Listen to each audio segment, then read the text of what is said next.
The kids love the tier lists. Make another one. Oh, hi everyone. I didn't see you there. I believe it's time for me to make the yearly mandated tier list. I joke. I enjoy making these. These are actually very fun to make. You ever made a tier list? It's actually a lot of fun. It's fun just arbitrarily ranking things that you don't need to, but it's fun. I'd highly recommend it if you've probably made your own tier list. You probably like reorganize like your favorite types of Campbell's soup. I'm sure there's like 3 kinds. The red one and the blue one. Anyway.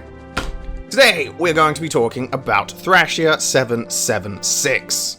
I could give it its full title, but that would unleash its power, and we can't have that. I recently finished Thrashia for I want to say the 4th time. I don't play Thrashia very often, despite the fact that I claim it's the best game ever made, which it is, and I rather enjoyed most of it.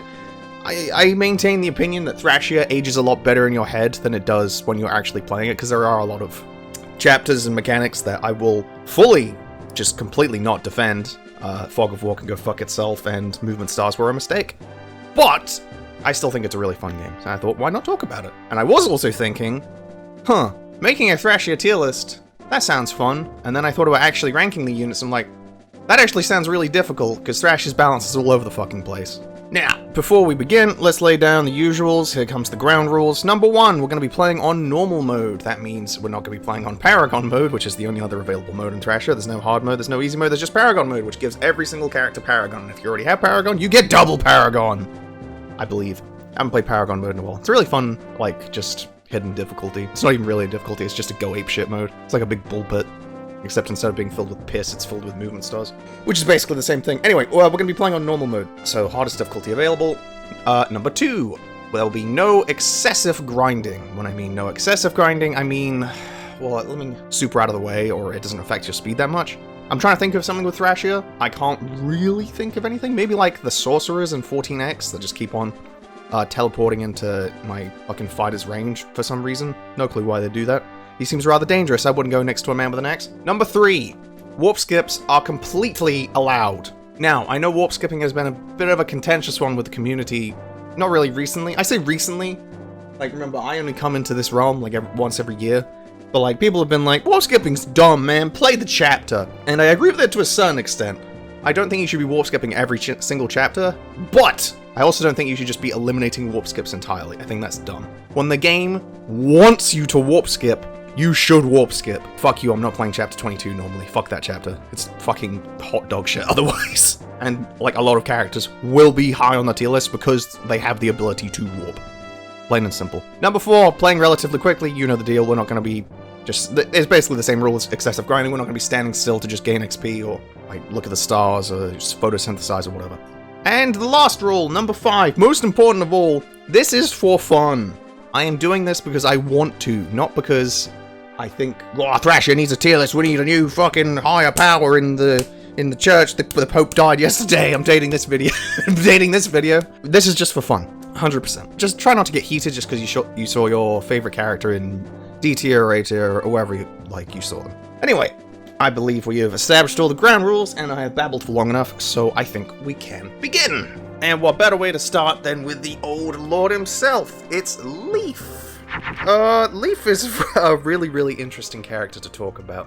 Phenomenal character in terms of writing. I absolutely fucking adore Leif. He might be the most complicated unit to talk about on this list. I think for now I'm just gonna place him in B tier, and he might go up or down. He's in that ABC range. I'm not entirely sure where. Probably around the middle of B tier. Leif is a pretty good unit overall. I'm very very high-pitched, very unsure, because Leif is very strange. A lot of units in Fire Emblem either have very clear power spikes or power valleys, if you will.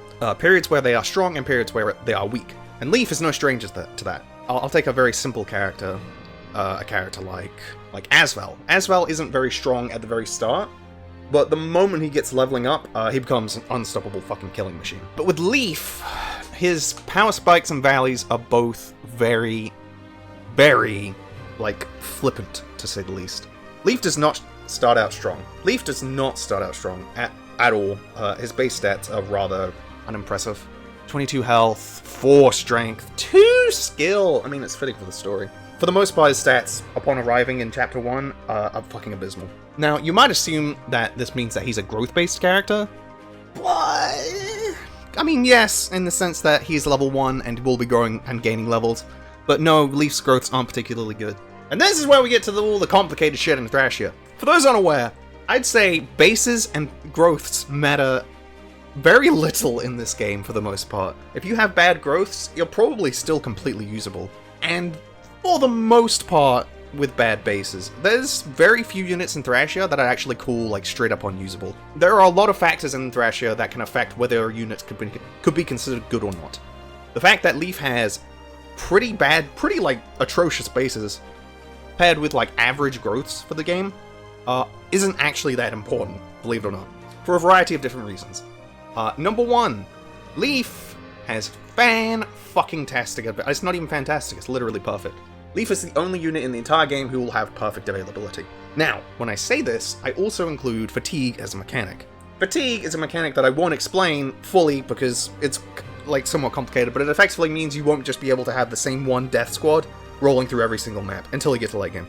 Regardless, Leif is not included in fatigue because he's the Lord, so he has to be deployed in every single chapter, whereas good units like Osian or Dagdar will occasionally have to take a knee because they have fatigue. Leif does not. This is a huge boon for him. Number 2, Leif is the best proponent of those early game, whatchamading-dongs, stat boosters. Wow, my brain's really just, woof, it's turned on today. Cuckoo.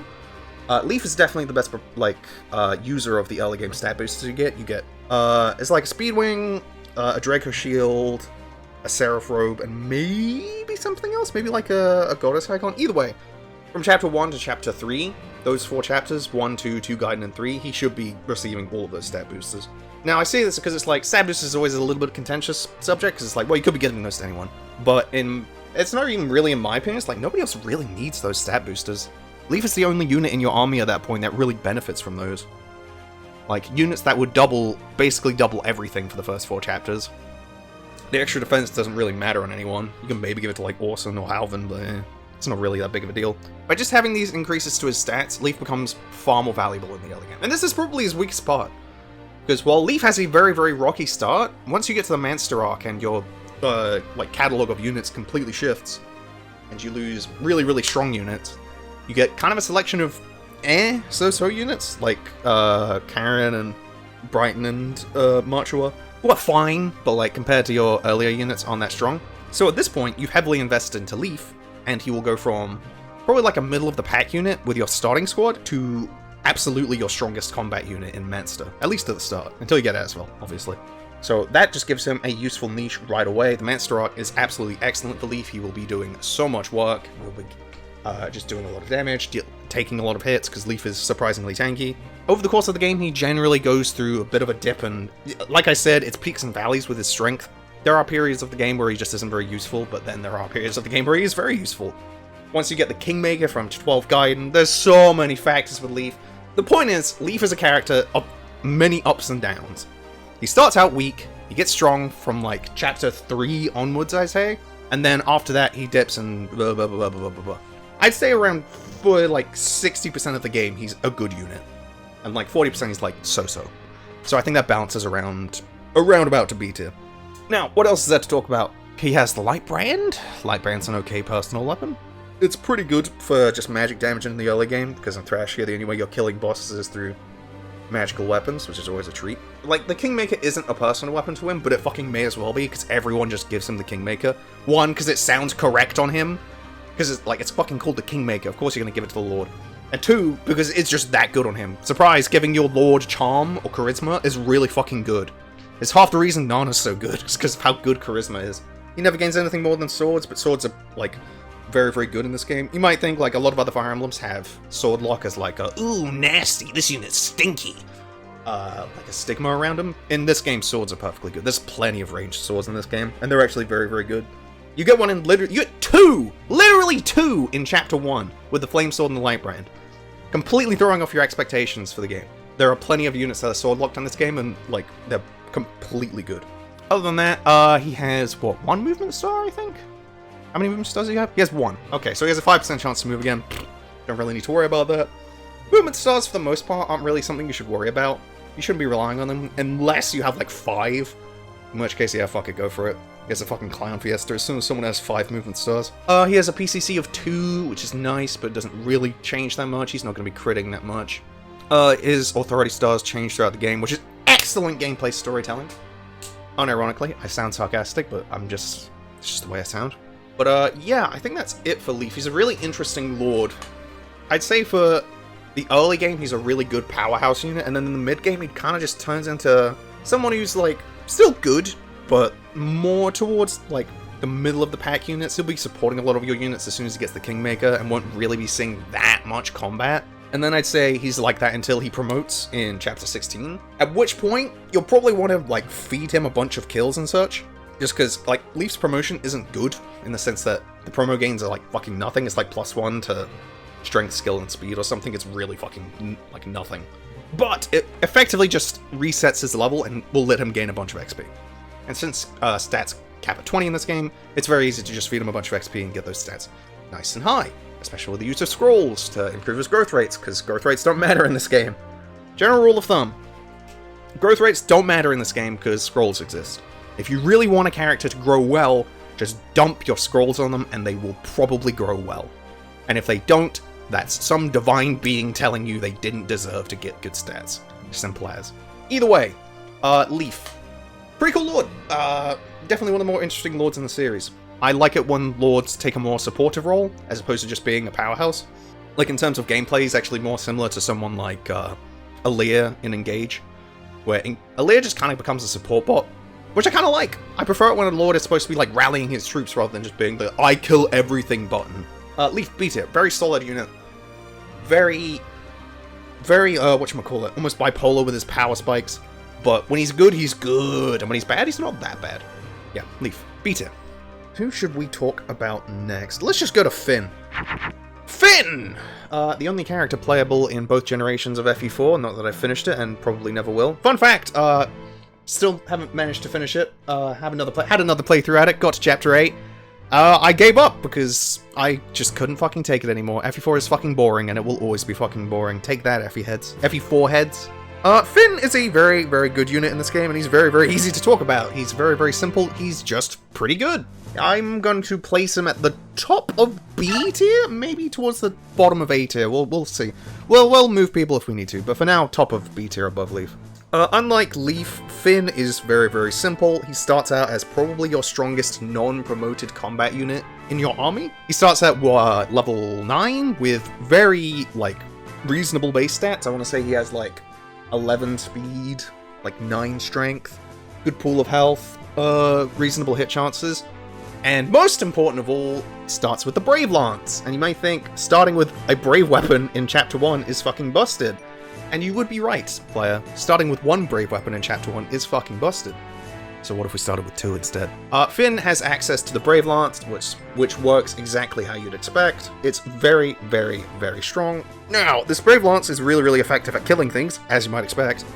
Enemies in the early game aren't really that much of a threat, so you don't really need to use the Brave Lance that much. While the Brave Lance is really good at killing things, obviously, it's more really valuable for capturing enemies. Again, if you're unfamiliar with FE5 mechanics, because God knows there's a fucking shit zillion of them, capturing allows you to effectively enter combat against an enemy with weakened stats for the chance to effectively rescue them and steal their items. It's really neat. It's a really cool mechanic, and honestly probably one of the coolest things Thrashia does. Now, due to the combat penalties, I forget the exact penalties you face from capturing, but the point is, Brave Lance, or Brave weapons in general, are really, really good at capturing, because you basically will always double. And the main, like, issue you face with capturing is it's very difficult to double, at least at first. So Finn's really, really good as your main form of getting weapons in early game Thrashia. You'll be using him to capture soldiers and archers and some such. Just get weapons for the rest of your army, build up a convoy. That's really valuable. So Finn, right away, really good bases. His growth, again, we'll get to growth when the scrolls, like, naturally show up, but for the most part, don't really matter. Really good personal weapon, really good capture bot, so to say, and he has Miracle, which is a nice bonus on top. It's not FE4 Miracle, where it's cracked out of belief, but it's nice to have. So, oh yeah, and he also has an Authority Star. If you're unfamiliar with Authority Stars in Thrashia, I am too, so I'm gonna go look them up. They're effectively just a little bonus for some units. One Authority Star is, I believe, equal to 3 hit and avoid, so by deploying Finn, right away you will get +3 hit and avoid to all of your army. Which is really nice, it's a nice little bonus. It might not seem like much, but it adds up once you start stacking them. So, really good bases, excellent personal weapon, okay skill, pretty good weapon ranks, great availability, no complaints, and an Authority Star, a nice little cherry on top of the Authority Star as well. So why is this unit only in B tier? When you list all his positives, it's kind of weird to place a unit this, like, genuinely pretty good in B tier, but I think Finn falls off pretty hard. Me personally. Due to his class, I think that's the biggest issue with him. Finn's class is Lance Knight, not Cav, which means, again, if you're unfamiliar, all Cavs, all mounted units in general, so flyers as well, are forced to dismount in indoors chapters. Chapters where there is... Basically, if there's a building, they have to get off their horse, which means they lose stats, the ability to move as far, canto, and I think this is the most important part. They'll lose access to their main weapon if their weapon isn't swords. Basically, every dismounted mounted unit will be forced to use swords. That's why every single one of them has a sword rank, despite the fact that they won't be able to use it mounted. Which means Finn will be forced to use D rank swords once he is forced to go indoors. This kind of cripples him. Maybe not cripples, but like, it's a really big hit to him. It means he can't use the Brave Lance, his stats go down to a significant point, he's not invincible levels of strong, and it means if you want to use good swords on him, you're going to have to grind his sword rank, which is kind of annoying. And in general, these types of maps tend to appear more as the game goes on. I find that I just, most of the time, don't really have a position for Finn in the late game. I think he's really, really good in the early game. I think he's pretty good in the mid game, and then towards the end game, when it's just indoors map after indoors map after indoors map, it's really difficult to justify bringing him. Like, the Authority Star is nice, but by that point, you've probably leveled up a bunch of other units who are dismounted and don't have to worry about those penalties. Like, Osian will never have to worry about those penalties. Asvel, fucking Homer, why not? Sara, Linoan. Whereas compared to those units, Finn will need a lot of... I don't want to call it babying, but, like, he just needs a lot of favoritism in order to get to a point where he's kind of on par with everyone else in late game. And, like, at that point, he's not that great. He has a PCC of 1, so there's nothing amazing you can do with that. No movement stars, so no shenanigans there. He's just a very plain unit, and that's fine. He's very similar to Olwen in FE7, in that Olwen is really, really good in the early game, but then just generally falls off as the game goes along. He will be carrying your ass in early game, but again, once you hit a certain threshold, you don't need him anymore. And you'll probably just bench him. But he's still very, very good. He's still probably going to be the best unit in B tier. He's definitely A tier material. I just think he's just shy. Just shy. We may as well just talk about her now. She won't be here for very long. She won't be present on our screens for very long. So let's just talk about Eyvel. Eyvel is kind of difficult to talk about. Eyvel is an interesting... Well, actually not. Let me rescind that comment. Eyvel is not an interesting character. Okay, let's just try and be very quick about this. Normally I'd institute a 2-minute rule, but that sounds like a lot of work, so I won't be doing that. Eyvel... Oh, right, yeah, rank. Why do you place Eyvel? Where did I place Osian in the Sacred Stones tier? It's like D tier, right? She's kind of similar to Osian from Sacred Stones in that, yeah, she's very, very good for the time you actually are allowed to use her. It's just that you aren't allowed to use her for very long. So, I guess I'll just place her in D tier, similar to Osian. Yeah, no, we don't need to talk about Eyvel for very long. Obviously, yes, pre-promote, very good, very solid bases, very solid class. She starts with capped speed, for fuck's sake. You start with a unit in Chapter 1 who has capped speed. Like, give me a fucking break. Other than that, yeah, she's very, very strong for the time you get her. She has the Flame Sword, she's basically the only person that can use that reasonably. You could grind Leif to B rank if you really wanted to, but, like, Eyvel is literally just there so you can kill bosses. Again, for those uninitiated, thrones in Thracia, or the equivalent thereof, give the person standing on it +10 defense. Why? I don't know, ask Karga. Ask Karga's grave. The point is, thrones gives bosses +10 defense, which makes them very difficult to kill through physical means. Thankfully, it doesn't give them +10 res, which means that they are incredibly vulnerable to stuff like the Flame Sword. Eyvel is literally just there so you can kill bosses in the early game, as she's basically your only form of consistent magic damage outside of the Light Brand, which won't be doubling because it's very heavy and Leif isn't very good in the early game. That's basically it. Nothing else about her matters. The leadership star is nice. It doesn't really matter. 2 movement stars. Woohoo! FCM of 1. Great. Like, Eyvel is literally just there to kill bosses in Chapter 1, 2, and maybe 3, and to defend Nanna in Chapter 5. After that, she fucking vanishes until 24 Gaiden, which, honestly, a good amount of players are just gonna skip, because 24 Gaiden is actual just... I don't want to just say it's rancid dog shit, because I said it about everything, but 24 Gaiden is genuinely the worst chapter in the game and one of the worst chapters in Fire Emblem. If people skip that chapter, I don't blame them in the slightest. Oh yeah, and she's literally unkillable for the first 3-4 chapters. I forget if she's unkillable when she rejoins in Chapter 5 for that brief period. I don't think she is. Either way, Eyvel is literally just here to kill bosses. Her availability is god-awful. She's completely useless by the time you might get her back, but due to just having that early game exclusivity of killing bosses, I guess I'll just put her in D tier. She's fine. She's a very unexciting unit. We don't need to talk about it for very long. D tier. Coming up next, let's just get started on the fighter bros. Let's start with Osian. I'm not calling him Osian or Osian or however the fuck you're supposed to pronounce his name correctly. I'm just gonna call him Osian because I think everyone just calls him Osian. He's Osian around. I'm pretty sure I made the exact same joke in the Sacred Stones tier list. What can I say? I'm a fucking one-trick pony. Osian is really, really simple to talk about. He's very, very good. Like, very, very, very good. This is a very, very strong unit. I'm going to place him in A tier, which may seem weird to place someone like Osian above Finn, because in general, like, usually in Fire Emblems you'd expect the mounted units to just kind of reign supreme, but I think it's a bit different in Thracia. Now, let's go over why Osian is such a fucking powerful unit. Let me just go over what he does very well for, like, Osian's bases are good. Like, they are pretty solid all around. Like, he starts with what, I think... He starts with, what, like 9 speed, which is very good. He should be doubling basically everything he fights, which is really, really nice. Combined with high might from axes, kind of makes up for his, like, strength of 6, which isn't great, but, like, you'll be leveling it pretty quickly. He starts at level 1, he'll be gaining strength, don't worry. His growths are, like, whatever. Again, scrolls exist, we don't need to talk about them. We'll get to them when they start mattering. They don't matter yet.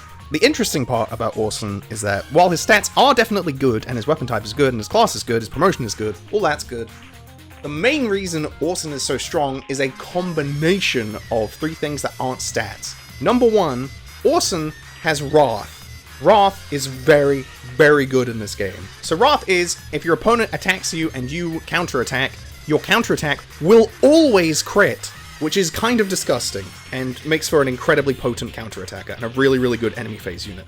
Which is great, because his health and defense are definitely high enough to where you can just make him a pretty good enemy phase tank. That's great. No complaints there. That's very powerful. That's point number 1 in his favor. Makes his combat very good. You know what makes his combat even better is number 2, the Vooj, or the Poogie, or the Budge, or whatever the fuck you want to call it. Osian's personal weapon, which is arguably like the 2nd best personal weapon in the game. It's extremely good. It's very, very good. It is it's a hand axe with 60 uses, incredible stats, 30 crit, which we'll get to in a second, but that's insane and part of the reason it's so good. More importantly, this is a 1 to 2 range way to trigger Wrath. By having the Vooj equipped, Osian will turn every single enemy phase, should the enemy decide to turn their brain off and go, oh, I'll attack that green-ass, like, axe fighter, and chuck a javelin at him. That'll teach him. I'll deal 4 damage, or I'll miss, and then in retaliation they eat like a fucking 60 damage crit and stop existing. This is why Osian is so fucking good, because he's a very much a turn your brain off unit in terms of combat. He's really, really good at it. And 3, this isn't the most important, but this is very valuable for why his damage can be even better against some high health units. Osian has an FCM of 3, or a PCC of 3. Now, I don't know if we've gone over this at this point, but fuck it, we'll do it again anyway. For those uninitiated, the FCM, or the follow-up critical multiplier, I believe it's called, PCC, Pursuit Critical Coefficient, whatever you want to call it, is effectively every time you do a double, or 2 attacks in combat, your crit chance will get multiplied on your 2nd attack by your FCM value. So, in Osian's case, let's say Osian is attacking a soldier with 10 crit. He's attacking with 10 crit, bam, 1 attack, does fucking whatever damage, 10. Soldier hits back. Now, on Osian's 2nd attack, he will be attacking with 30 crit instead of 10, because his 10 crit is getting multiplied by 3. That's pretty good in general.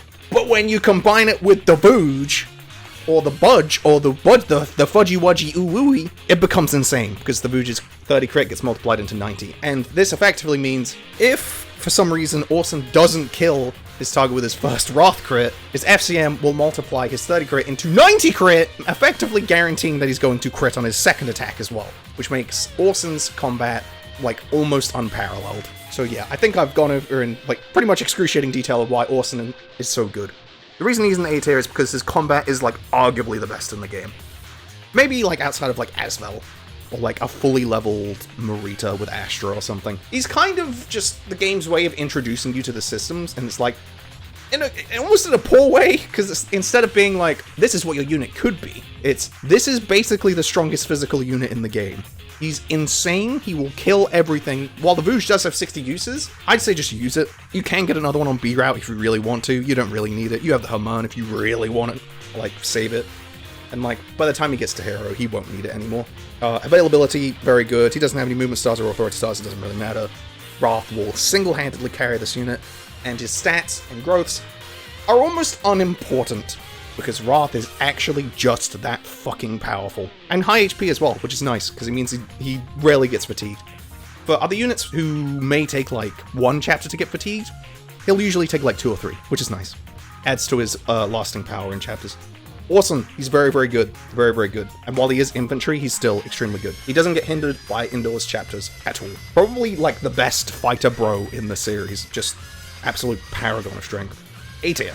And now that we've discussed the better of the two fighter bros, I think it's only fair that we move on to the less fortunate of the two. Halvan. Oh, poor baby Halvan. I like Halvan. I think it's fun to just have an everyman character who doesn't feel like a boy who wants to be an anime protagonist, but when Cargo was making these fighter bros, boy howdy did he not make them equal. If Osian is an example of how to make a unit as good in combat as humanly possible, Halvan is the example of how not to do that. Very, very easy to talk about Halvan. It's very much a C-tier unit. He's completely fine. He's an adequate unit. Halvan is very unexceptional. His bases are very, very unexciting. It's like 7s in basically every area. It's kind of like GBA fighter bases. His only real notable feature over Osian at the start of the game is that he has 1 more strength, a bit better con, and his weapon rank is a bit better. Other than that, basically inferior in every way. For pretty much the reasons that I described with why Osian is so good is the exact reason of why Halvan is so unimpressive. For starters, Halvan does not have Wrath. Halvan does not have a personal weapon, and Halvan's, well, to be fair, his FCM is actually 4, but without a good way to trigger that, the FCM of 4 doesn't actually matter in the slightest. Like Osian, his bases are just a tiny bit worse in every area, so he has 7 speed. It tends to not double in the early game, which is, like, kind of irritating. And his growths are, like, virtually the same. No leadership or movement stars, so nothing to write home about there. And I've been really avoiding this big nagging issue with Halvan, because this is the reason he's bad. I'm not even going to front. This is exactly why he is bad, so listen up. Halvan has Vantage. That's right, him having a skill is why he is bad. You might think that having Vantage would automatically make a unit pretty good, because it's better than having no skill whatsoever. I'd say no most of the time, because Vantage is the only skill in the game that cannot stack with Wrath. As if it did, you would basically always trigger Wrath with your first attack in combat. If you're unfamiliar, Vantage just lets you attack first in combat. I believe there's no, like, ooh, skill percent chance. It's literally just, yeah, you always attack first in combat. Which is nice. But it's really not that impactful most of the time. But the most important part is Vantage cannot stack with Wrath.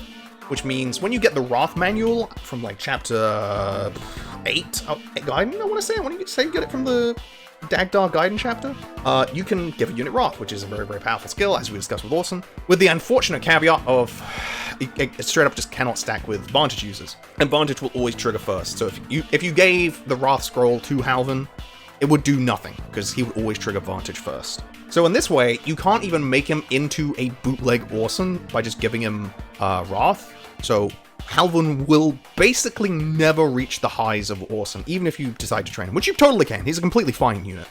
Like, his weapon type is still fine. He has all of, like, the good parts of Osian without the great parts of Osian, so to say. Like, his promotion is fine, his stats are fine. I've used him, he's completely fine. He gives you the Brave Axe, which is very nice, but it's not a personal weapon to him. He can use it perfectly well, but so can a bunch of other units who are just better than him, like Dagdar and Okay, well, it's basically... Okay, you know what? Let me rephrase that. Dagdar uses it better, so I'm just gonna praise Dagdar for that. But he gets it in the first place! Woo! That's kind of it with Halvan. There's not that much to talk about. He's basically just awesome, but worse.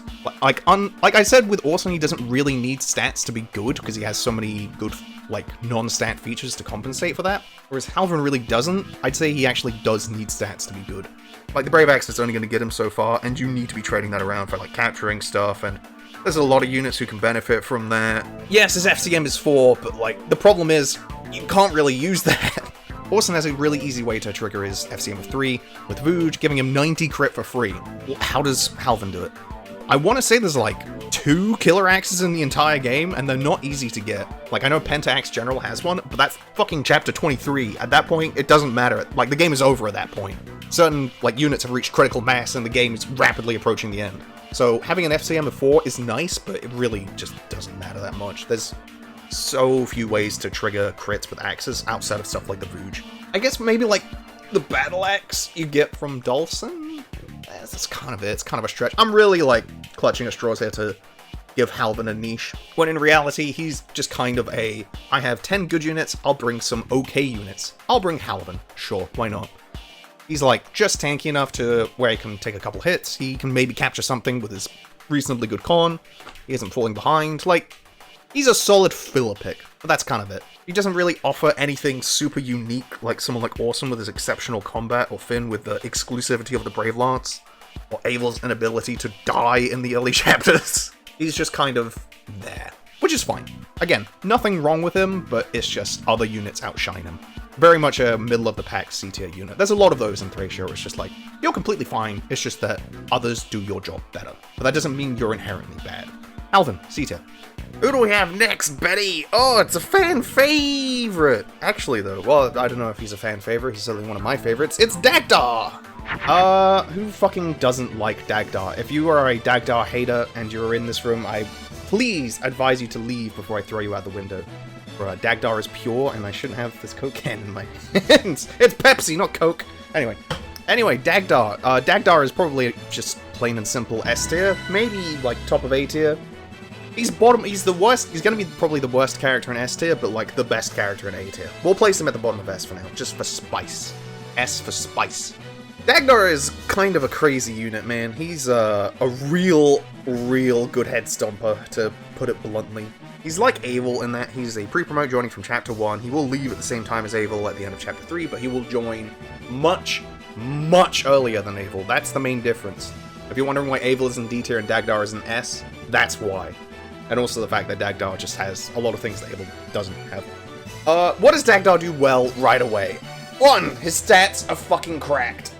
A lot of people say Dagdar's stats are basically endgame ready, and they're not too far off. I think saying endgame ready might be a little bit presumptuous, but for the most part, yeah, no, that is correct. I'm looking at them now. 14 strength is insane, 15 con is so good, 43 health is plenty. His only, like, kind of iffy stat is 9 speed, and, I don't know, it's really not that bad because the Brave Axe exists, so he's pretty much always going to be doubling. Like, Dagdar's combat is so fucking reliable, and he has a cost too. Oh! A cost! Oh! My behated, and also my beloved. A cost is a funny skill. If you're unaware of what a cost does, it effectively, I don't know the exact, like, activation parameters, but it effectively means everyone takes an extra round of combat, so to say. Dagdar enters combat and attacks twice with the Brave Axe and doesn't manage to kill somehow. The person he's attacking counterattacks, and then a cost activates and goes, "Let's do it again!" And then he kills him. Haha. So it's a funny skill. And again, it can also activate on ballistas, which is a double-edged sword. A cost it can be very bad, but most of the time it's good on Dagdar. It's very good on tanky units. It's terrible on units like Selphina, but we'll get to her. Yeah, that's really all we need to talk about with Dagdar. His combat's fucking fantastic. He doesn't need any extra stats to be useful. He's an amazing capture bot in the early game, the Brave Axe. He uses it much better than Halvan does. Pretty much the best user of the Brave Axe in the game. He will be getting so many fucking weapons in the early game. He has 1 movement star. Woohoo! FCM of 1, so no crit shenanigans really going on, but that's fine. A and axes, so he can use basically everything from right from the get-go. His growths don't matter, even if they are all poopy butt cheeks. I think he's like sporting 10%, maybe a 15% somewhere. But I guess we can talk about scrolls now. Let's talk about the scrolls. This word I can barely pronounce. For those uninitiated, Scrolls are a way to artificially increase growth rates temporarily in Thrashia. There are 12 of them, I think, in the game for the 12 Crusaders. Look at me knowing lore. And what they do is just give you temporary buffs to your growths as long as you're holding them, as well as the inability to get crit by enemies, which is obviously quite nice. So I believe like the SETI scroll is like plus 30% speed, plus 10% magic, and like minus 10% strength, or something like that. It's effectively a way to just dump, like, it's nice to like spread them out and be like, ooh, you get a little bit here, you get a little bit here. But let's be realistic, what most people do is they just dump them all on one character and go, here you go, here's plus 50 to like all of your growths. Which you can do on Dagdar, but he doesn't need it. But if you want to be funny, you absolutely could. But yeah, if you're unsure of whether Dagdar's stats are good enough to like bring him throughout various periods of the game, like into the late game, in my most recent run, I think he leveled, I want to say 4, maybe 5 times over the course of the game, and he gained no stats, literally 5 empty levels. And he was completely fine, because he's tanky enough to be useful, he is fast enough and strong enough to be useful, he is always useful as just John Capture with his hammer, which is very, very good for capturing, or the Brave Axe, which is very, very good for capturing. You can use bows, which is nice. E rank isn't that bad, as long as you can use bows, it's kind of fine. There's a lot of flies, it can be nice to take them down, take them down a peg. Yeah, do I really need to talk about why Dagdar is so fucking good? Oh, you know what? Actually, I will say one more just good old-fashioned analogy about Dagdar for a lot of those in the comments who are like, I know I shouldn't do this. Be better than this. Alright, let me just say this before I go fucking postal. Use whoever you want in Fire Emblem. Tier lists are for fun. Tier lists don't matter unless you're playing at like peak optimal play of like LTCs and stuff. This is just for fun. But for those who wonder why people use pre-promotes as opposed to something like a growth unit, aka on the Sacred Stones tier list where someone told me, Seth isn't actually that good, Franz is better most of the time, because he gains levels. Seth doesn't gain much XP. I'm gonna put it like this. Let's just say Halvan and Dagdar are comparable units here. They kind of are. Halvan is something you need to cultivate through the use of scrolls, XP, weapons, weapon XP, constant deployment, and such, to get to the same level as Dagdar. He is effectively a build-a-gun kit. I need to polish him, I need to get the ammo, I need to like actually make it, I need to figure out how to build it in the first place. You know what Dagdar is? Dagdar's a f***ing gun! He's not a build-a-gun kit! Look, a gun, preloaded, I can shoot it at the enemy, look, they're dead! That's why people use pre-promotes. I hope I didn't, like, fucking bother you with that unbelievably, like, over-the-top and laborious analogy, but fucking hell, this is why people use pre-promotes. Because they're not a build-a-gun kit, the gun just fucking appears in my hand, bang, look, Velda's dead! Dagdar's incredible. Probably the most reliable unit in the entire game. Like, he doesn't need anything, and that's why he's so good. He pretty much just makes up for the fact, like, yeah, you can consider weapons an investment cost, but by the fact that he's capturing so much, he pretty much just pays for himself, man. Like, he's so gold efficient, too. Stats are incredible, growths don't matter, so many things don't matter for him. Just incredibly valuable. Absolute fucking stallion of a unit. S tier, maybe, you could argue for A tier, but, he's pretty fucking good. I think he's S tier. I think he's a top 3 unit. And of course, who could forget Dagdar's charming daughter, Tanya. I'm going to go ahead and put Tanya in D tier, which is probably higher than she deserves, but I don't care, because I'm just going to say this now. I think everyone, when you play a Fire Emblem game, when you play any game really, you always have that one character or that one equipment or that one ability that you fucking love. You absolutely treasure, and no matter the playthrough, the circumstances, whatever's going on, you will use this character, because it's a comfort character. Tanya is my comfort character, and I know exactly why. We'll get to it in a bit. I will post my screenshot of my most recent Tanya, but let's actually talk about it first. Tanya isn't good, by any means. She has some positives, but overall she's a pretty below average unit, which is why she's in D tier. She's below Eyvel for sure. She's a unit who isn't there most of the time. While her availability is perfectly good, and I don't think Archer is that bad of a class in this game, it's not that bad. I don't think it's that bad. Just because there's a lot of flyers, and just having nice 2-range poke is helpful.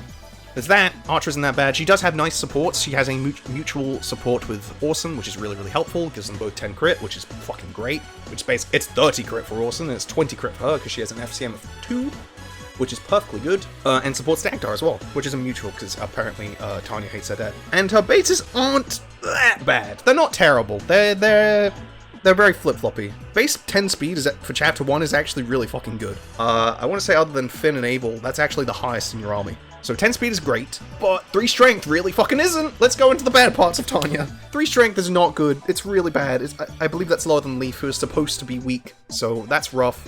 Her chip damage will be incredibly minimal. 2 defense and 20 health means she's squishy as shit.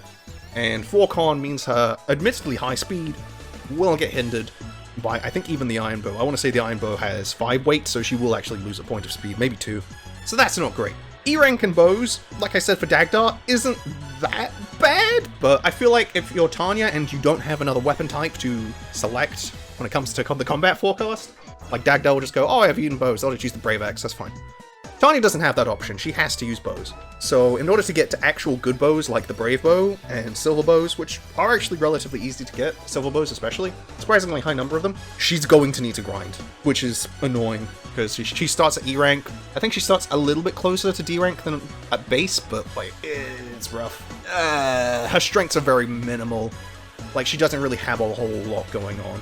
I'm being very generous to this unit. She's probably, like, arguably an E-tier unit, but I like her, so she's in D. Whoops! My tier list. I'm allowed to be biased. It's my tier list, so I get to have the favoritism. Back to availability. Yes, she joins from Chapter 1, but she will rejoin with Dagdar in 8 Gaiden.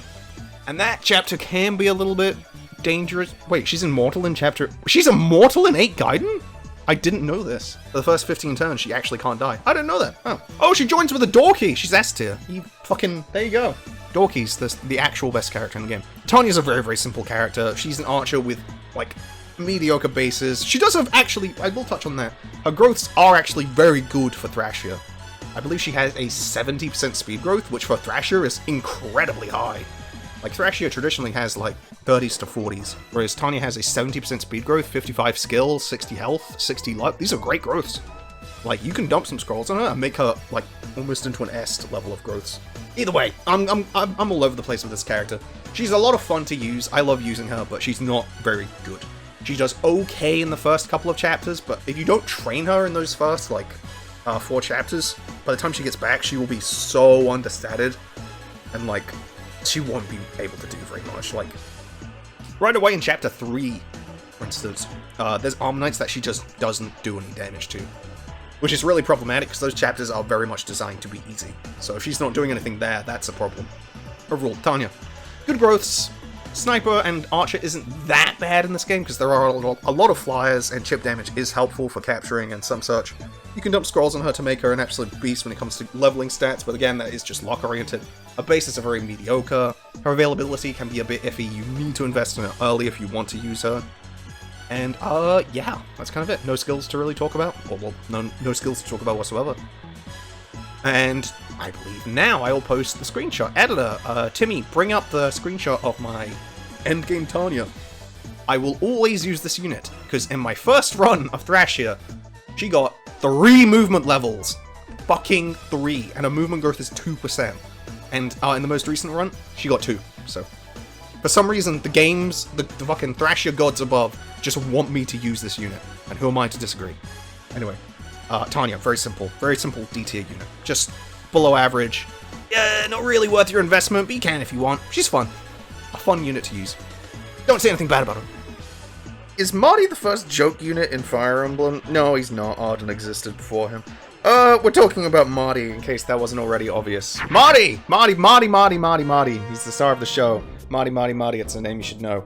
Marty's he's piss easy to talk about. E-tier, done. There we go. That was easy. Marty's an incredibly simple character. He's a joke unit. It's very fucking obvious that he's a joke unit. In what universe is Marty not a joke unit? For those unfamiliar with Marty, he is a brigand that will join you from Chapter 1. And you might think, oh, cool, brigands! I like Gonzalez and those brigand-type characters. I think it's cool when they give you enemy-exclusive classes as units. That's pretty cool. That's great, and I'm really happy for you. You probably won't like him when you find out that his base skill is 0, and his base speed is also 0. Yes, so Marty is very much designed to be a joke unit. He's a joke unit. This is the epitome of a for fun unit.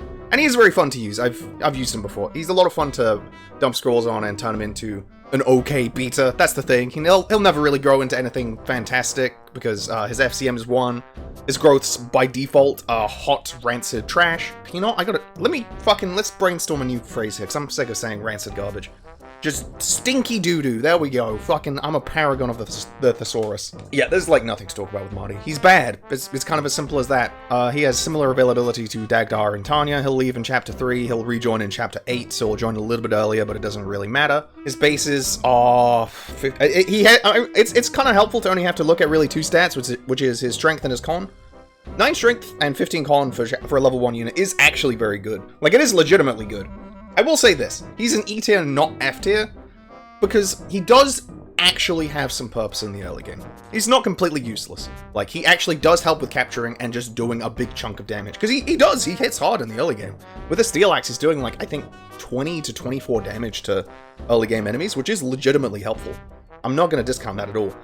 It's why he's an E tier over some of the units who'll go in F tier, because at the very least he has free deployment slots in early chapters, and does actually have, maybe not a niche per se, but he does help out with the overall state of things. Like, he will help out with a little bit with capturing, he'll help out a little bit with taking out units, softening them up for other units to finish off. Like, he can be helpful in the early game. But I'd say as soon as he rejoins in Chapter 8, he's virtually completely useless, unless you really want to train him. Which, you know, if you do, fucking more power to you, have fun with that, have fun training this hamster to grow a rocket launcher or something like that. But, yeah, that's Marty. He's a joke unit, it's Marty. His name's fucking Marty, he has 0 speed, 0 skill, he's charming as fuck. If he has charisma, it would be capped out at 99, but unfortunately charisma is not a stat in this game. And I will just say, like, I guess I should mention this now in Thrashia, because I'm probably going to mention it with later units anyway, but whatever, we'll establish this now. Every single unit in Thrashia is viable because of the existence of scrolls, and Marty is no different. If you really, really want to use Marty, Thrashia gives you a bundle of tools to use with him. You can give him the Brave Axe. He starts with, I believe, Deen axes, and the Brave Axe is D by default. So you could just give him the Brave Axe if you really wanted to, and make it so he has a form of doubling. Which is perfectly good, he will use it perfectly well. You can dump scrolls on him, you can just fucking give him a Dagdar. So does he get supported by Dagdar? He does, he gets supported by Dagdar. So he's not complete garbage. There are avenues in which this character can be useful. Yes, he's an absolute meme unit, but that doesn't mean he's unviable. The main problem is, if you really want to patch up that speed and skill, it's gonna take a real fucking long time, because even with a bunch of scrolls boosting them, I think the highest he can get to is like a 60% speed growth, which, while good, isn't actually 100%, so that's kind of the problem. Either way, Marty is a joke unit, and he will not go any higher than E tier, because obviously pretty much every other axe fighter in the entire game is better than him. Marty, E tier. It is kind of weird that Thrashia gives you 2 archers in the early game. Now you have 2 early game archers, so you can be disappointed twice as quickly. It's Ronan.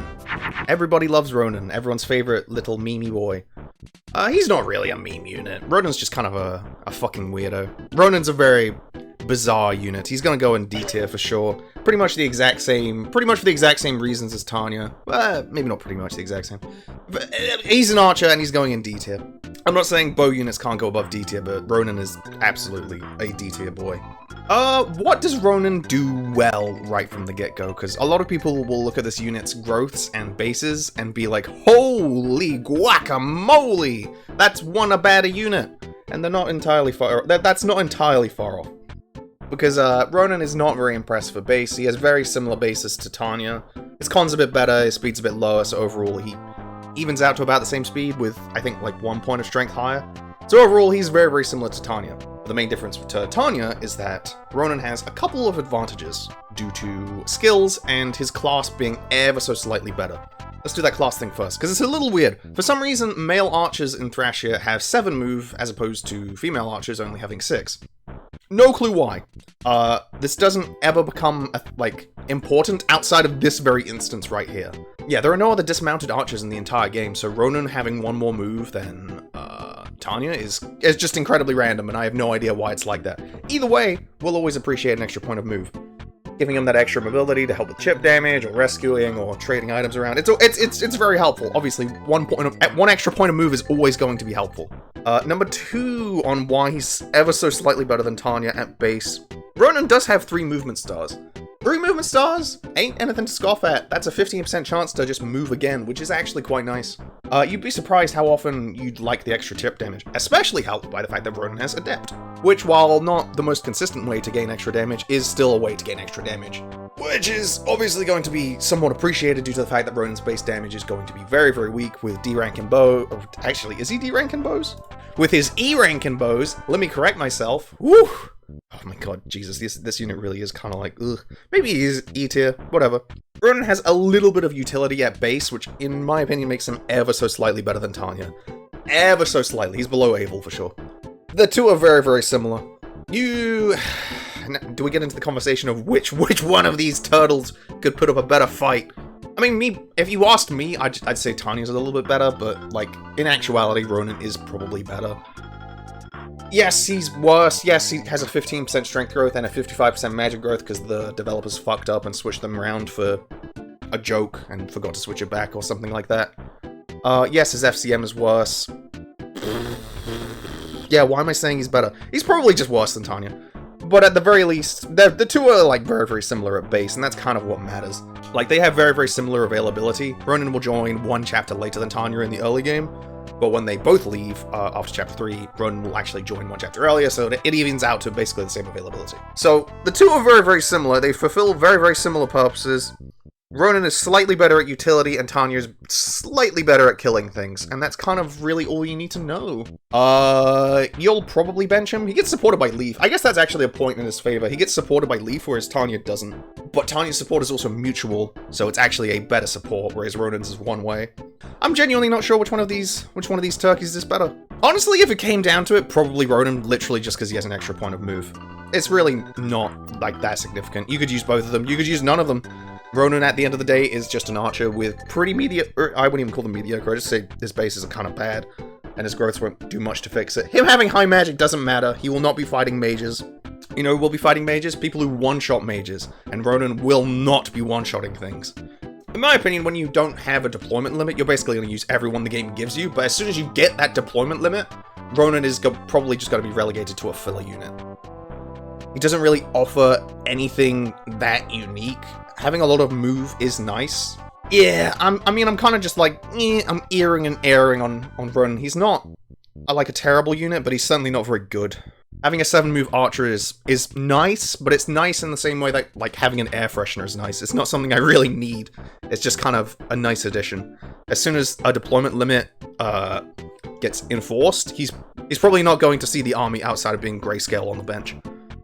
Yeah, that's Ronan. Pretty mediocre combat, FCM of 1. Outside of chip damage, he doesn't really do a whole lot. He's good at, like, opening chests and trading stuff around, but that's kind of it. High utility, or not even high utility, like medium utility.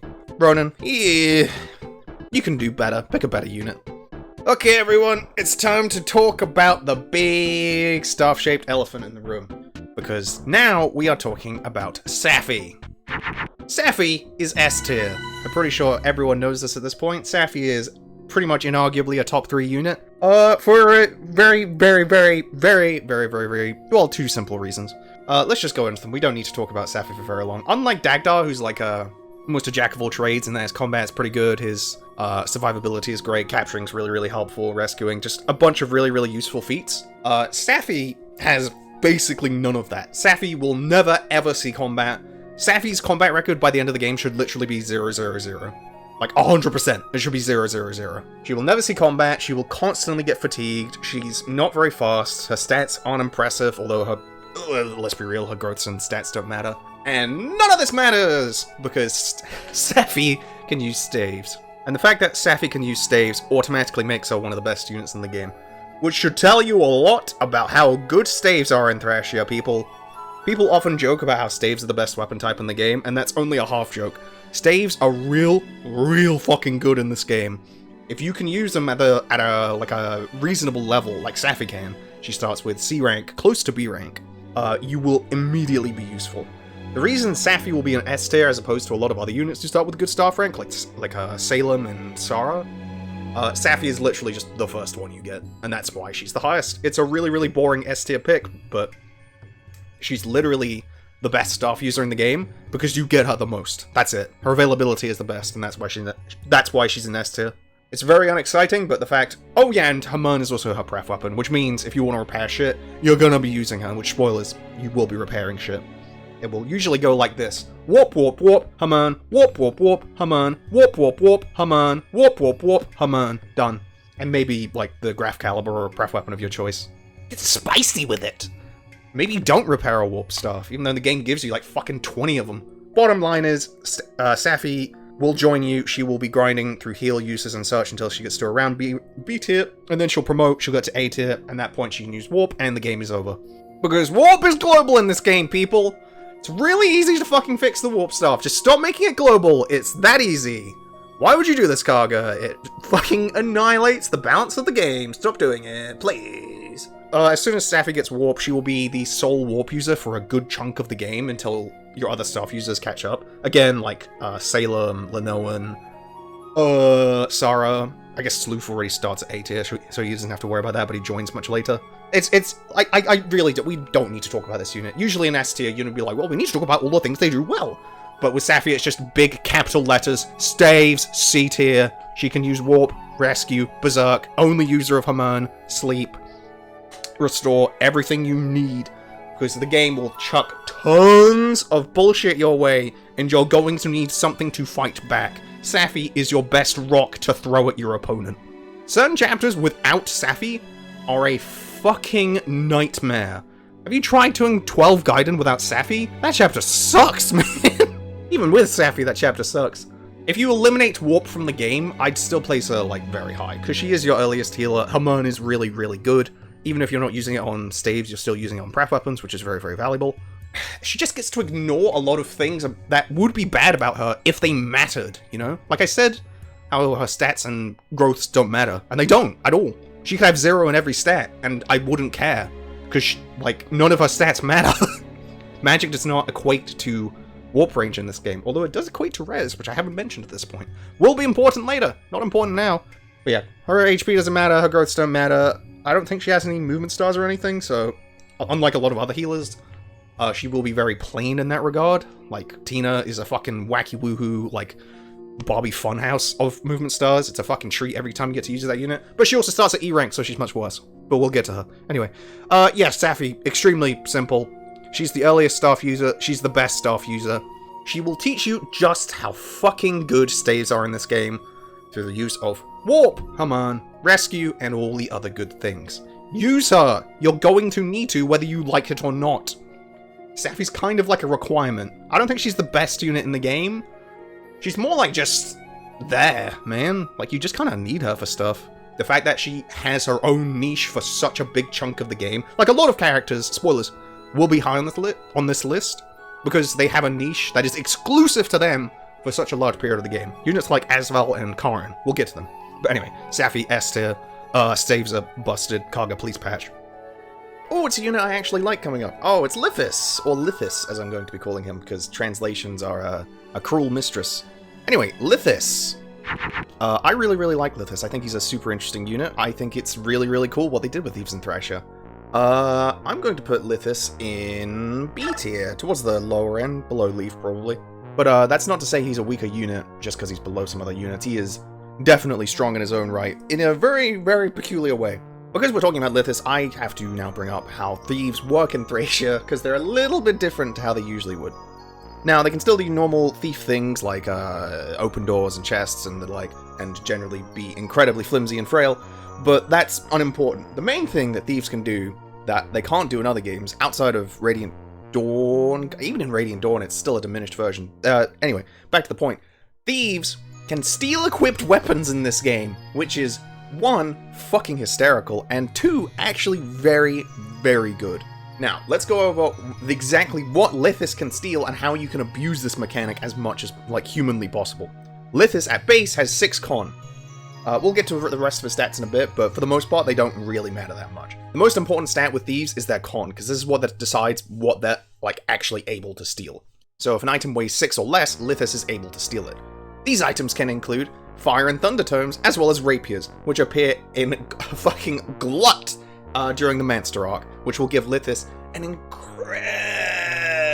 niche for those 4 or 5 chapters. It's very, very helpful, because the mages in the Manster arc, especially in the earlier chapters, especially in 4 and 4 Gaiden, can actually be, like, devastating if you don't deal with them quickly. And so having a thief just come along and go ahead and yoink that dictionary right out of their hands, and whoop, they're no longer a unit. Now, it's not as good as killing them, because space can still be super valuable in combat, but obviously just getting to not kill, but neutralize a unit is very, very good, and get a resource at the same time. And those tomes will be useful very, very shortly, so there's definitely some merit in that. This is kind of all Lithis will be doing for the most part. Now, that isn't a bad thing. There are 3 thieves in this game. Lithis is... It's weird to talk about, because Lithis is the weakest unit among those 3 units, but he's also probably the best thief in terms of what he'll actually be... like in terms of actually being a thief. Because there are 3 thieves, but one of them will promote into a dancer, so they basically don't count as a thief. And the other one is more of like a combat unit, and joins a bit later. So Lithis is probably the best of the thieves, it's just that he's the weakest unit of the thieves. It's kind of weird to talk about. What does Lithis do well outside of his obvious thief gimmickry? He has the privilege of making it so his stats don't really matter that much. Like, he probably won't be seeing combat. He's pretty flimsy, and his combat stats are mediocre. You can give him a sword if you really want to. It's really not necessary. For the most part, Lithis really only needs to level Con, which is very unlikely to level. He has a 10% growth, and the only way to raise Con is through a very specific scroll, which can only raise it to 20, so it's really not that likely to raise Con. But if you get very lucky, you can just start stealing even more weapons, which will be super valuable. Super, super valuable. Other than that, in combat, he's probably going to be reserved for, like, capture bait, to be perfectly honest. I haven't gone over capture bait yet. It's effectively leaving a unit without any items, and they'll have Con low enough to the point where the enemy will just capture them immediately. Because enemies can use capture as well, if you're unfamiliar. When an enemy captures a unit, they'll lower their stats by half, which can make combat much, much easier. You don't really need to do this as the game progresses onwards, because your units get stronger and stronger, but in the early game, it can actually be quite viable. Aside from that, he also has fan-fucking-tastic availability. Lithis, Christ, I'm not going to stick to a proper translation. Lithis is the only non-Leaf unit to stick with you for 100% of the journey once he joins. Once Lithis joins in Chapter 3, he's with you till the end, baby. This is the only one. Everyone else leaves. This is the only fucking the only loyal dog on your crew is this incredibly, like, horrifically moral pirate. I love Lithis as a character. I love that you have this total shitbag who has tortured and plundered, and would probably, like, fucking steal your organs if you gave him the opportunity. What a great guy. What a great party member. And while his availability and early game utility is good, it's definitely good, it's definitely valuable enough to put him into B tier, because, again, like I talked about with Safy, he is the only thief for... oh, I guess he's not the only thief for a long time. He is, like, he's not competing with Lara, in the sense that Lara is not really a good thief, because her con is so low. But Lara will promote into a dancer, and that's a different can of worms entirely. But for the most part, he will be your only, like, way of stealing certain, like, weapons, like fire tomes and thunder tomes, and light swords, short lances. I think he can steal short bows, he can, short swords. Just getting a lot of value through money and weapons, which is genuinely really, really helpful. That being said, he probably won't promote, he won't gain much XP, unless you really want to invest in him, which you can, but it's not really that worth it, because Parne will just show up in 12 Gaiden, have great bases, great growths, 5 movement stars, joined with a great pref weapon, great weapon ranks, and will just also be able to steal things, and I believe Parne starts with 9 con, so he even has, like, the chances of him having higher con than Lithis at that point is, like, pretty damn high. So yeah, that's about it for Lithis. He's really, really good for, like, the Manster arc, and then he's, like, okay after that if you need a thief, and then as soon as you get Parne, he probably won't see the light of day again. Unless you really need a lockpick, which you sometimes do. You sometimes just need a guy to open chests and doors, and that's fine, and sometimes Lithis can just be that guy. Sometimes he's just that guy, and that's fine. But the fact that he has, like, that early game niche and excellent utility through capture bait and stealing shit, I think it's enough to put him in B tier. Lithis, just a really, really fun unit. Probably, like, I'd argue maybe my favorite unit in the game. Just a fucking terrific guy. And now we've officially finished all of the units pre-Manster, which means we can begin the Manster arc. If you are even slightly familiar with Thrashia, you're probably familiar with the phrase Manster arc. And yes, Thrashia fans will just glaze and splash this arc with praise after praise after praise, because the Manster arc is sick. And I will too, because the Manster arc is fucking sick. Anyway, first Manster arc character, Brighton. Brighton is very, very simple. Brighton, or as he was christened, Bootleg Orson, is a C-tier unit, plain and simple. This is not a complicated unit to talk about. You know what? I've been, like, kind of repeating myself over and over again with a lot of these characters, so I'm going to try and just be really quick with Brighton. A lot of these units just don't need that much time to talk about, and Brighton is definitely one of them. What do we need to know about Brighton? 1, Brighton has Wrath. This is the only thing that's important about Brighton. That's pretty much it. Everything I said about Osian relating to Wrath applies to Brighton. And that, yes, he can be a very, very good enemy phase unit in Manster. And I'm putting emphasis on Manster. Because while Wrath will definitely carry Brighton all of the way to C tier, because it is very useful in Manster to just effectively one-shot soldiers and otherwise weak enemy units, because you do not have a lot of options in Manster. You are using the units you have, no battle prep, you are just using what you got. It can make him very, very valuable, and he is, like, relatively tanky enough, like, he has a good pool of HP, his defense is high enough, to where he can be a pretty good enemy phase unit. But that's basically it. That's basically where the praise ends for Brighton, because everything else about him is so mediocre that it's barely even worth talking about. So, let's just go over a quick, like, glossary of what Brighton does. Very, very his class is not great. Axe Knight is a pretty mediocre class, because obviously you can't use axes when dismounted, which means in indoors maps he loses the ability to use his main weapon type and is forced to use swords. That sucks. 2, he will lose stats when dismounted indoors, so he'll go from, I think, 6 speed to around 4 speed. He'll generally lose around 1 to 2 stats when he dismounts. 3, his bases are really, really not good. They're, like, incredibly mediocre even for this part. Even for, like, this early in the game, they're a pretty steep downgrade from characters like Finn and Orson. You can definitely feel the stat difference going from the early tutorial chapters into Manster. 3, an FCM of 1, it's just not good enough. Like, it's not like he doesn't have a way to trigger critical hits, like with weapon types, because swords is actually a pretty good way to trigger critical hits, but with an FCM of 1, you can't do any magical crit shenanigans. And pretty much the only, like, whoa, wacky shit that he's going to be doing is with Wrath, which, while good, is not going to last for the entire game.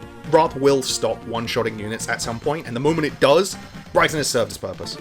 Because his bases are incredibly mediocre, his growths are nothing to write home about.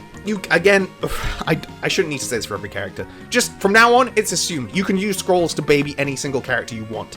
Which is nice, but that's kind of it. Brighton will pretty much be really, really useful in Chapter 4 as just a really good enemy phase unit to get rid of the soldiers, and kind of towards the end of Chapter 4, and then he'll gradually get less useful as the Manster arc goes along, because you get more and more useful units, like Fergus gets online, Asvel gets online, and I'd say by the time you get outdoors, like Chapter 6, that's basically the level of his strength, like, done. That he's not getting any stronger than that. Because, like, I wouldn't even say he's that much better outdoors, because, like, axes are okay, but honestly, they're nothing to write home about. He can use the Brave Axe at that point. I said I wasn't going to talk about Brighton for very long, but there's too much to talk about, people! When you go into the Manster arc, when you enter Chapter 4, you will bring the items that Leif and Lithis had prior to that in Chapter 3, at the end of Chapter 3, into that chapter, into chests.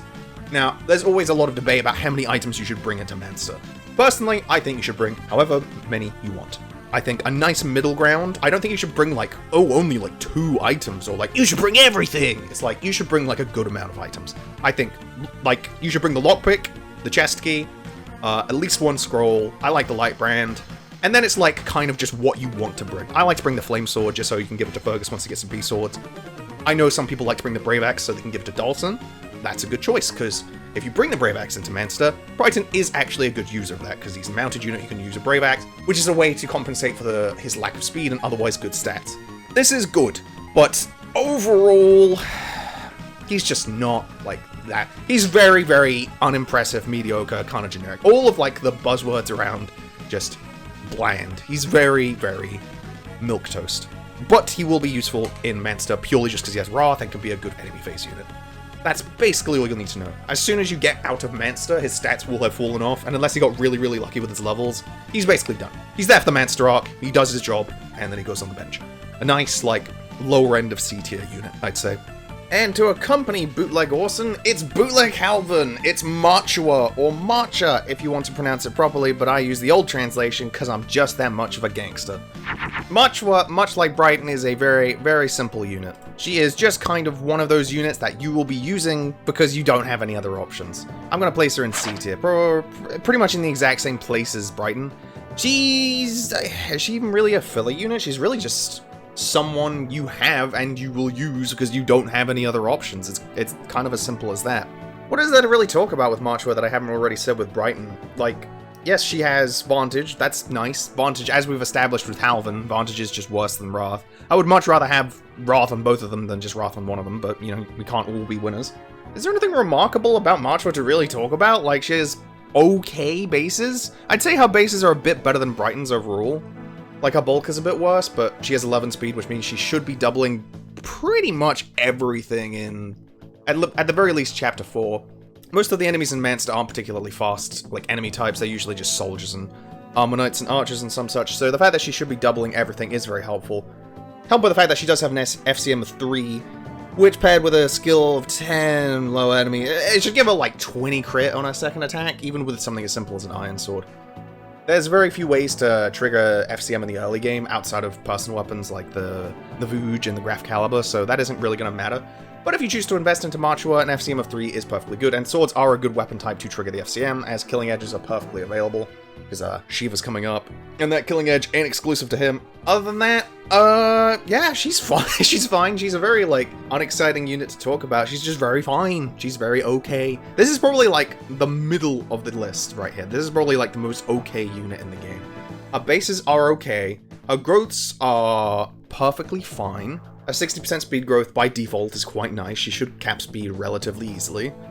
D rank in swords is pretty good. I want to say she starts relatively close to C rank, which is good, so she can use the rapier pretty quickly, which would be helpful with the absolute, you know, flood of armor knights coming through Manster. Other than that, everything I said about Brighton, about how you're probably just going to use them for the Manster arc and then you're probably going to bench them afterwards, pretty much applies to Machua as well. She will hit things, she will take a bit of damage here and there, she will open chests, she will open doors if you give her a Dorky, amazingly. Dorkies can open doors. She supports Brighton, that's nice. I will say this, at the very least she promotes to Hero instead of Swordmaster, so she will gain axes upon promotion, which makes her probably a little bit better than some of the other Myrmidons. I will also say this, there's a shitload of Myrmidons in this game. There is a boatload. This might be the most Myrmidons in a Fire Emblem game. You have Machua, you have Shiva, you have Mareeta, Eyvel technically counts, and you have Troude. So you have 5 effective, like, Swordmaster type units. And Machua is Machua the worst of the bunch? Well, I mean, Eyvel's the worst of the bunch just because she isn't there for most of the game. Depending on your point of view, Machua could probably be viewed as the weakest just because she's very unimpressive and doesn't really add anything outside of just being used that much outside. Like, she's used because you don't have any other options. You're not using her because you want to, unless you're a Machua fan. All 7 of you, I'm sure you exist. Yeah, that's pretty much it for Machua. You'll use her for Manster, and then depending on whether she got lucky or not with her like 2 or 3 levels, you'll keep using her potentially. Like if she got strength speed on her first level, it's like, ooh, Machua! It's Machua gaming time! And if she got like HP luck on her first level, it's like, hey, another fucking unit to feed to the bench gods. And that's kind of it. When she promotes to Hero, she'll get E rank and axes, so it's not even anything like fantastic. Like, oh boy, you'll be able to use Iron Axes at base. You can't even use the Brave Axe at base. If she could use the Brave Axe upon promotion, I'd say like, oh, that's a pretty good promotion. And also the fact, I'll say this again. Same thing for Halvan, is like, the fact that you have Vantage means I can't just make you into a Wrath bot, because Vantage cancels out Wrath. Which sucks! That's kind of it for Machua. Very unimpressive. But she gets the job done, and that's all I need in Manster. I just need a warm body who can absorb blows and potentially kill enemy soldiers. Machua, C tier. And coming up next is a bit of a complicated one, so let's start talking about Lara. Lara's kind of a complicated unit in the sense that she's one of the few units in Fire Emblem, maybe the only unit in Fire Emblem to get a canonical reclass. I'm struggling trying to think of another unit who does this, but Lara will transition from a thief into a dancer, which is unheard of, and it will complicate things somewhat. But it's less of a recall. Whatever, we'll go. Starting. It's early in the morning. Give me a second. I'm going to place Lara at the top of A tier for now. I think she's an incredibly strong unit and very, very valuable to the team overall, but I'm not entirely sure she's S tier right away. She's definitely going to be, at the very least, the best unit in A tier. She might move to, like, the bottom of S tier. Okay, so right away, you might not be very impressed with Lara's performance in Manster, and you'd be right to have that opinion of how she's not particularly impressive right from the get-go. Obviously, her stats are fucking abysmal. Like, she has 0 strength, 14 health, 0 defense. Like, she basically has, like, randoed stats where she has 0 in most stats. And more importantly, she has a con of 3. So, I believe Lara at base can steal, I think, Wind Tomes, and maybe like Slim Swords, and that's it. She can't steal heal staves, for reference. A heal staff is 4 weight. So that's way out of her wheelhouse. So, outside of the fact that she's a thief with 1 movement star, which is nice, but it's not reliable enough to be consistent, and the fact that she is a thief in Manster that can open doors, and there is a shitload of doors in Manster, so that is helpful. And she can open chests, and she is effectively a requirement in Chapter 4 if she gets captured before you open the cells. Game over, effectively. Other than the useful things that she will be doing in Chapter 4, she will be effectively used as capture bait outside of that. I may have mentioned this before with Lithis. It's effectively just taking away all of the items from said character and letting them be captured, so the enemies purposefully go, ooh, some meat to hold, and then they go and capture them and lower their stats by half, and then everyone else just beats them up. That's effectively her only use in combat. Don't even bother giving her a weapon outside of Chapter 4. That's pretty much it for Lara's thief side. It's very, very unimpressive, and if she didn't promote into a dancer, she'd probably be like a C tier unit, similar to the other Manster Chucklefucks, because outside of Manster, you wouldn't use her. She's just a lockpick. She's a walking lockpick, that's basically it, and capture bait.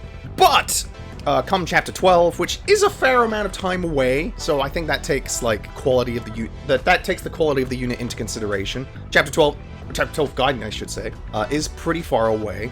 At this point, you will enter one of the worst chapters in Fire Emblem, but if you have a warp staff, you can skip it, so that's a fucking relief. If you warp Lara to the boss, Lara can talk to Parne and promote immediately into a dancer, reducing her stats by a significant amount, but it doesn't matter because she gets to promote into dancer, and Unga Bunga Brain, you know how the dancer works. There isn't that much special about the dancer in this game. It's not AoE, it's just one person, but obviously having a dancer to refresh a unit's action will always be fucking good, no matter the game. Now, being able to refresh another unit's action, regardless of whether it's your best combat unit, or what's more likely, your best staff unit, so they can use Warp or Berserk or whatever you want again, the fact that she can do that is obviously very, very valuable. It's effectively just copying your best unit's action. And as I mentioned with movement stars earlier, there is also a chance that Lara, after dancing, will get the ability to move again, giving you 2 dances in 1 turn, effectively dancing for your dancer, which is hilariously broken. But honestly, as far as Thrashia goes, it's pretty down there as far as how broken it is. There's a lot more busted shit in Thrashia. Just getting to move twice with your dancer isn't actually that good. Although the ideal is you move with a character, they get a movement star, they move again, they get danced, your dancer gets a movement star, so you dance with the first unit again, and then they get to act 4 times in 1 turn. Which on paper sounds hilarious, but you'll probably see it once in a game.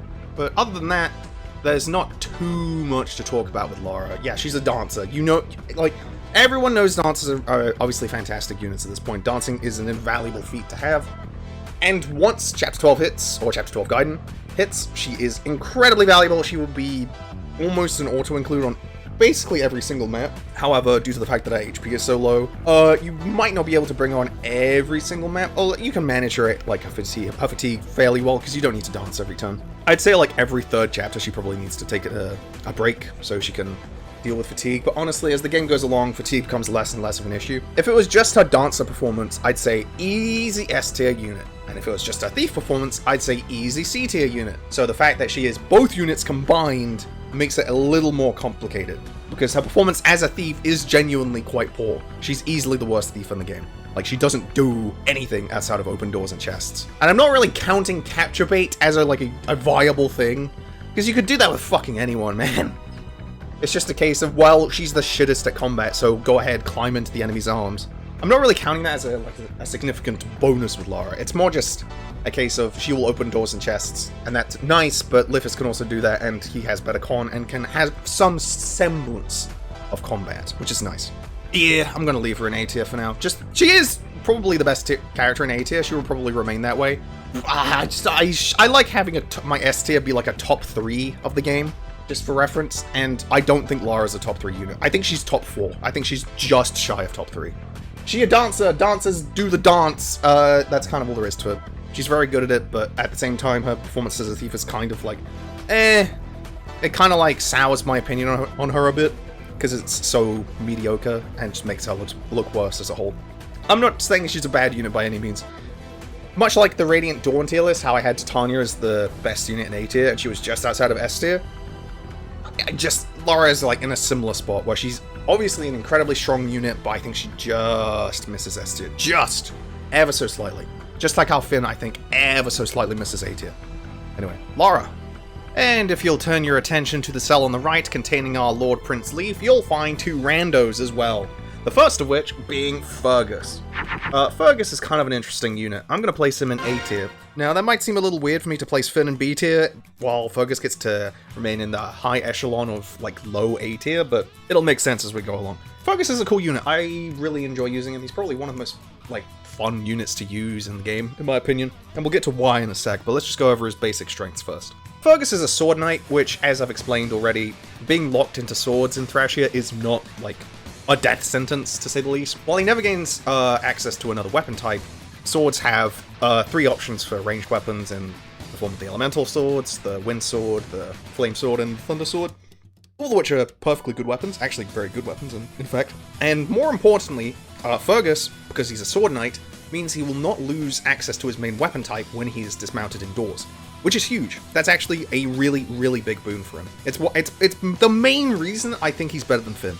Because I never have to worry about Fergus just straight up losing his weapon. It makes him really easy to just slot into any chapter. He's really, really handy to have around. His stats are perfectly good. Reasonable base stats, reasonable growths. And now I think we move on to the actual wacky part of Fergus. You see, Fergus is one of 6 characters in the game to have an FCM of 5. This is absurd. An FCM of 5 means that your crit is getting multiplied by 5, it's getting fucking quintupled on your second attack. Meaning that you need to have a crit of 20 to guarantee that you're going to crit on your second attack. Which with swords is actually quite easy. For example, you get a rapier in Chapter 4. Rapiers are not exclusive to a lord in this game, anyone can use them. And I believe the rapier has 10 crit, which right away is going to turn into 50 crit on a second attack. But the fact that Fergus also supports with, I believe he supports with Karin, meaning that Fergus will actually just gain 10 crit as long as he's adjacent to Karin. Meaning he will have 20 crit as long as he has the rapier equipped and is adjacent to Karin. Guaranteeing a crit on his second attack is really, really fucking valuable, regardless of what it is. Even if the rapier has weak offensive stats, making it so it always crits on your second attack, and his speed is like high enough to the point where he should be doing that. Like I believe his base speed is 7, which is perfectly reasonable. He doesn't actually lose speed with dismounted, which is really nice. This just gives Fergus just really, really solid reliability. Fergus's combat is like some of the best in the game, purely just because an FCM of 5 kind of just turns him into a no-brain unga-bunga throw him at the enemy unit, which is completely okay in my book. Sometimes you just need a unit who fucking kills things. Fergus fucking kills things. He is a killer. Now, that's not even like the end of what he does well. While his bases are good, his growths are perfectly good, an FCM of 5 is borderline broken, probably the best user of the FCM of 5 in the game. He also starts relatively close to B swords. I believe he starts like 20 weapon XP away from B swords, which is very, very good. It means he's very, very close to being able to use the flame sword and the brave sword, which you get in Manster. I believe you get it in 4 Guidon, which is like borderline perfect for Fergus. What I'm trying to say overall is like Fergus feels like he's really just built for Manster. He really feels like that guy in Manster. Other than Leif, he's probably your best combat unit in Manster. And unlike a lot of the other units we've talked about thus far, like Brighton and Machua, I feel like he has some staying power as well. Brighton doesn't really grow very well, and Machua's like kind of so-so.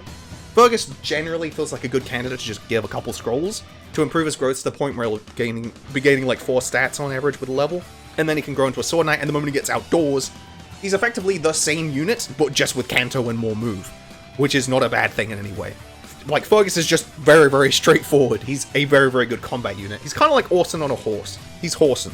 Instead of critting on his first counterattack, he'll always be critting on his second, as long as you build him correctly.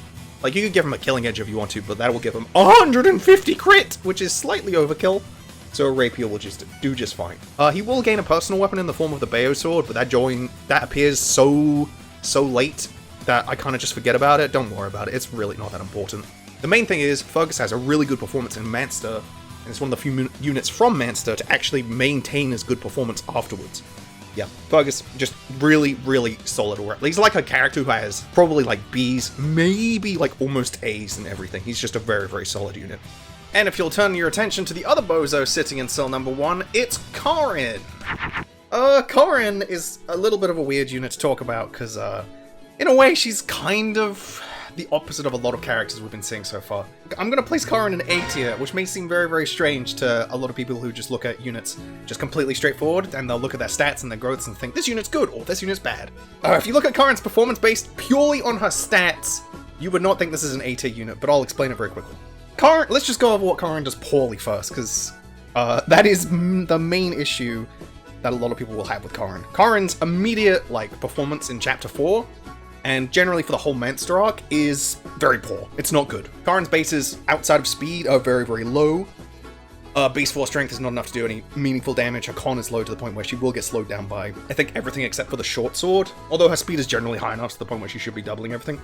She's frail as shit. She is practically made of porcelain. She is not good in Manster. She is not a good combat unit. The most she will be doing in combat in Manster is acting as capture bait. Same as Lara. She will not be doing very much fighting. I want to say on my most recent playthrough during Manster, Karin saw combat around 3, maybe 4 times. And it was only when I really, really needed someone to die. For the most part, she was going through pretty much the entirety of Manster without any weapons. And speaking of weapons, Karin's weapon ranks are also really bad.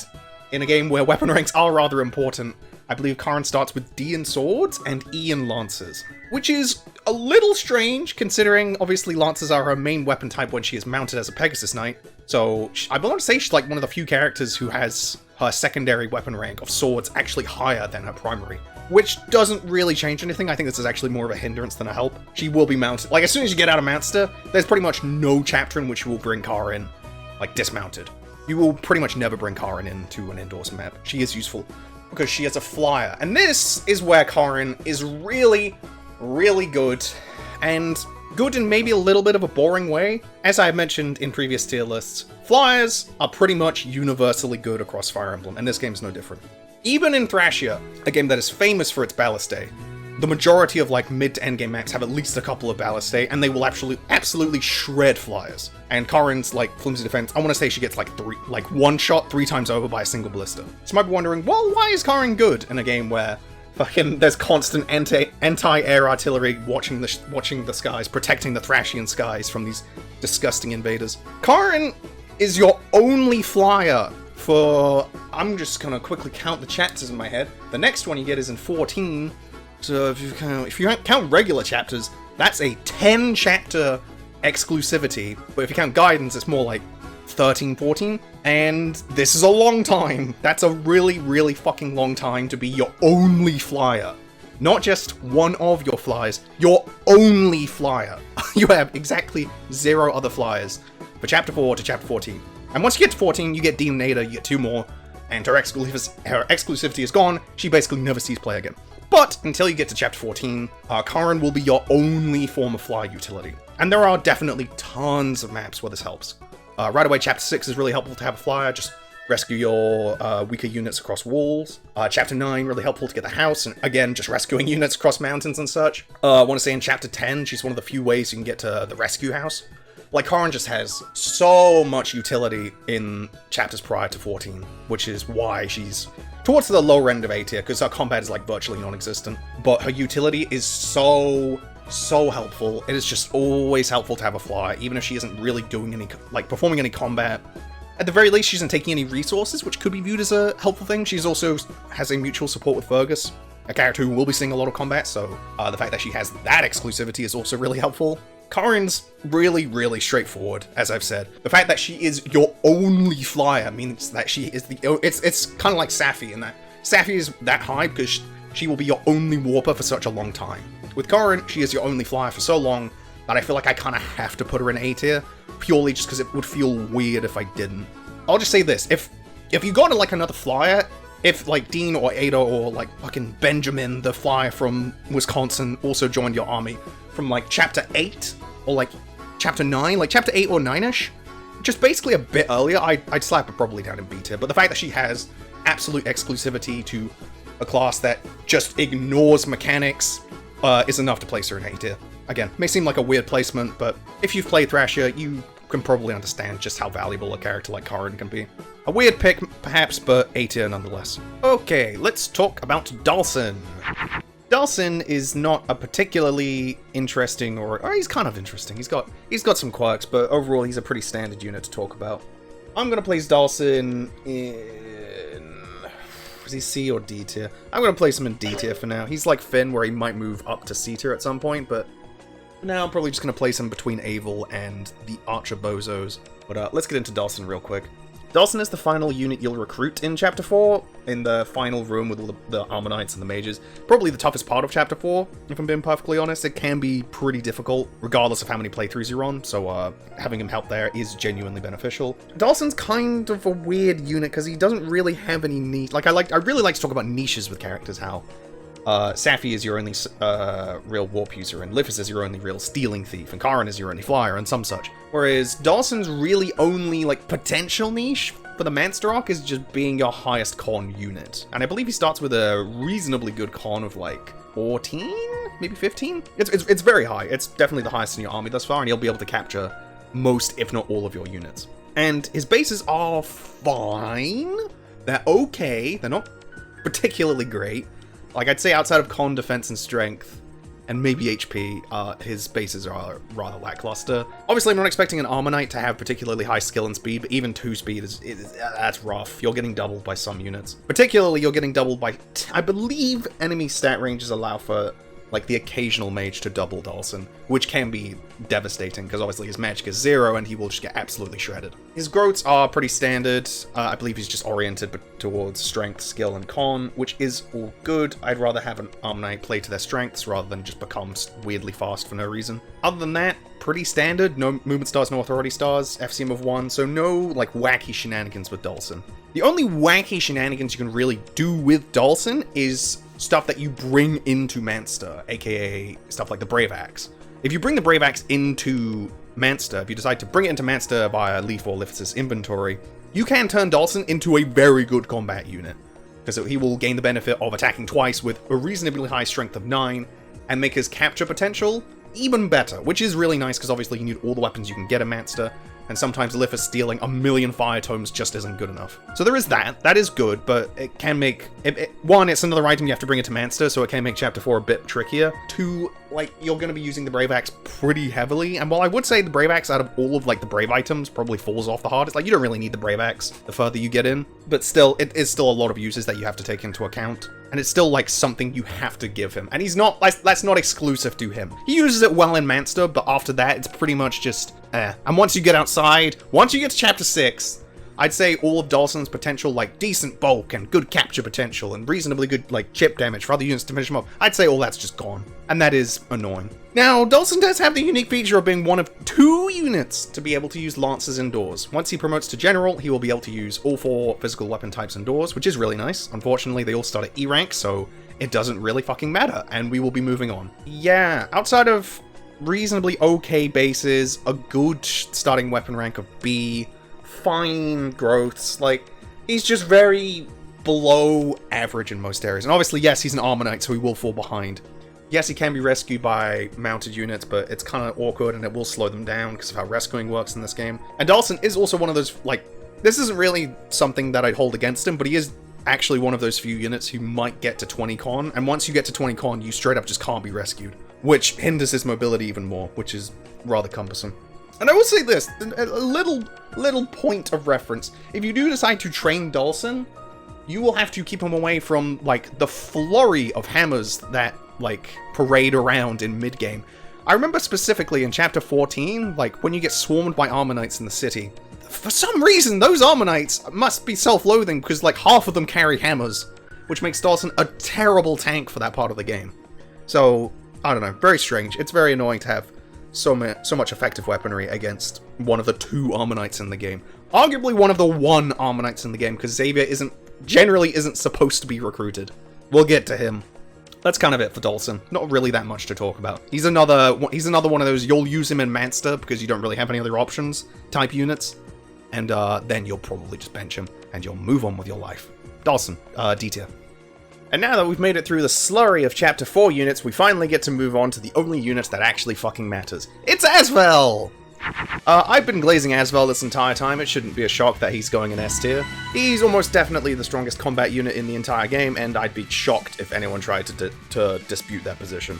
Yeah, Asvel's S tier. Let's just fucking go through all the good stuff. This is the cream of the crop, people. This is my favorite mage boy. This is what mages should aspire to be. No Lus, no Urks, no fucking Ewans. This is a good mage boy right here. Alright, where do you start with Asvel? Asvel's start isn't actually that good. Let's go over his negatives first, because he has so many positives. Asvel's actual, like, beginning performance isn't actually that good. His bases are actually quite mediocre. 4 magic, 7 speed for this part of the game is actually, like, pretty not that impressive. Along with having, like, barely any bulk at 22 health and 0 defense, he's very easy to kill at base. And just in general, I'd say outside of speed at 7, which is okay, every other stat is pretty piss poor. And I believe magic in this game its weapon weight can't be counteracted with con, so him having a con of 4 doesn't really matter that much outside of rescue purposes. Which could matter, but for now it doesn't make a difference. Is there anything else bad about Asvel? His FCM could be higher? Question mark. 3 is still pretty good, people. I'm pretty happy with 3. He's got a movement star, that's nice. He should have 10 leadership stars because he's such a good boy. Asvel, everything. Let's just move on to everything else that Asvel actually does well. Asvel is your premier, your cream of the crop, your fucking, whatchamacallit, Wagyu beef. What do you call, like, the good steak? He's the best you will get in terms of combat throughout the entire game. Because Asvel is your first mage. And if you've played Thrasher, you know magic is very, very good in this game. Especially when you're gifted with a personal weapon, but we'll get to that in a sec. Magic's really good in this game if you're unfamiliar, because magic acts as both magic and resistance as a single stat. This means that if you have 5 magic, for instance, you also have 5 resistance, making magic a double stat. So if you get a point of magic, you effectively get a point in 2 stats. Or I guess it's only really a point in 2 stats if you are a magic user, because if you're not a magic user, obviously you can't use magic, so you're just getting resistance. Either way, it makes magic just very, very valuable in general. And another reason for why magic is so, like, potentially powerful is, as I mentioned earlier, thrones give just a flat 10 defense in this game, meaning that they're actually it's very difficult to deal with bosses sitting on a throne with physical units. Thankfully, magic units don't have to give 2 flying fucks about this. They can just walk up to them, equip Graph Caliber, and watch them vaporize. And that's about it for me. That's about it in terms of what Asvel's combat will be like after you level him up a few times. I should establish this. Asvel's start is rocky, but he's, like, so fucking easy to get going, it's unbelievable. In Chapter 4 Gaiden, you get the Sed Scroll. The Sed Scroll gives you, I believe, plus 10 magic growth, minus 10 health growth, and plus 30 speed growth, which is a big fucking chunk.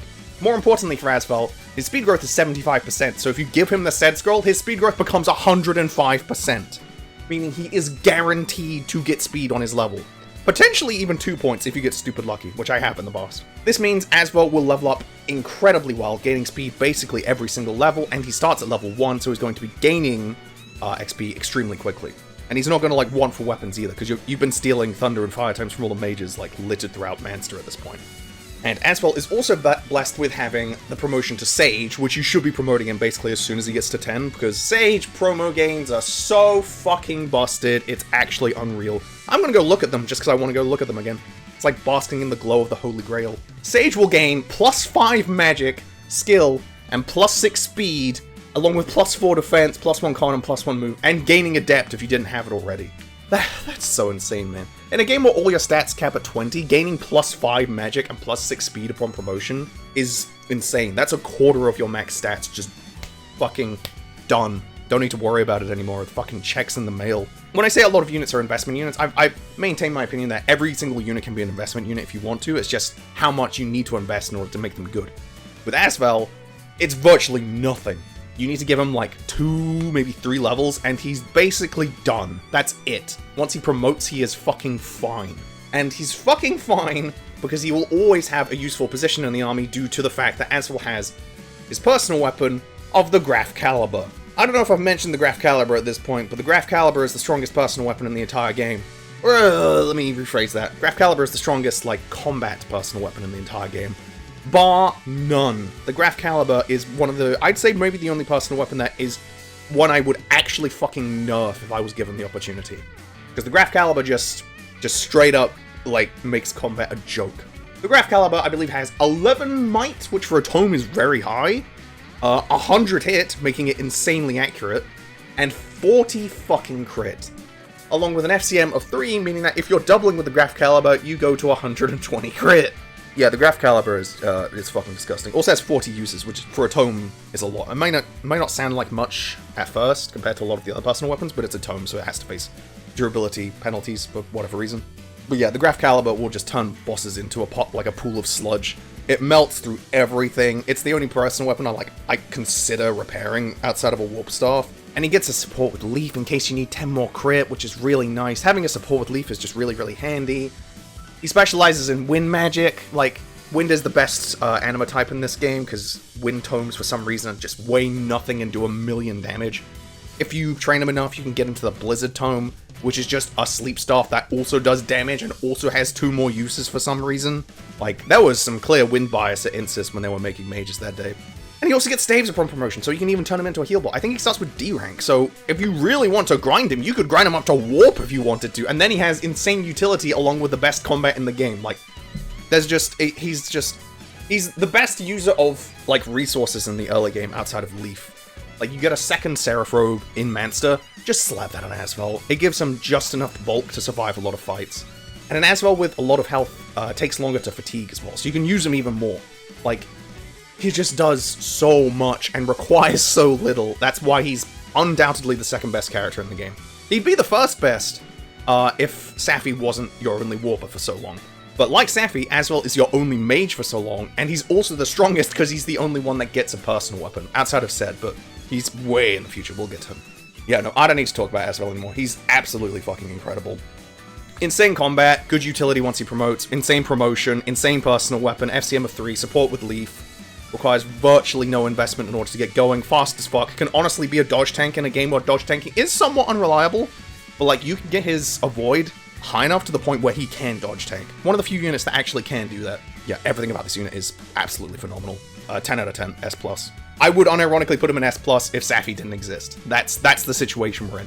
I love this mage boy so much. The best mage boy in the entire series. He's so fucking good. Asvel, S tier. Making our way into Chapter 5, we discover Nanna! Nanna's a pretty simple unit to talk about. She does not really have any, like, really complex niches or anything, like, really, like, completely struggling to find the words. She doesn't really have anything complex to her. She's a pretty straightforward unit. Her strengths are pretty apparent. Her weaknesses are pretty apparent. I'm gonna place her in B tier, around about the middle. I think just below Leif. Wow, look at that. Finn, Nanna, and Leif are all right next to each other. I've mastered balancing. Anyway. Let's get into Nanna. Nanna is very, very simple. She is a troubadour. A troubadour is a class that, in general, in Fire Emblem, is considered pretty good, and I'd say in this case, it's no different. You might be thinking, oh, a troubadour has to face dismount penalties when indoors, which is absolutely true, but it's not that bad. As stated earlier, if you dismount, yes, you lose stats, which sucks, but it's not the end of the world. The main, real, like, crippling penalty you could face from dismounting is losing access to your main weapon type, which Nanna does not, because she is a she's a troubadour, meaning that she uses swords and staves, both of which she can use indoors perfectly fine. That's all fine. I got no complaints about Nanna's performance, indoors and outdoors. It feels a little weird to talk about Nanna's, like, strengths and weaknesses, because Nanna's, like, one of those few units who I'd say doesn't really have any strengths and any weaknesses. She's very just, like, she's just good. Like, she doesn't really do anything super impressively, but she doesn't, like, have any glaring weaknesses otherwise. I'd say, like, okay, what does Nanna do kind of poorly? Nanna's biggest, like, issue is that her staff rank is E for a staff user, which is bad. Starting at E rank in staves is bad. She can only use the heal staff at base, and she gains staff rank very, very slowly. Don't even think about getting Nanna to warp rank. She's not going to reach A rank before the end of the game. Even if you grind her like crazy, even if you grind her as much as humanly possible while still going fast, she will not reach A rank. There is basically no way. So, do not consider Nanna to really be a staff user in the same sense that, like, Safy, Salem, Lenoan, Sara, Sleuth, those types of units are staff users, because they have access to, like, a myriad of different weapons, a myriad of different, like, fucking bio-weapons at their disposal. Whereas Nanna's basically gonna heal, and that's it. Which isn't bad. Having heal utility is always nice. Helped by the fact that Nanna has Charm. Charm's really fucking good. I'm just gonna say, yeah, like, there's really no other way to put it. Charm's really, really fucking good. It's a skill that just flat out gives 10 avoid and hit to every single blue unit within 3 spaces of Nanna. It's effectively an AoE support. Think of it like Nanna basically supports everyone within 3 tiles. It's incredibly fucking valuable. It's really, really nice. Obviously, it's not like a game changer. 10 hit and avoid isn't massive, but it is just a really, really nice bonus to have. In a sense, it's almost like having 3 worse authority stars, because instead of it being global, it's just, like, localized entirely within my Nanna. Yeah, it's just really, really nice to have. It gives her great utility to just have both Canto, charm, and heal utility. She is an excellent, excellent support unit. Now, when it comes to combat with Nanna, she can fight. She has a personal weapon. The Earth Sword is like a perfectly good personal weapon. The problem is she can't really use it that well because her con is pretty lackluster. Like, Nanna's bases really aren't anything to write home about. Like, all of her stats are pretty not good. 18 health is pretty low. Base 3 strength is obviously terrible. Base 5 magic for a troubadour is quite bad. She's not fast. She won't double at all. Like, her combat's pretty poor. The only reason her combat is, like, kind of acceptable, the only reason people are like, Nanna's fine at combat, the only reason people say that is because the Earth Sword heals for all the damage you do. It's Nosferatu as a sword, effectively, which is very strong. But ultimately, it's not that impressive. Nanna's just really, really straightforward, honestly. Like, there's not that much to talk about. The moment you get her, like I said with Brighton, where it's like, once Brighton gets to like chapter 6, that's basically as strong as he'll get.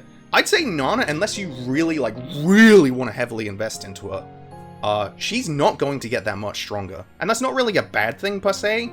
It's like, she'll occasionally do chip damage with the Earth Sword, and she'll mostly heal, but, like, at the end of the day, I found that, like, I'm bringing Nanna purely just because she has Charm. And Charm is actually just that nice of a resource to have. Like, there's only 3 Charm users in the game. There's Nanna, Demud, and whoever's wielding the Kingmaker, aka Leif. Pretty much from chapter 5 all the way into endgame, there isn't a single chapter where I wouldn't bring Nanna, just for Charm's purposes. Like, it's like, oh, I have a free unit deployment slot, I've brought everyone I need, fuck it, I'll bring Nanna, why not? Charm's nice to have. And she also supports, like, a good amount of units, like, she supports Leif. I believe she's the only character that has a 2-way support with Leif, which is nice. She supports Finn, she supports Homer, I think she supports Demud. She's just a really, really good utility unit, but utility doesn't really have a way to scale, so to say. Like, stats scale with growths, weapon ranks scale up, allowing you to use better weapons, stuff like that. You could give her the Wrath Scroll, I guess. Wrath Scroll with Earth Sword would be pretty good, but, like, honestly, it's kind of like whatchamadingdong, it's kind of like Brighton's Wrath, and that Wrath is eventually just not going to, it's going to stop killing things eventually, and then you're just kind of left having wasted the Wrath Scroll when you could have used it on someone better. Yeah, no. I'm just, like, going on Nanna a lot. She's a very, very straightforward unit.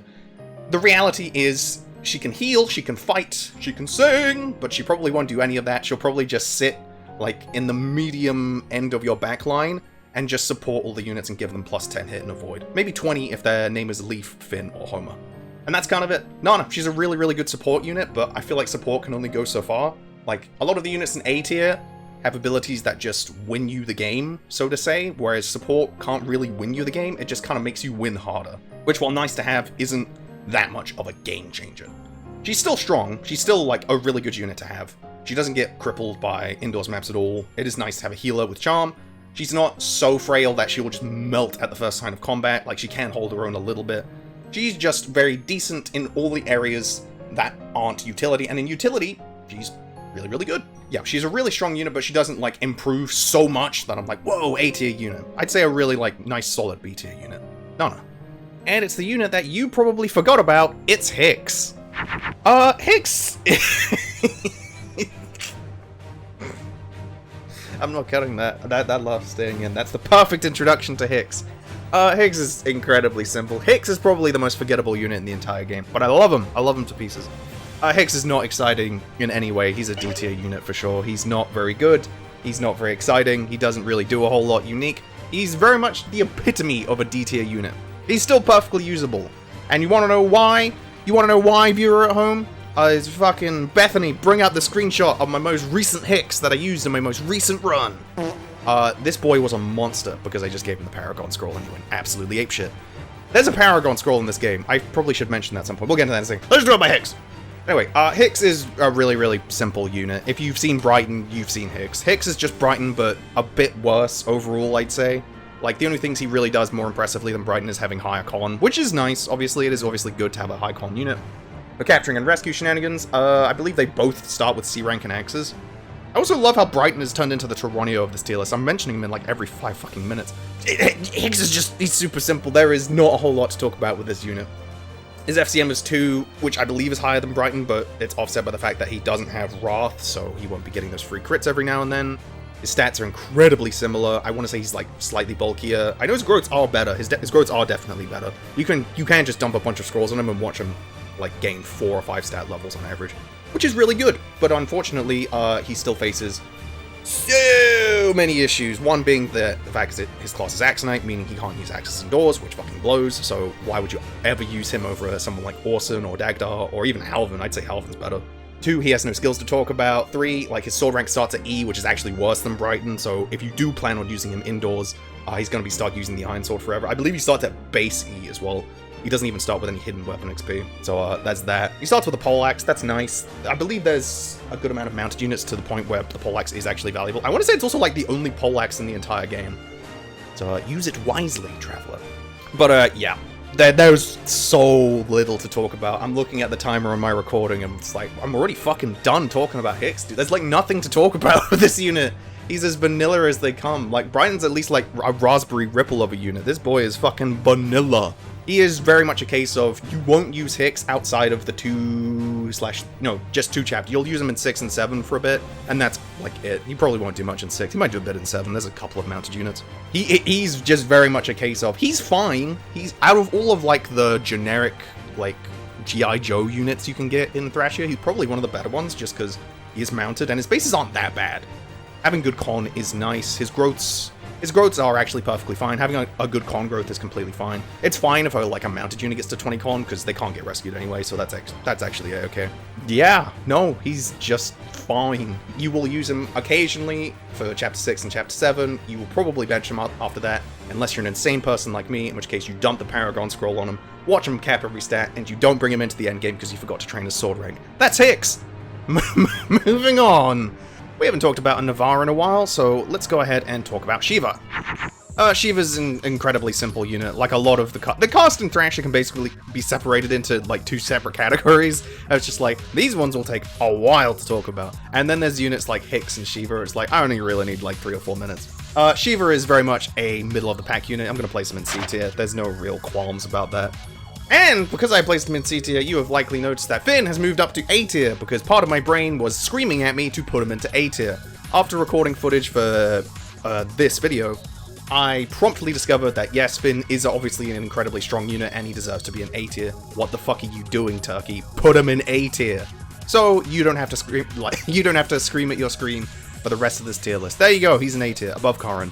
That's generally where he belongs. I do think Fergus is better, though. I will, like, stand my ground on that. Anyway, now that we've done that detour, let's talk about Shiva. Shiva's as pretty much a standard sword fighter as you get. He is just the Myrmidon. He is John Myrmidon. Like, there is very little special about this unit. He joins in Chapter 7, basically halfway through. He doesn't really do a whole lot in Chapter 7, so I want to say he's basically the start of the units that don't get any free deployment slots, or any like, free deployment in chapters. Because after this is Chapter 8, and you get Battle Prep, and you get Callion, and, like, the rest of the game starts. So there's no more free shit. No more free trial periods. Yeah, no, Shiva is fine. There's, again, like I said before, just very little going on with this unit. He's very similar to every other Myrmidon in the game, but he just doesn't really have a whole lot going on. His FCM is 4, which is very, very good, obviously, but he's definitely not the only user, like, he's definitely not the only unit who has a high FCM, and is also wielding swords at the same time. In fact, to really put it into perspective of how kind of generic Shiva is, outside of his skill of Soul, I want to say he's like one of 2 units to have Soul in the entire game. It doesn't matter, Soul is like worthless, don't worry about it.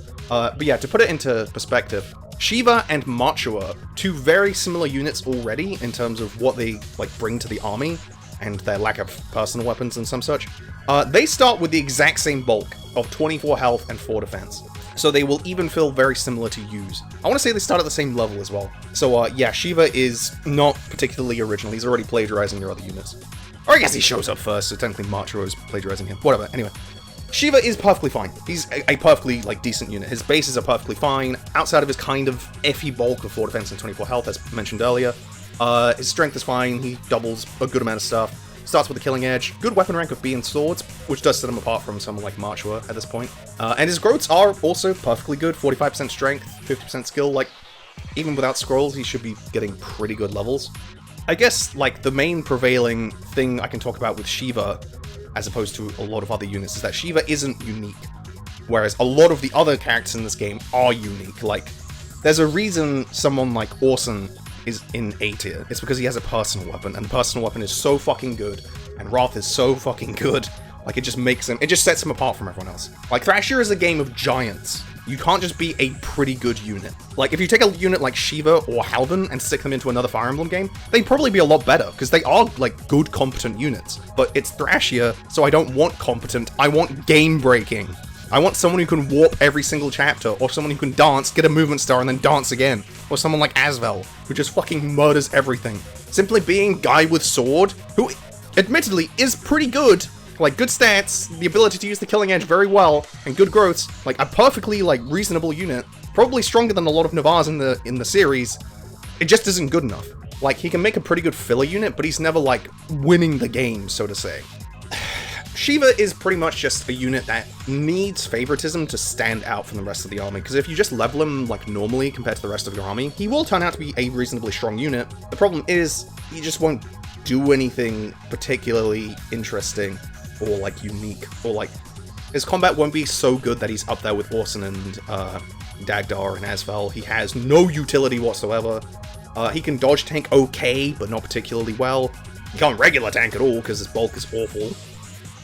And the Killing Edge isn't his, like, so to say. If his Killing Edge was a personal weapon, I'd say, ooh, Shiva's pretty good, because he has the Killing Edge. It's his. It's his alone. He put his name on it in the fridge, and now no one can fucking have it. But it's not, so I'm just going to give that to the sword unit that I have been using at this point, like a Fergus or a whatchamadingdong, a Machua if I've been training her at this point. And like, there's a unit like Fergus who has a horse and an FCM of 5 instead of 4 and no horse, so it's just very difficult to justify using Shiva over someone like Fergus, because Fergus is just Shiva, but better. Outside of like the few times he has to dismount and go indoors and lose and have like effectively one less move than Shiva. That's basically it.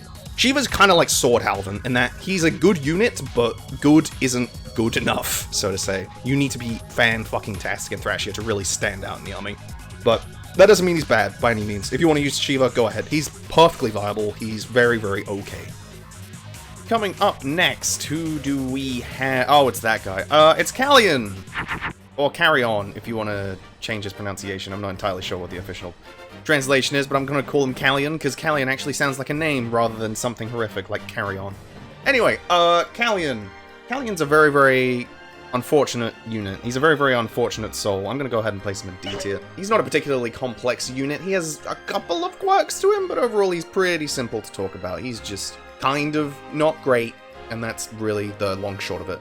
But let's talk about Callion. Callion will join you in Chapter 8, meaning he only gets one free deployment chapter as compared to basically every other non-Shiva unit at this point.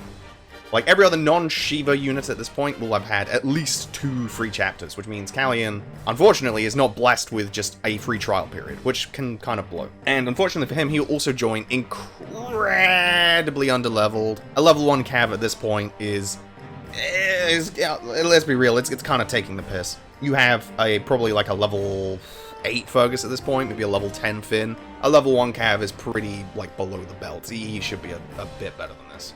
Paired with the fact that his bases are, across the board, pretty... range from, like, his best stat is probably speed at 8, and the rest of his stats are just plain old poopy at, like, 5 in everything else. He's a very, very unimpressive boy at base, paired with very, very poor weapon ranks as well. Along with the fact that he has no skills, only 1 movement star, and while an FCM of 4 is decent, honestly, like, his base stats are so poor, and there isn't that many ways to trigger an FCM of 4 when your weapon ranks are E and D, so he doesn't really have anything sensational about him right away.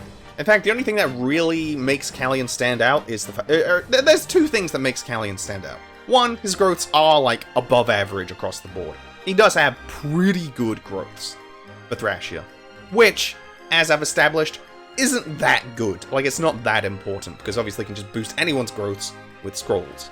And number 2, his most important feature is that he will talk to Selphina in Chapter 9, and get access to the Paragon Sword, which is an E-rank sword that I believe gives you +5 defense when equipped, and just flat out gives you Paragon when it's equipped, which is obviously incredibly valuable. Just having double XP means you can level to your heart's content. Now, in a normal game, this would be his pref weapon, and I'd say Callion would be a lot better if it was exclusive to him, because he'd effectively be just a free unit. That is not the case in this universe, unfortunately. You can just give that to anyone who can wield swords. And there are plenty of better options for that, including literally, like, pretty much any other sword unit on this list. You can give it to Leif, you can give it to Nanna, you can give it to Shiva, you can give it to Machua, you can give it to Fergus. You can give it to a billion other people. You can give it to Finn if you want, because he has Ian swords. He has D even. Like, while Callion will be the guy who gives you the Paragon Sword, he's definitely not the best user of it, so to say. And you might just think, it's like, well, you gotta level up Callion. He's a slow grower, he's almost an est. He's an est in a world of parlors. And yeah, he is definitely growth-based, but the game really doesn't, like, give him a free win, so to say. Because, while Chapter 8 is a perfectly fine chapter for him, because the enemies are really, really weak, and you can give him a bunch of kills there. The chapter after that, with 8 Guidance, is indoors, meaning he'll have to dismount, and while he is a cav, meaning he can use both swords and lances while mounted, he still will just go down to exclusively swords, which totally blows! And then after that is Chapter 9, and while you will bring him so he can talk to Selphina and you can get access to the Paragon Sword, he really won't be doing very much in that chapter because the Draco Knights are really scary, and by the time you've taken them out, the chapter is basically over and there won't be anything for him to do. Outside of obviously getting the Paragon Sword. And then you're at Chapter 10, and the enemies have, like, generally just gotten a bit stronger across the board, and it is just tougher to train Callion at that point. So without, like, heavy favoritism and maybe even booster usage, I find it really, really difficult to justify even bringing Callion past the Paragon Sword chapter of Chapter 9. Like, he's fine, you can train him, an FCM of 4 on a mounted unit is good, but again, I'd like to just draw the jury's attention to Fergus, who will join with better stats, perfectly, like, acceptable growths, and an FCM of 5. So, I'm gonna be real, your FCM of 4 really isn't that impressive. You can train him and he will turn into a perfectly, like, decent unit. You will get him to a point where he can actually utilize the FCM of 4, and that is nice, but at the end of the day, he requires very heavy investment in order to get going, and at the end of the day, do you really need that? Especially when fatigue is going to be kicking in, you're not even going to be able to bring him on some chapters. So it's kind of awkward to really justify even investing that heavy into Callion when what you get in return isn't something that exceptional. He's okay. No, he's not. I'm going to take that back. He's quite poor, actually. I'd rather have Eyvel, even though Eyvel's only available for like 4 chapters. Yeah, Callion, very, very straightforward. Kind of just joins at an awkward time. Wrong place, wrong time. If he joined a bit earlier, he'd probably be pretty solid. And if he joined a bit later, he'd be completely worthless. So, maybe not wrong place, wrong time. Either way, Callion, very, very investment-heavy unit. You can invest into him if you want, but there's just better units for that. The most he does is get you the Paragon Sword, which will make another unit better, but you can slap Paragon on him if you want. Paragon Scroll lets you level anyone, you can do that with anyone. Not important! Callion, D tier. You know what, I've had enough of good units. I've had enough of them. I don't want any more good units. Let's just move on to the Scrub Squad. Let's start with Selphina. Selphina is an annoying unit. I really dislike Selphina because it feels like wasted potential. I'm going to go ahead and place her in D tier towards the lower end. Maybe a little bit lower than she should be because of personal bias, but it's my tier list, so I get to make the rules. Selphina is simple and complicated. She's simple in the sense that she isn't very good, and the reasons why she isn't very good are pretty straightforward. And in the same way, the ways that she can actually be somewhat decent, because she's not an E or an F tier unit, she does have some strengths, even if they are somewhat fleeting and not particularly great, and like they're not particularly great for long either, they are still strengths. She starts as a level 8 Bow Knight. A Bow Knight is a fine class. It's not amazing, obviously, because you are forced to use exclusively bows, and you will never gain another weapon type, which does blow. But, as far as bow users go, Selphina is probably one of the better ones in the game, purely just because she starts at B rank in bows, and starts with a killer bow to boot, which is nice. Although only having an FCM of 1 doesn't really mean that she gets to just use and abuse that as much as she wants. That is nice. Having B rank in bows means she can use the Brave Bow base, which is very much what the game wants you to do, given that the way to get the Brave Bow is to have her talk to Glade in Chapter 13. Which you should do, because the Brave Bow's pretty fucking good. It's like the only reason I have Selphina in D tier. If the Brave Bow didn't exist, I'd probably place Selphina in, like, E tier. She's not very good. We've pretty much gone over her positives at this point, in that the Brave Bow is good, and that's about it. So, what's bad about Selphina? Kind of everything else, to be honest. Like, her bases are not good. For a level 8 Bow Knight, everything outside of 10 speed is very, very bad, and the fact that her con is so low means that she doesn't actually have 10 speed. She has, like, 6 speed. So, that's unfortunate. Her strength is insanely low at 5, she's not accurate, she's not bulky at all. Just very, very middling stats. Not helped by the fact that her growths are also quite poor. Like, just even for Thrashier standards, these are quite poor growths. These look like almost pre-promote growths from a GBA Fire Emblem. They're very, very much not impressive. I am very, very whelmed by this unit. So, along with bad bases, bad growths, and having a weapon type that has no form of 1 range ever, Selphina is also cursed with having the Accost skill. And I mentioned this back with Dagdar, in that a cost can be a double-edged sword. Sometimes it can really, really help, like with Dagdar, because his health is so high and his speed is so high that it will proc all the time, which is really, really helpful.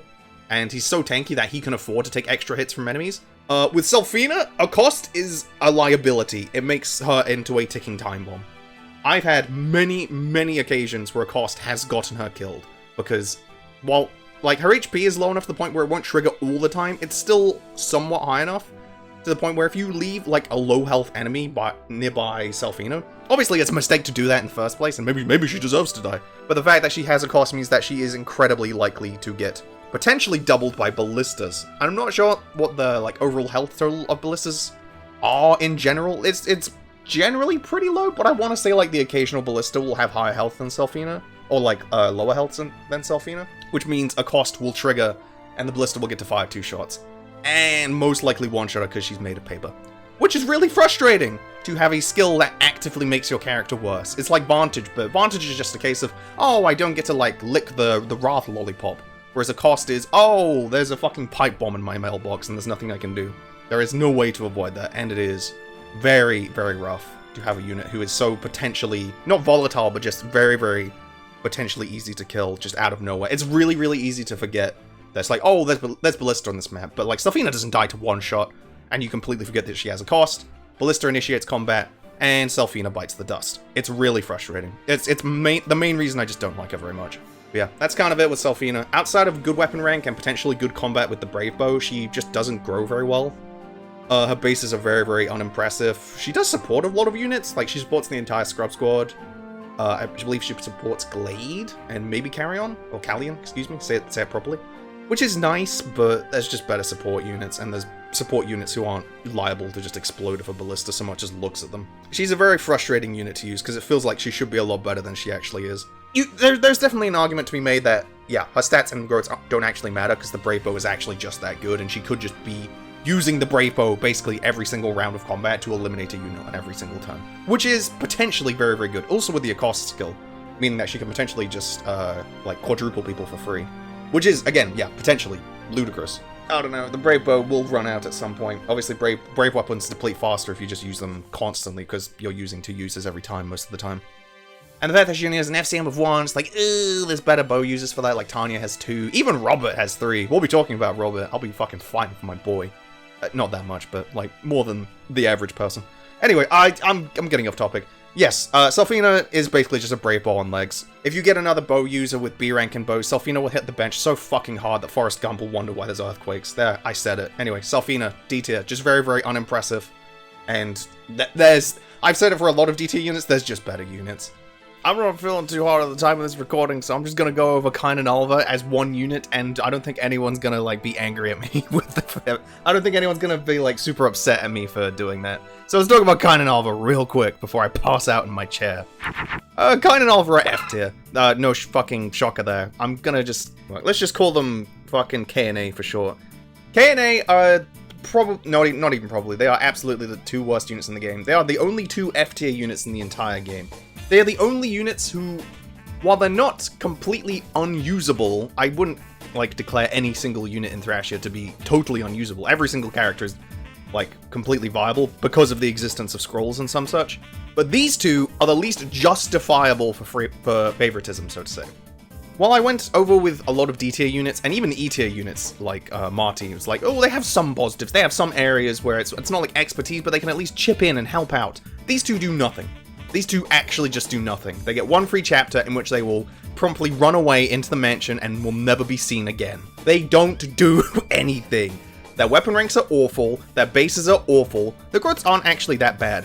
But that doesn't matter because you're at chapter 9, basically chapter 10 by the time you'll actually get to properly use them. And they're like, compared to characters like Finn, Fergus, even Selphina is much better at this point.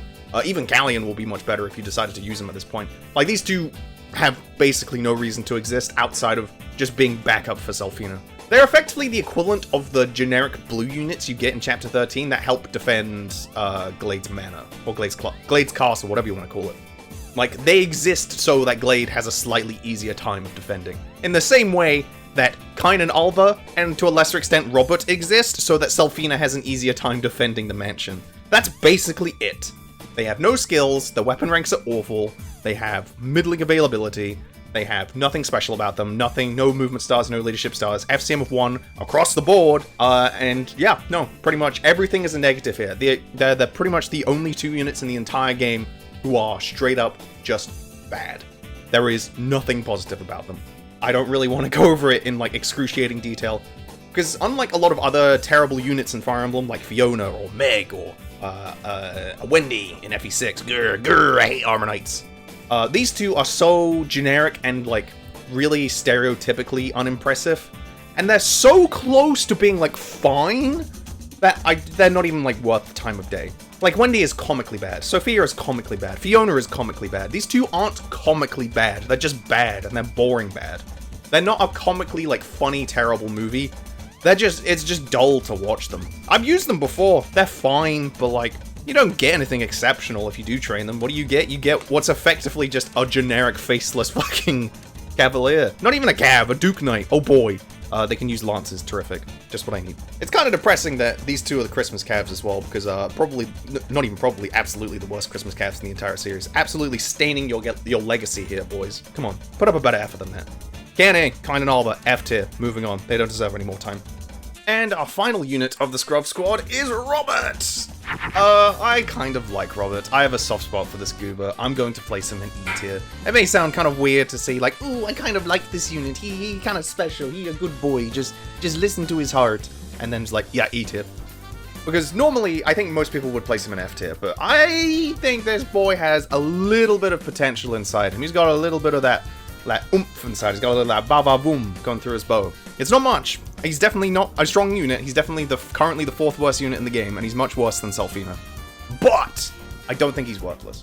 Robert will join you as a level 1 bow knight, same class as Selphina, with very, very bad bases. I want to say he has, like, arguably the worst bases in the game at this point. Outside of, like, maybe okay speed, but for the most part, like, his bases are pretty irredeemable. This isn't helped by the fact that he also starts on E-rank bows, unlike Selphina. Selphina, at the very least, has, like, access to the Brave Bow as soon as she can use it, or like as soon as the Brave Bow exists in the game, whereas Robert will need to grind that weapon rank, because he starts at E rank, and that fucking sucks. Only having access to the Iron Bow is really, really unfortunate. Not helped by the fact that you don't even have very much time to train him before the Brave Bow appears. Like, I want to say, outside of just heavy grinding, it's basically impossible to get Robert to B rank before the Brave Bow just suddenly poofs into existence, which absolutely blows us. So, Robert makes a really, really, really terrible first impression. Honestly, of all of the units you get in Chapter 9, all of the Scrub Squad, he is definitely the weakest at base. So it may seem weird that he's not an F tier with the other 2 goobers, especially considering he has no formal 1 range. That being said, I do think Robert has, at the very least, something going on compared to Kein and Alva. 1, Robert does have a movement star. It's not much. It's not much. I'm not claiming it to be like a massive, like, acre of golden land or anything, but it is something. Compared to Kein and Alva, I don't even believe Selphina has a movement star, so that's something. 2, he has an FCM of 3. This is good. I'm not gonna, like, deny an FCM of 3 being, at the very least, competent. An FCM of 3 is nice. This means that if he does actually get to C rank, he can just go ahead and steal Selphina's killer bow and use it much better than her, at the very least, which is genuinely quite nice. 3, Robert does actually have really great growths, like, even before scrolls, 65% health growth, 60% speed growth, 50% skill growth, even a 45% strength growth is really nice. Even his lower growths of 25% defense and 20% con are actually, like, pretty good. I'm quite happy with that. Meaning that he's a really good candidate for scrolls if you want to invest into him. So effectively what I am saying is that, yes, Robert is very much a growth-based unit in a game where you don't really want growth-based units for the most part, unless the growths are really, really good. And while these are good, what I am saying is, in order to get Robert to a point where he will surpass Selphina, which doesn't take that long or that much investment, you will need to, like, start putting your money into Robert stocks, so to say. Like, from the moment you get him, maybe not in Chapter 9, like, you could train him a little bit in Chapter 9 if you wanted to, but pretty much from Chapter 10 onwards, you need to field him every single time, and he will need to be a part of combat at every single possible moment, because you want to grind him as quickly as possible. You could also give him Paragon if you want, but, like, that's not really a point for him, because you can just get Paragon to anyone. Anyway, Robert is a potentially very, very strong unit. It's just that he's offering very little at the start, which is very, very unfortunate. He supports no one, which is obviously a huge bummer. He has no skills to speak of at base. I don't believe he gains anything on proper promotion. He will never have one range. His bases are comically terrible, which is really bad. And he will be a huge resource hog if you do want to use him, which is unfortunate. And I think the biggest point against even training Robert in the first place is that Selphina does just start at B rank in bows, which makes it really difficult to even justify using Robert in the first place. There's basically very little reason to use him. But I'll take very little reason over no reason at all, like Kein and Alva. Because I have trained Robert, and he can turn into a genuinely strong unit in his own right, and he will surpass Selphina should you choose to use him. It's kind of like a Ross Garcia situation, where Garcia is better than Ross most of the time, but I'd say like 1 out of 10 runs, Ross will be better than Garcia, in the same way that Robert will be better than Selphina. But the reality is you probably won't use either of them, because neither of them are very good.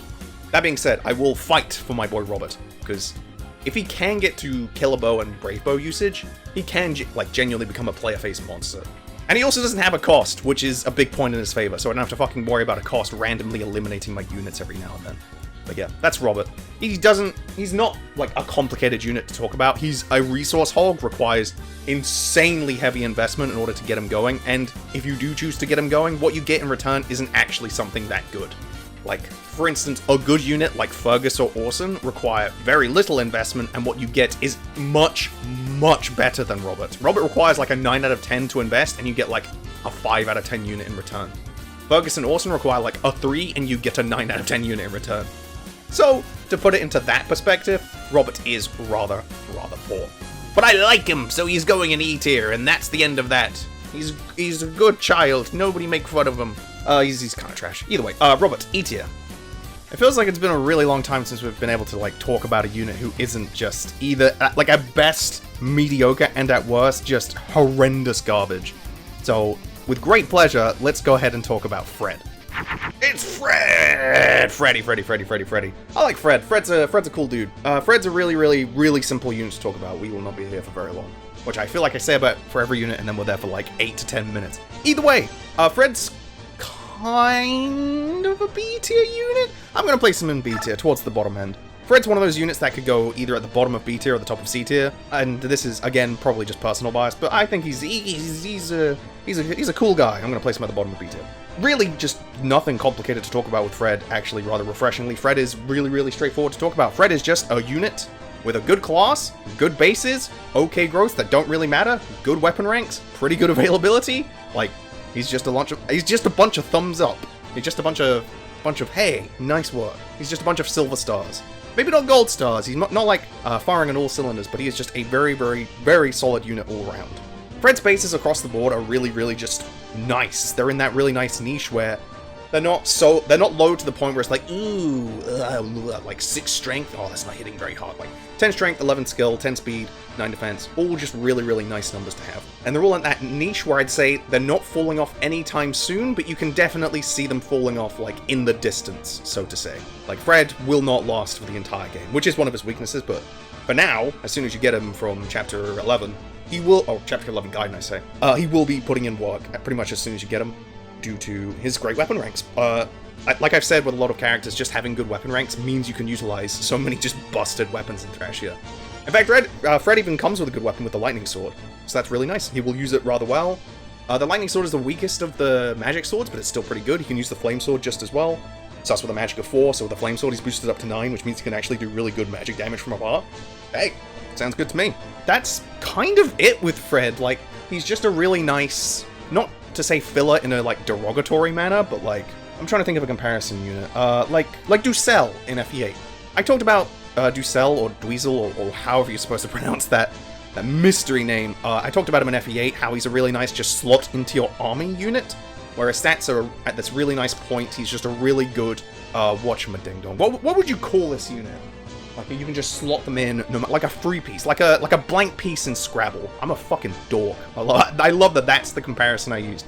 He's a blank piece. You can fit him into an army, and he can do many a thing. He can rescue, he can tank, he can chip, he can be an enemy phase unit, he can cook, he can clean, he can slice, he can dice, he can just do everything.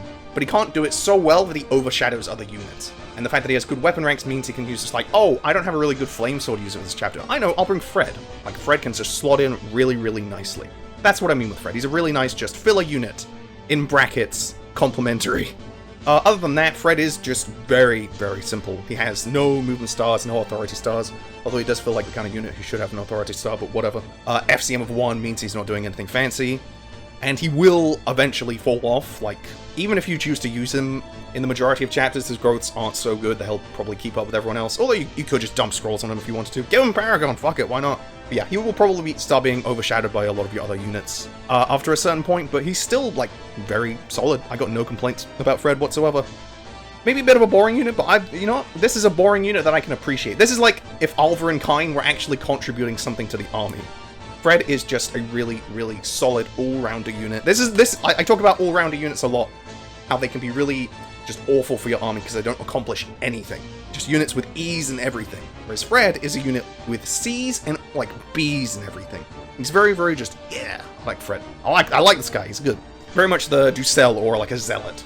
Someone you can definitely see just becoming bench fodder eventually, but for like a good, I'd say 7 to 8 chapters, they are perfectly good. A 9-move cav with, or a 9-move paladin with A in swords and C in lances can't really be considered that bad of a unit in my eyes.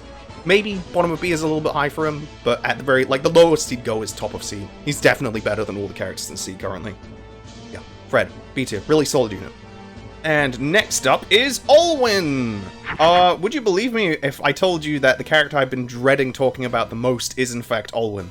I have no idea where to place Olwen. Olwen is one of those units, it's kind of funny to go to a unit like this from Fred, because Fred is really, really straightforward, and it's just like, oh, good bases, his growths are alright, good availability, great weapon ranks. And then you get to Olwen, it's just like, oh my fucking god, there's a million things to talk about with this character. Oh, where do I begin?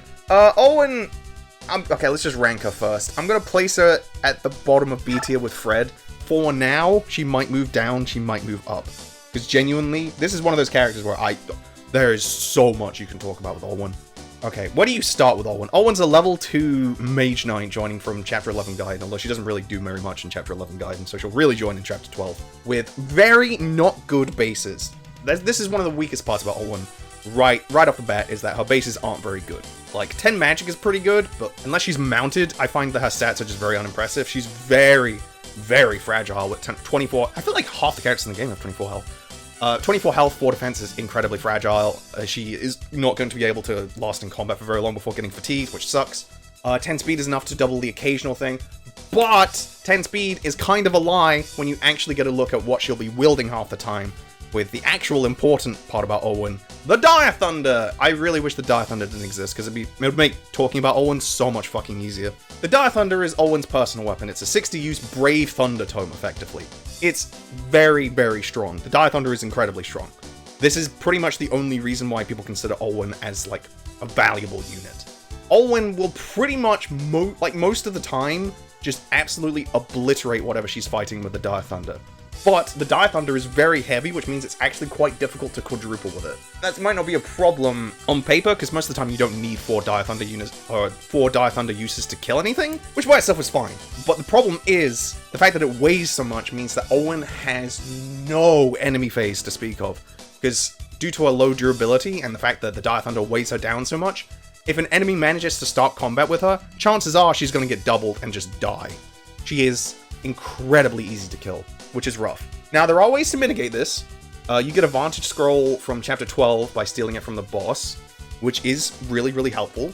In this rare instance, Vantage is actually very, very good, because you can just give it to Olwen, and she will be able to, like, double the enemy before they even get to attack, and due to the fact that she has an FCM of 4, she will probably just kill them with Vantage, which is really good. This will level her relatively quickly, but it'll also burn through your Dire Thunder uses very, very quickly, so, so, and you can get a second Dire Thunder if you really want to, like, fucking capture it from Reinhardt in 22. That sounds like a Rube Goldberg machine level of, like, let's just go through all these arduous fucking efforts just to steal a tome that's good, but not, like, the end-all be-all. Either way, Olwen's combat is good, with a big fucking asterisk next to it. It's good and can be made better with Vantage. The Dire Thunder is good, but it will break eventually, meaning that you will need to start leveling her into other things. Now, there are also other good things about Olwen. Her weapon ranks are pretty good. She starts at D rank in Fire and Wind, which sucks, but she can use Wind tomes at base, which is very, very good. Seeing swords, her strength is bad, so don't worry about it. I'm not even going to bother talking about the blessed sword, because nobody fucking uses it. What's the point? But more importantly, she starts in B rank in Thunder, which is 1 rank away from being able to use bolting, which is very, very good. And Thoron, if you can manage to get your hand on one of the 2 Thoron tomes in the game. Either way, being close to using bolting is genuinely very good. And like, I want to say outside of Ilios, who we will get to in a second, she's like the only character that's reasonably going to be using Thoron and bolting.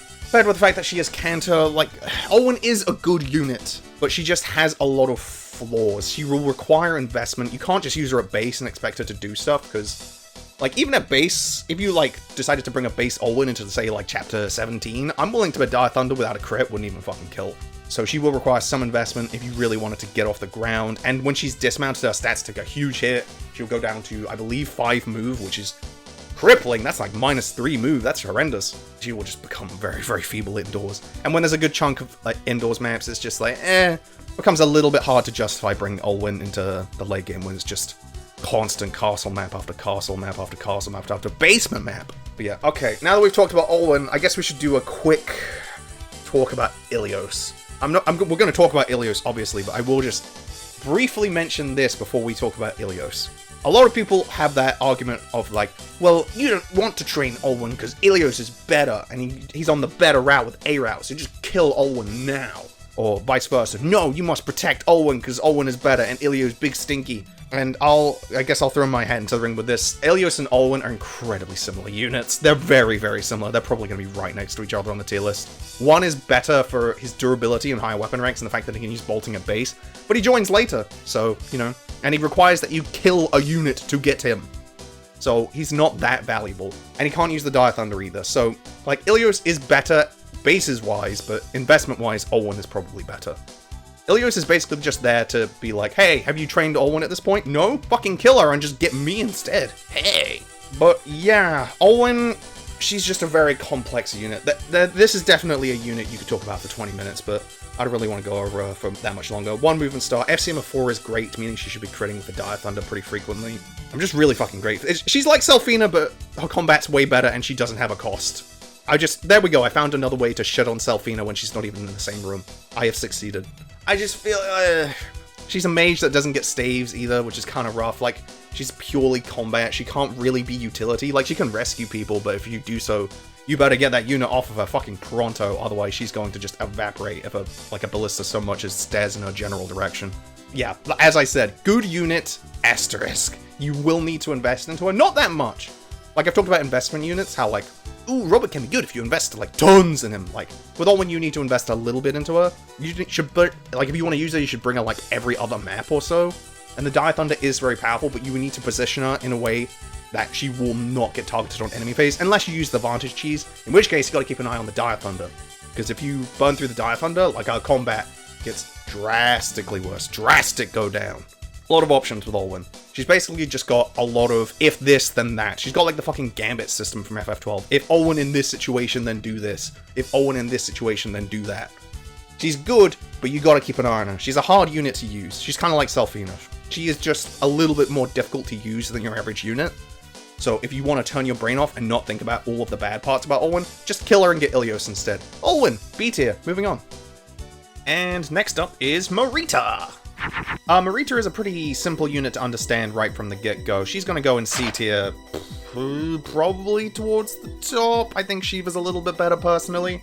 A lot of the sword fighters really just fall into the same category of like, yeah, they're pretty alright. They're perfectly viable, but I don't really need them, is the thing. Like, a lot of the time it's just like, you're good.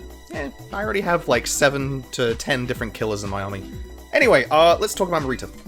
Mareeta will join you from chapter 12 with the good old Mareeta's sword. Wow, what a great name for a personal weapon. They really just went into fucking the hero's logic. The hero's dictionary for that one. It's really, really memorable. Which is a very, very good personal weapon. It's a brave sword that gives you nihil, and I believe has just really solid stats all around. So that's nice. Her bases are fucking atrocious. The 3 base strength at chapter 12 is kind of comical at this point.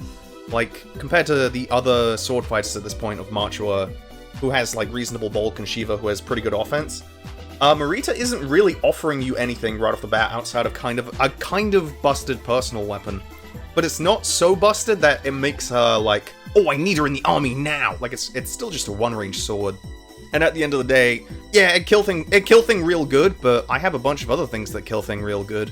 And honestly, the fact that it's a brave weapon and she will be quadrupling most of the stuff that she fights, isn't actually that valuable. Like, it's nice, I'm not gonna pretend it's not, but, like, she'd probably be killing them perfectly well with, like, a steel sword or something. Although her con is kind of garbage and her starting strength is bad. Mareeta's just kind of an awkward unit to talk about, because on paper she's a good unit, because her growths are very, very good. She is very much a growth-based unit, and normally a growth-based unit joining from Chapter 12 wouldn't be the end of the world. You still have plenty of time to train her, and you do have plenty of time to train her. She levels incredibly quickly. She has access to the Paragon Sword, which is really, really nice. You don't have to use the Paragon Scroll on her. She grows very, very nicely. Offensively, she's a little bit fragile on the defense, but it's like, it's not really that big of a deal.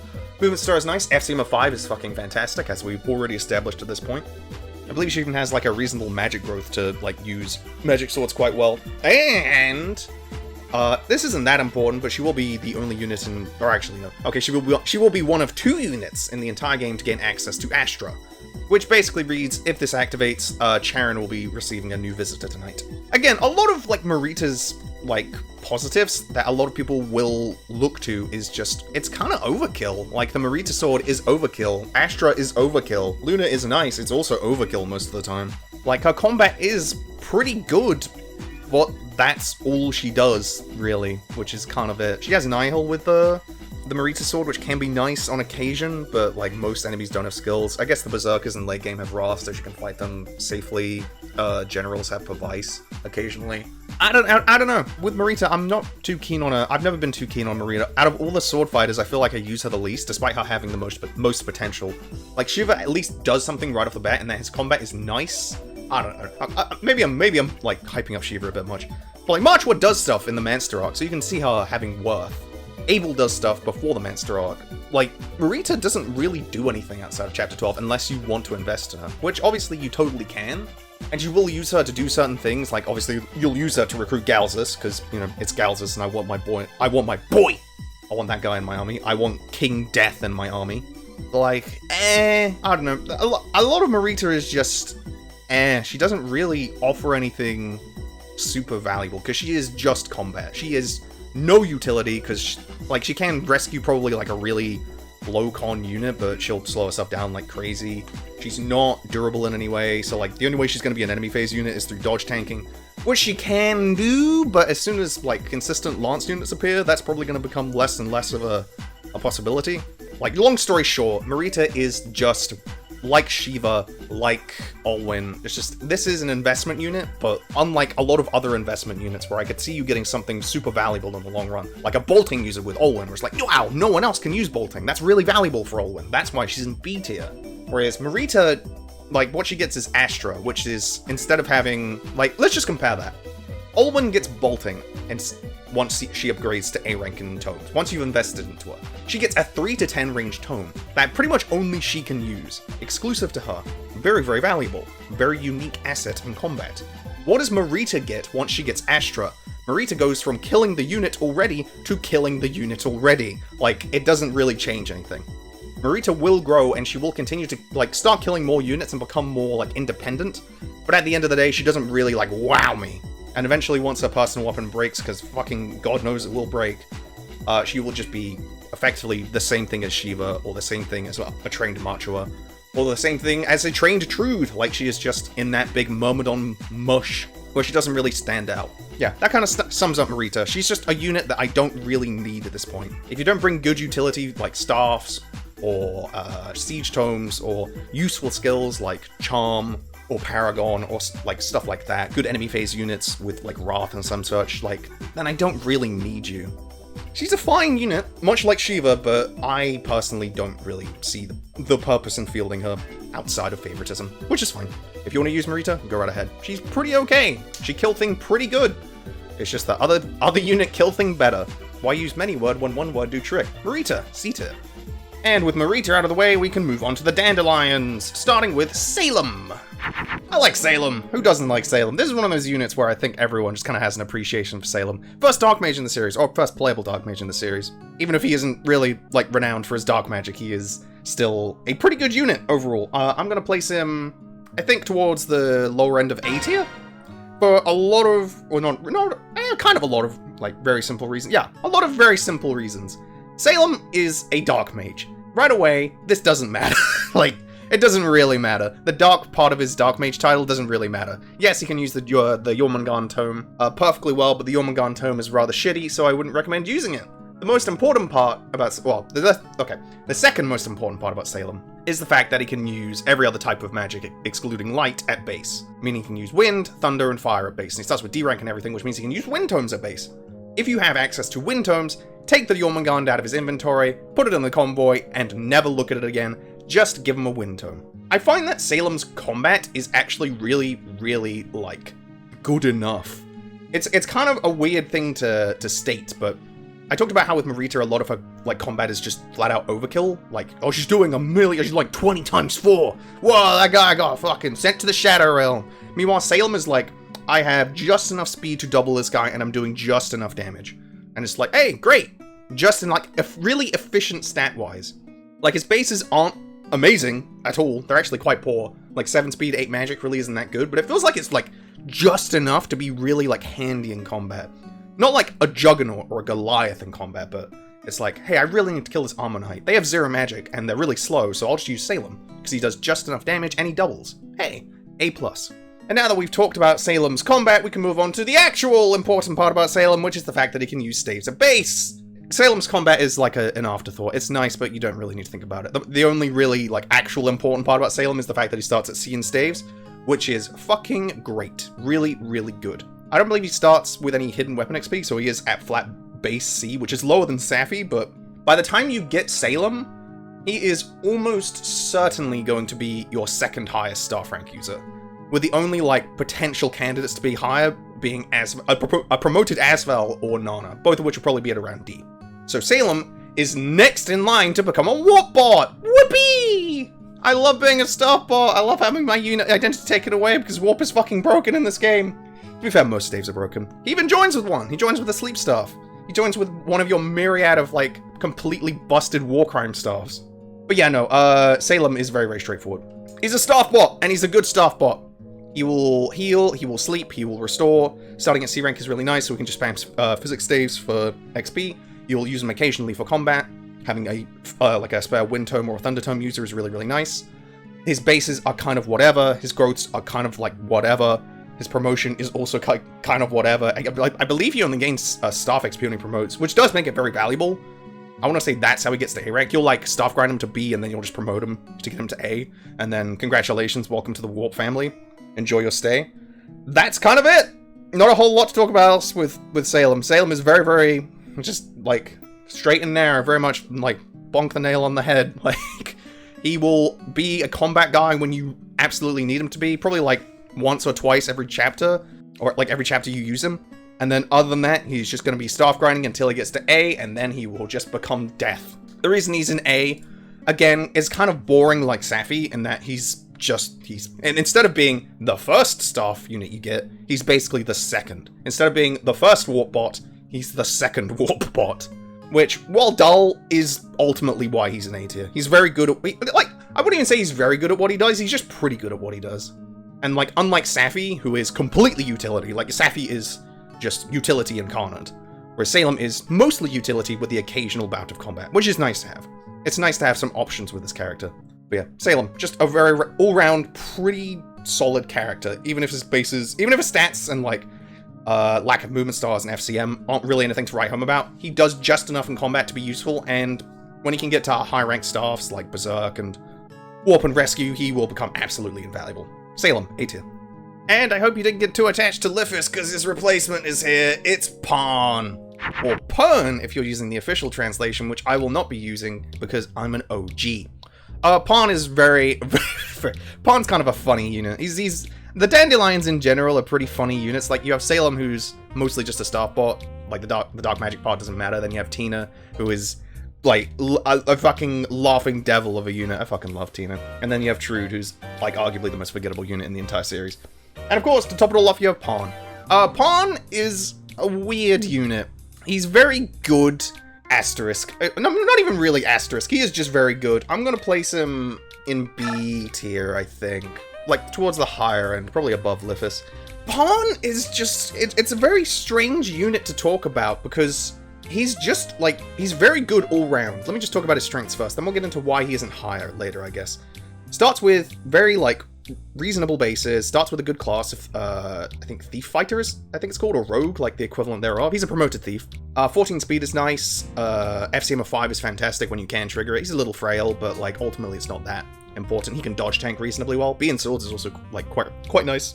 And the funniest part about Parne, other than his good stats and, like, the fact that he starts with 2 skills that aren't really that important, is the fact that he has 5 movement stars. Movement stars, I've talked about movement stars, how, like, anything below, like, 3 isn't really that important. But, like, once you get to 5, man, like, every time you move, I guess once per turn, when you move, you just have a chance to just go, whoop, I'm going again. Mom said it's my turn on the Xbox, I'm going again. And that's just fucking funny, man. Like, it isn't something where it's like, whoa, I gotta get this character, like, higher on the tier list, but it is something that's just like, that's funny. And, like, I would say 5 movement stars means you're triggering it once every 4 turns on average, which is, like, pretty, like, valuable. Like, if you think about 1 movement star being a free move on average once every 20 turns, it's like, oh, that's not really that significant. But once every 4 turns is, like, common enough where I'm like, yeah, I can probably rely on that sometimes. And of course, I also forgot to, like, mention the only really important... Well, not the only important part. I forgot to mention the important part about Parne is that he starts with 8 con, which is likely 2 points higher than Lithis will have at this point, which is noteworthy. I believe he can steal a couple more things. I think he can steal, like, javelins and short lances now instead of Lithis. And with a couple more con levels, he can start stealing, like, really good stuff, like Hellfire Tomes and some such. Oh, I believe... Actually, no. The most important part about 8 con, let me just rephrase that, is he can steal warp staves. That's right, I forgot because of 21 Gaiden. Parne has enough con to steal warp staffs, and that makes him incredibly valuable. Hi, yeah, it's me from the future. This part is just straight up incorrect, so go ahead and ignore the part where I said Parne can steal warp staves at base, because warp staves actually weigh 8, meaning Parne needs a con of 9 in order to steal warp staves. So, I'm just flat out fucking correct. Whoops! I'll do research at some point, but that sounds like a lot of work, and I could be sitting still staring at the wall. Anyway, we're like halfway through the video. How you doing? Still kicking? Good, let's keep going! Because obviously if you can steal warp staves, you can make your staff bots even more valuable, and you can skip even more chapters. I'll be real. A lot of this actually isn't that important. Stealing warp staffs it really isn't that important. Because I'm going to tell you a little secret right here. If you're like, come here. Listen close. I've never gone to 21 Gaiden. Because I'm just that much of a gamer. I never go to 21 Gaiden because I don't enjoy letting my units get captured. And you know what? I've still managed to warp skip most of the chapters in Endgame just fine and have warp uses left over. So, in my opinion, 21 Gaiden is completely unnecessary. There we go. There's my hot take for the day. Parne, I think, just doesn't really go that much higher. One, because of availability. He does join, like, basically halfway through the game at this point. And, like, I'd say the later you get in the game, the less, like, valuable thieves are, because you really just want to kill a lot of units. Enemies do get stronger in the late game, and they're wielding heavier and heavier weapons. Like, you will just find less and less stuff to steal, so he'll have less utility as a thief, so to say. Like, you'll still be able to open doors and chests and some such, and that is very valuable. Whereas Lithis is very, very useful in the early to mid-game. Parne just isn't that useful in the late game. Parne is definitely Lithis' replacement. Like, Parne just feels like you promoted Lithis, and this is what he would turn into. Like, don't get me wrong, I would say Parne's combat overall is actually, like, decent, which is nice to have, compared to Lithis' combat, which is just flat out, like, dookie. It's bad. Don't worry about, like, the only really good way to use Lithis is to use him as bait for javelins and some such, and being like, he can take a hit. Whereas Parne is actually, like, competent enough in combat, with an FCM of 5, and, like, reasonable access to crit weapons, where he can, like, actually be somewhat valuable. Although, I will say this. It's not that important, but having Vantage, once Berserkers start appearing, and especially in the last chapter, where there's like 20 Berserkers before you have to fight Veld, Vantage is actually really bad there, because Vantage will make it so Wrath is always active, which is very, very scary.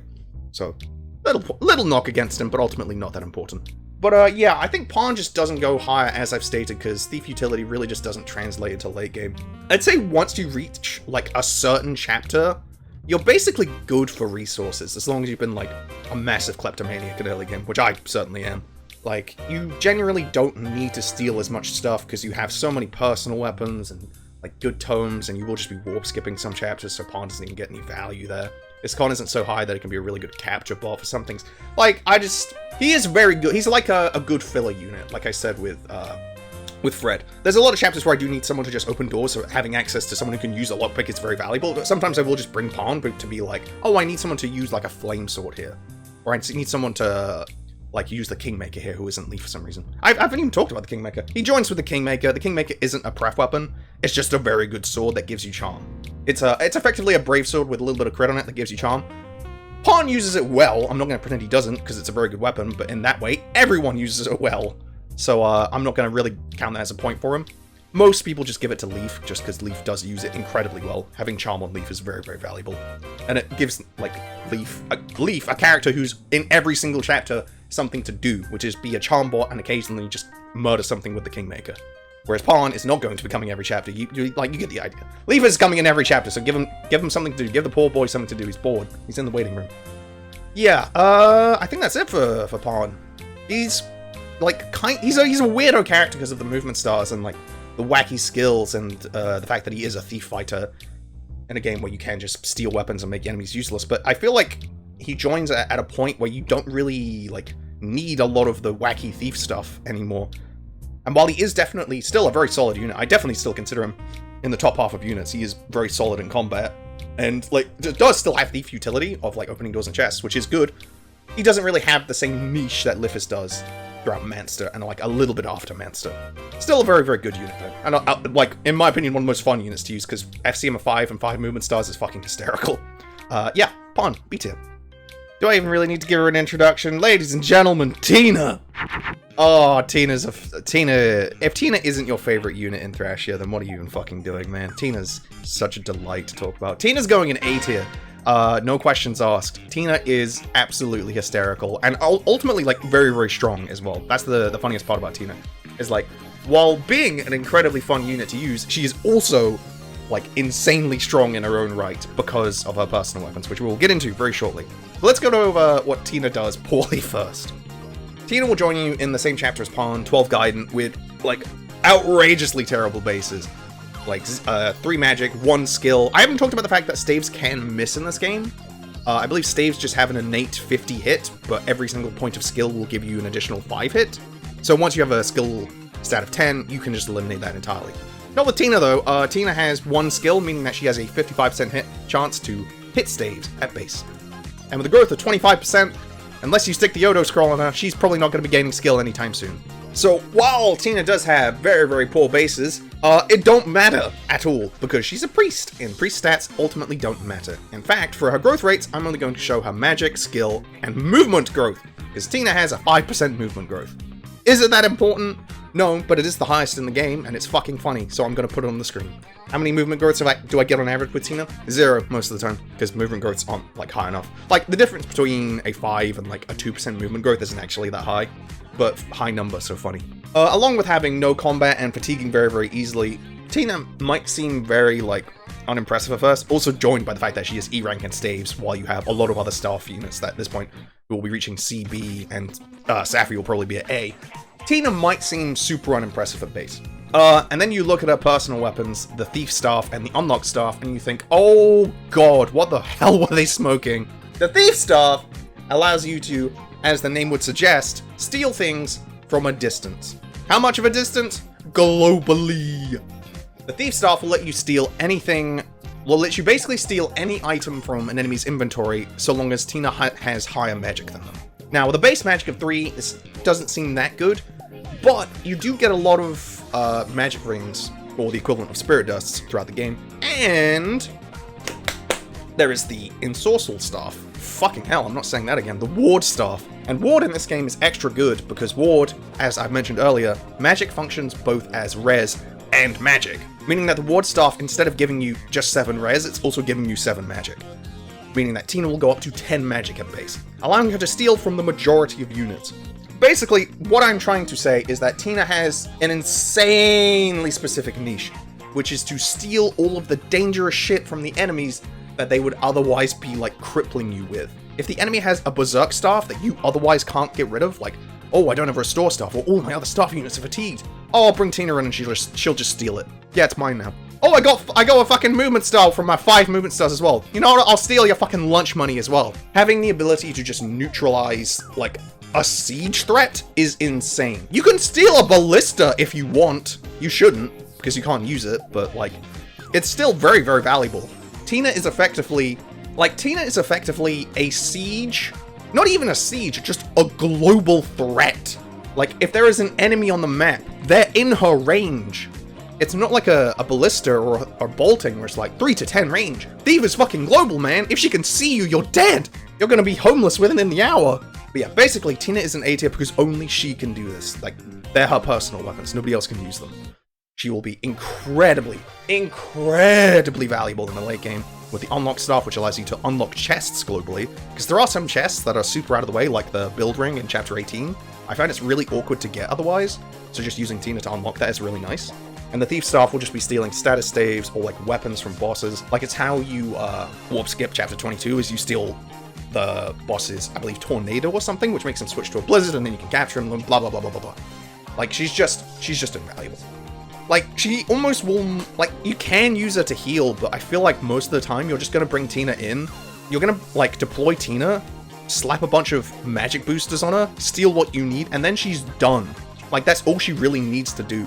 Like, you bring in the chemical weapon, you bomb them, and then you're done. And, as I mentioned earlier, you can level Tina if you want by just, like, attempting to use the Thief Staff, like, over and over again on units, because she can just miss, and missing with the Thief Staff will still give her staff XP. And I want to say, like, her staves give, like, increased staff XP, like 5 instead of just 1 from the heal staff. Which can just net you, like, another A-rank staff user if you continually grind her. Although she'll fatigue really, really quickly, so it's kind of gimmicky. I'm not a huge fan of it. Like, Tina should just be used for a Thief Staff utility, and that's kind of it. Which is still insane. The ability to just neutralize an enemy from anywhere on the map, assuming your magic is high enough, is, like, it's insane. It's so much fun to just watch an enemy become completely, like, fangless instantly. Just like that. Yeah. No combat, but masterful utility, and incredibly unique utility at that. She probably won't be healing. Her stats don't matter. Her growths don't matter. She a funny unit, and that's why she's an A tier. Tina, love her to pieces. And the final member of the Dandelions is Troude. Similar to Hicks, I don't really have a whole lot to talk about with this absolute goober of a unit. He's going to go in C tier. What an absolute goddamn stunner that is. There's no, like, jokes or anything. There's no, like, ooh, wacky anecdotes you can make about Troude, because I'm willing to bet 99.9% of the audience, and myself, have basically never used him. Troude's another sword fighter. You can put him in the big sword fighter bull pit that's getting pretty full at this point, filled with Machuas, Mareetas, and Shivas. Add a Troude to the mix, why not? He starts with pretty, like, decent bases and good weapon ranks of B and swords. He even starts with a silver sword. That's nice, no complaints there. 8 strength is pretty decent for a sword fighter. I want to say it's like actually the highest of the sword fighters thus far. 30 health and 5 defense is also like pretty good bulk. I'd say out of all the Myrmidons in that archetype, he's probably the tankiest, which is nice, helped by the fact that his growths are actually more geared towards defensive play. 90% HP growth is actually, like, I want to say the highest in the game so far, so kudos, Troude. You have, at the very least, something to your name, other than silver hair and some bangs.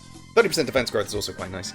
Like, wait, what are you talking about? Yeah, he's fine. He's completely fine. I've seen a lot of people say, like, ooh, Troude's so, like, garbage. He's so worthless. What's the point of this unit? And the last part is completely fair. What is the point of this unit? There's basically no point. He's a replacement unit. He's like one of the millions of units you got in Shadow Dragon because they didn't expect you to reset the game after losing a unit. Except at this point, they probably did know, so they just kind of added Troude as a bonus. Why not? He's got a movement star. He's wacky. Fuck it. Why not? Oh, here's Nihil. Great. It doesn't matter. Nihil only really matters in endgame, and if you're bringing him into endgame, then it will matter then, but the chances are you're probably not going to be using him, because Troude is incredibly unimportant. You probably won't use him, despite him being better than, a fair amount of units on this list. Like, he's better than all the D and E tier characters. He's probably at the bottom of C tier, but, like, he's still completely usable. C tier is for characters who are about average, maybe a little bit above average, I'd say, and Troude, with his decent bases, a good weapon rank of B and swords, access to a good weapon type with swords, a decent skill with Nihil, a movement star, pretty okay growths, like, outside of a lack of utility and just kind of being redundant at this point, I'd say Troude is a completely fine unit. Like, there is nothing wrong with him. outside of the fact, like, the only thing that's really wrong with him is that Karga just kind of ran out of ideas when he got to this point. Yes, I know other people worked on Thrashia, but I don't care. Karga, it's a name you should know. I really, like, do challenge anyone in the audience, any people watching this for God knows whatever reason, to, like, talk about Troude for more than, like, 2 to 3 minutes, because this shit's challenging. Like, I could talk about Hicks for 5, because I like my boy Hicks, but Troude is just so unmemorable, unremarkable, and, like, so painfully average that there's really nothing to talk about. Yeah, he's fine. You can use him. Will you use him? Probably not, because you've either trained Shiva, Machua, or Mareeta at this point, but on the rare, incredibly niche off chance that you need a sword fighter with pretty decent bases, a good weapon rank, possible growths, a movement star, maybe you need someone to, like, cancel out Wrath or Pervice with that Nihil, that fucking, you know, the iconic Nihil skill, then bang! Use Troude. He'll do something, probably, occasionally. I don't know. I've never really used him. I think I've used him for like 1 chapter and that's about it. I rented him, I put him back in the VHS store, and I promptly forgot about him. Troude! C tier. He's alright. Man, Thrashia really just has a lot of generic Joe units, and I'm not complaining in the slightest. I love me some generic Joe units. Coming up next is Glade! Glades are very, very easy unit to talk about. If you listen to me, like, babble on about Fred for probably far too long of a period of time, Glade is very similar to Fred, but I'd say a bit worse overall. He's lacking a bit of a couple of the things that Fred has, but he makes up for it in a couple of other different ways. Either way, I'm going to place Glade at the top of C tier. He's basically in the same area as Fred and Olwen, where it's like, he's either at the bottom of B tier or at the top of C tier, and I think just for prosperity's sake, I'll place him here at the top of C. Glade, as I said, incredibly straightforward. There is very little nuance to this character. He's a Duke Knight joining from Chapter 13. He will be defending the castle for basically all of that map. He's virtually invincible. You don't need to worry about him dying for the most part. He'll really join you in Chapter 14, which is a good chapter for him. It's an outdoors chapter. Glade is a Duke Knight, so unlike Fred, who gets to use all of his weapon types when indoors because he's a paladin, Glade will lose access to lances when indoors, which absolutely blows because his weapon ranks are A in lances, which is really good, but E in swords means if there's any form of wall around him, he will just become completely worthless. So Glade is very much just, unlike Fred, only really usable on like half the maps, which is kind of a bummer because this is chapter like 14 at this point. You don't really have time to grind an E rank sword user. That's kind of as simple as that. Other than that, Glade has pretty good all-around bases, like 11 strength, 11 speed, 10 defense, I think. Just very, very, like, nice. I talked about with Salem how his bases are just really efficient. Glade's kind of the same. Enemies don't tend to have that high stats in Thrashia, so as long as you have a speed of, like, 10, 11, you should be doubling most things. And Glade definitely falls into that nice category of just really efficient stats. He will do enough damage to KO a good amount of units, one round a good amount of units, be reasonably tanky, have a good amount of HP for fatigue. All that nice stuff. And all of these, like, nice factors aren't even really why you'd consider bringing Glade in the first place. You see, Glade has an authority star, and as I mentioned with authority stars are just a really, really nice bonus for units to have, because obviously it gives +3 hit and avoid to your entire army, which might not seem like much, but on every little bit helps, because it can improve dodge tanking, it can improve hit reliability. Like, it just makes the character a bit more valuable as the game goes along, especially towards the late game, because enemies will also start, like, handing out authority stars to every which way and wah. So, like, the majority of bosses in late game Thrashia will be sporting, like, 1 to 3 authority stars, or if you're Sias, 10 authority stars in 22. Wow, gee whiz, why don't I want to why don't I want to play Chapter 22? No, I won't shut the fuck up about it. Either way, just having authority stars to counteract the enemy's authority stars can be really, really nice, because otherwise they can overwhelm you really, really heavily and the enemy can get, like, really reliable crit chances. So Glade can help out in that way. But yeah, other than that, pretty much everything I've said for Glade, like, everything I've said for, like, mounted units at this point applies to Glade. Yes, he has good utility with rescuing and potential capturing. He doesn't have access to the Brave Lance, which can kind of blow, but he still has access to literally every other lance in the game that isn't a pref weapon, which is really, really good. Good move. Good stats. His growths aren't really that important. Again, you can boost his growths if you really want to, but, like, it's ultimately not really that important.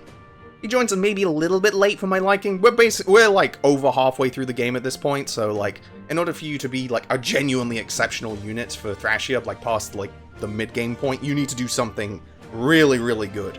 So, and Glade's just, like, kind of alright. Like, a really, really good unit would be a unit like Sara or Sleuth. Notice the fucking key similarity between those two units that Glade doesn't have. Or like a Mulder. A Mulder's a really good unit. A Mulder is like Glade, but she can use staves. That's kind of it. Glade is good, but he's not exceptional. Like, he can help out, he has good stats, the Authority Star does help, he has decent utility, but ultimately, like I've said for quite a few units at this point, he does a lot of things that other units will have already be doing at this point, and it's likely that their stats and utility will be better, and that they won't be absolutely, like, hindered and crippled when they are forced to go indoors. So Glade will have somewhat of a niche, not really a niche, like he'll have a use in some outdoors chapters, like chapter 14 he can be good in, but ultimately you're probably not going to field him for too many chapters. He's just a good, like, all-round filler unit, similar to Fred, but with a little less versatility, because Fred can obviously come indoors. Yeah, Glade, very simple unit, C tier. It always feels really good to just talk about a really, really good unit, so I'm really glad we can just go ahead and move on to Deen! Deen! Deen's wonderful! I love Deen. Who doesn't like Deen? Deen's an easy A tier unit. Deen is just really, really, really, really, really solid, really, really good all round. He's got a bunch of different positives and, like, a couple of negatives, but they are completely, not avoidable, but, like, you can patch them up to the point where they're not really that much of a negative. Deen is just very, very straightforward. He's kind of like, I know Thrasher obviously comes before FE6, but he's kind of like the Melody of this game in a weird way. Not like not as, like, broken as Melody, but, like, he's still very, very strong. Deen is a promoted Wyvern Rider joining from the start of Chapter 14, along with his sister, who has her positives, but we'll get to her, with very, very good bases. I love Deen's bases. There's literally not a single stat that I dislike. Great strength, great speed, good skill, great defense. He's really bulky, 36 health, 13 defense. Man is fucking loaded with Kevlar. 12 cons, lovely, barely gets slowed down by weapons.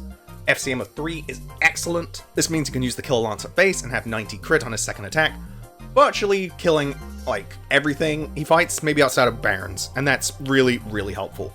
Along with the fact that he also has A in swords and A in lances. Deen's weapon ranks are done. They are complete. They're not, like, on their way to becoming something higher. They are literally as high as they can go. Double A's is fucking excellent. This means Deen will be useful on indoors maps and outdoors maps, because while he will have to dismount on indoors maps and lose the ability to fly and use lances, he'll still be able to use just the myriad of swords you have at your disposal, and while his stats will go down, they won't go down to the point where, like, he is completely useless. He's still very, very, very valuable. Still a valid pick on castle maps and the like. However, with the fact that his growths are perfectly good, he will absolutely be able to keep up with the rest of your... it's not even a case of he'll be able to keep up with the rest of your army. Like, with how good his bases are, he's probably, like, surpassing a lot of your army at this point. Like, some trained units will probably be weaker than Deen at this point. And he just joins for free. Like, there's no, like, catch attached. It's not, oh, you need to have this character alive, or you gotta do this really specific requirement. It's like, no, the dude just joins double A's in his fucking report card. He's excellent. Deen's just very, very good. He even has a personal weapon. The personal weapon's a little bit awkward. It's kind of like a weird, touchy subject with a lot of people, I feel. I feel like some people are like, you don't really need to give it to him, and other people are like, oh, it's nice to have. I've done runs where I've gotten it. I've done runs where I haven't gotten it. The Dragon Lance is a Brave Lance that has a little bit of crit in it, and gives him Vantage, I think, which isn't that important. Either way, it's effectively just another Brave Lance. It's a Brave Lance that is exclusive to Deen rather than Finn. And while the weapon is very good, it effectively costs you both a warp use and a rescue use because of how you get it. So it's really up to you whether you want to get it or not. It's very much a player's decision. If you want to make Deen even better and make his, like, capture potential and his utility even better, go for it. If you don't feel like doing it, go for it. There's no real wrong answer. They're both good. I personally like getting it, but it's up to you. I think there's far more warp uses than you need in the entire game, so spending one to get a really good personal weapon for an excellent unit, completely fine. What else is there to talk about with Deen? He has 2 movement stars. 2 movement stars is nice, but it's nothing really, like, that significant. Oh, I can talk about his supports. Yeah, I feel like he's one of the few units in the entire game to have 2 mutual supports with both Ada and Linoan. And I want to say his mutual support with Linoan is, like, a bonus of 20 rather than 10, which is actually rather significant. And it's really, really not that difficult to keep those 2 units adjacent to each other. So you can do some, like, really nice hit avoid shenanigans there, make both Linoan and Deen 2 pretty good units already even better, so that's really nice. Yeah, no, Deen, he's just really, really good all around. Like, his only real weakness is the fact that Thrasher fucking loves hurling Ballista at you, And obviously if a Ballista manages to hit him, he'll probably die just because of how ridiculous effective damage can be. He might be able to tank like 1 at a push, but I wouldn't count it. He will probably just get 1 shot. So the only real way to avoid that is either to 1, keep him out of range of Ballista, which isn't that difficult because of Kanto and ranges and high move and the like, or 2, just dismount him around Ballista, or 3, just don't field him on Ballista chapters. Not every single chapter has Ballista. And even the ones that do, there's ways around it. Like, there isn't so many archers where it's like, oh, you can't bring flies, otherwise your flies are just, like, they'll get absolutely decimated by the legions of archers. Like, Thrasher really doesn't have that many regular archers. It's just the fact that Ballista are obviously super common. So you basically have to position your flyers very carefully. But it's not so many to the point where it's like, I literally can't place my flyers anywhere. There is Ballista surrounding me. They are advancing slowly. Please send help. Like, it is manageable. And Deen is good enough of a unit where I will absolutely fill them on chapters with Ballista because his utility is fantastic, his combat is fantastic, he's really durable, his personal weapon's great, he can use a myriad of different weapons, like he can use different lances, he can use different swords, he can use some stuff like the Sleep Edge or the Berserk Edge, he can use, like, magic weapons reasonably well. Like, he's just really good, man. Like, the main reason he's just below some other units in A tier is just because his availability is, like, a little iffy, but he's still incredibly strong. Yeah, Deen. What a like phenomenal unit. This is what you want in like a late game pre-promote. Just really solid bases. Doesn't overshadow your other units, but is still like an amazing member of the team. Is pretty self-sufficient. Comes with good weapons, like a good personal weapon. Like I like this guy. This Deen. He's a good guy. I resonate with the name Deen. Have you seen my profile picture? Anyway, Deen, A tier. Really solid unit. Love the guy. And now that we've talked about Deen, we can move on to his little sister, Ada. Ada is a little bit of a weirdo unit. It might seem kind of weird to have 2 flyers join you at the same time in the same chapter, and one be a pre-promote and one not be a pre-promote. So it's really easy to tell that Deen is, like, obviously better than Ada. Like, there's no real mystery there. It's like if Melody and Zeus joined in the same chapter. It'd just be kind of jarring. Although, I guess Melody isn't technically a pre-promote. Either way, Ada's probably a C tier unit. She's a little bit of an unfortunate character, because I feel like if she joined a little bit earlier, or not at the same time as Deen, she would be considered, like, much stronger. But, she's a little bit, just, this is a wrong place, wrong time character, because by herself, she's not that weak, and she does have pros, but, like, she just doesn't really mesh with the game that well. Ada does have strengths, like, obviously she's a flyer utility, really helpful. She's very good in 14 Gaiden, for taking care of the Pegasus Knights and whatnot, very helpful there. Flyers are really good in 15 as well, for carrying your blue units over the mountain to the village. So she does have utility right away in 14 Gaiden and 15, which is very helpful. Growths are, like, mostly okay. I want to say she's, like, oriented towards speed and whatnot. You can dump scrolls on her, she's a reasonably good candidate. Weapon ranks of B in lances and D in swords is, like, obviously not Deen levels of perfect. Like, Deen's weapon ranks aren't good, they're perfect. They literally can't be improved. Whereas Ada's are just like, they're pretty good. They're basically Finn's weapon ranks, which are good, but they were really good in Chapter 1, whereas now they're just, like, kind of good. That's kind of it for Ada, like, unfortunately. She just gets outclassed in combat by most of your other units, because, like, her bases are, like, quite poor for the most part. 7 strength, 9 speed is just a bit low for my liking at this point. She's very fragile. Like, 9 defense is good, but 22 health is so low. She fatigues incredibly easily. I used Ada in my most recent run, and it was really easy to notice just how poor her HP management can be. You can slap a life ring on her, and she would be a good candidate for it, but, like, do you need another, like, really tanky flyer at this point? It almost felt like kind of a waste. But yeah, like, her combat just isn't very good. She will require some babying if you want to get her up to the same level as your other units. She only has an FCM of 1 compared to Deen's 3, meaning her kill lance will only reach 30 crit. Like, her weapons would actually just be better on Deen, that's the problem. It's really difficult to rate Ada without comparing her to Deen, obviously, or even Karin. Like, Karin's combat doesn't matter, but, like, that's only because she joined so early, and you have plenty of other combat units, and she is the only flyer, so she has exclusive flyer utility. At this point, there are now 3 total flyers, so Ada's flyer utility is less unique, and you might not even really need her if, like, you've trained Karin, or if you're still using Karin. And Deen will probably be coming on most chapters at this point, because he's really good, and does pretty much the exact same thing that Ada does, but just better. And I am saying this like it's a terrible thing. Like, Deen is really good, Ada's just, like, okay. I'm not saying this like Deen completely invalidates Ada, because you can just use both. I like using both, because I fucking have a massive flyer bias. I have flyers. It's fine. But the main thing is just, like, Ada doesn't have a lot of the, like, lovely quirks that Deen has. Deen is fantastic, both indoors and outdoors. Ada's only, like, kind of good she's pretty good outdoors. And then indoors, she is not good. Her stats are awful. Her D rank in swords just isn't good enough. She will be incredibly weak indoors. So, right away, she'll probably have, like, half the maps that Deen does, making her availability, or, like, her starting availability is already kind of iffy, joining from Chapter 14, but, like, when you include the fact that she won't have the indoors maps that Deen potentially has, she becomes even worse.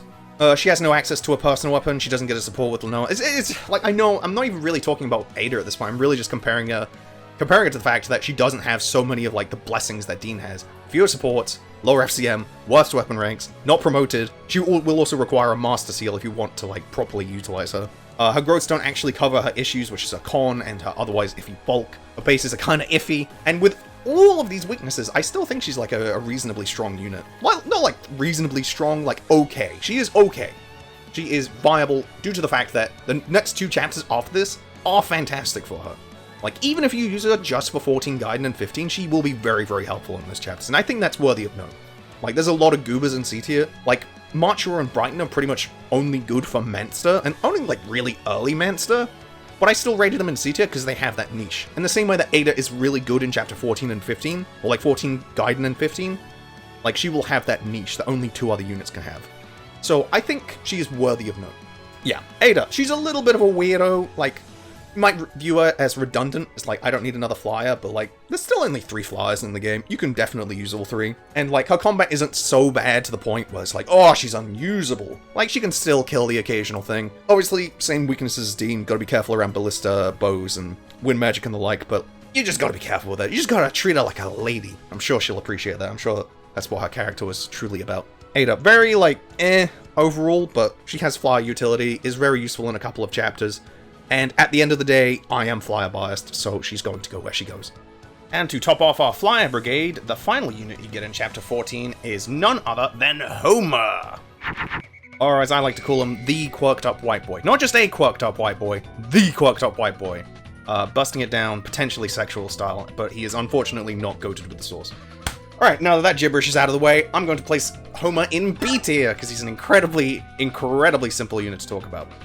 Homer's pretty solid, or solid isn't even really what I'd call him. Homer's very easy to use. He's like one of the easiest units to use in the entire game, which may sound kind of strange to call a unit like easy or difficult to use in Fire Emblem. As I discussed with Olwen and like someone else, I forget who, but like some units are just a little bit trickier to use than others. Homer is not. Homer's very, very, very easy.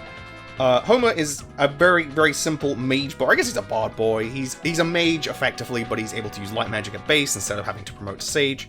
You'll start with the first lightning tome, and I believe it's also, coincidentally, your second to last lightning tome, because for some reason Jogdrall just hates giving you light tomes. It's really weird that so many classes can use light magic, but like, there's only 3 or 4 tomes in the entire fucking game. It's kind of jarring. Either way, you'll start with D rank and light, and D rank and thunder, which is good. Unfortunately, the fact that he starts with E rank and wind means he can't use wind magic at base, which does blow, but it's not that much of a crippling issue, so we'll just move past that. The important part about Homer, we'll get to in a sec. First off, oh god, I'm all over the fucking place. I will just establish this. It's like 35 degrees in here. This is the hottest day of the year so far. Send help, I'm dying. Homer's bases, they're not good. Like, plain and simple, they aren't good. 24 health, 2 defense means he is incredibly fragile, incredibly frail. 10 speed is, like, decent. He will occasionally double enemies, but I believe the light tome's actually kind of heavy. So he'll probably have an AS of, like, 4 or 5, meaning he'll need to attack enemies with an AS of 0 in order to double them, which is helped by his FCM of 5, which, again, is always good, and I believe the lightning tome is also packing some crit. I think it has, like, 10, maybe 20 crit. So it should be fairly easy to get kills with Homer. You just need to set up kills for him. The problem with Homer, like, you might think right away is like, oh, these stats are just kind of poor for this part of the game. And they are, which would be bad if Homer didn't have a bunch of privileges that other characters don't have. I avoided talking about this just because I like to have some flair with my videos. But, like, Homer has Paragon. He gets double XP. It's plain and simple. You do not need to invest anything into Homer because Homer is effectively just a free unit. Paragon, in my eyes, boosts your, like, XP gain to the point where you don't need to invest into a unit anymore. You can just feed them occasional like, chip kills every other chapter, and they'll level so fucking quickly that you don't need to think about them. You just need to, like, hand feed them a meal every now and then, and eventually they'll promote, and they'll be, like, self-sufficient on their own. By having Paragon, I think Homer needs, like, 5, maybe 6 kills to get to level 10, at which point you can just promote him, Because the second privilege that Homer is blessed with is Sage Promotion, as I mentioned earlier. Sage Promotion, the promo gains are so insanely high that you don't need to worry about Homer. Like, if Homer got 5 empty levels, I'd be completely fine with that. Although he does have, like, decent growths to coincide with his ability to just gain XP like a motherfucker. But anyway, either way, yeah, Homer will gain 5 levels.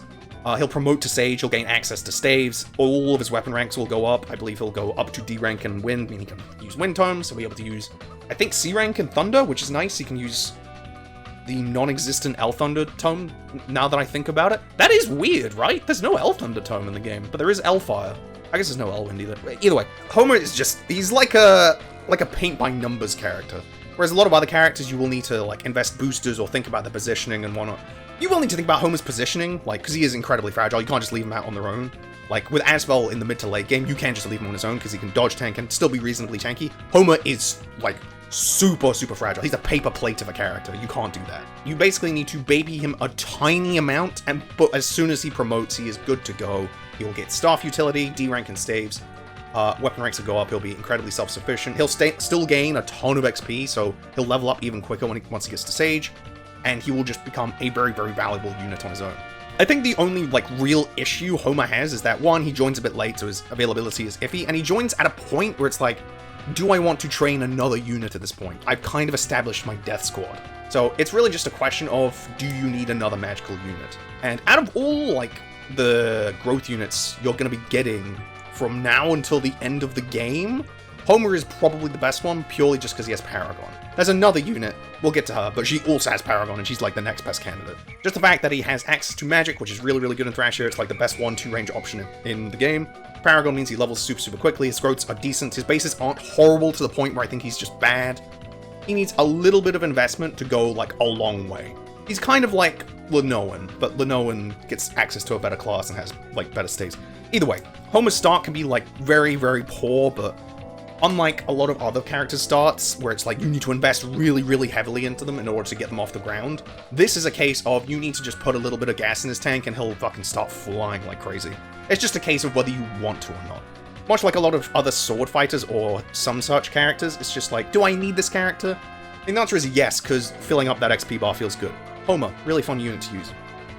Brandon, my memory is fading. I'm gonna need a reminder of who our next character is. Oh, it's Linoan!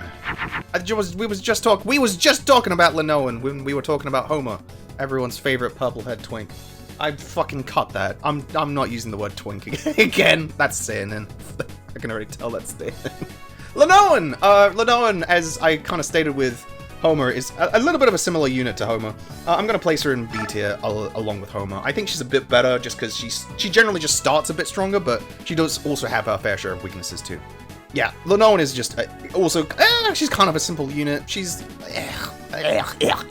but Linoan is kind of a simple unit. She's got some flaws, she's got some strength, but yeah, let's just get into it right away. Let's just, no fucking beating around the bush, just straight at him. Linoan will join you as a cleric, which is a unique class. It's not just the generic priest like something like Safy and Tina start with, where it's just staves. Cleric is a class that starts with access to every magic type, sans dark, and staves, which is really, really good. You're effectively a mini sage, like Linoan and Sarah both get Cleric, and they will promote into Sage, so right away, they'll both get the Sage promo bonuses, so we don't need to talk about that again. So that's really good, that's why they're both really high. Spoilers, Sarah will be really high. But it also means that they will have access to all of their weapon types right away. Which sounds good on paper, but like having B in Light, like her highest weapon rank is B in Light, which doesn't matter, because Light Tomes are so fucking infrequent, and like, it means she can use the Nosferatu at base, and I couldn't for the life of me tell you where you even find the Nosferatu tome, man. I think there's one in the game.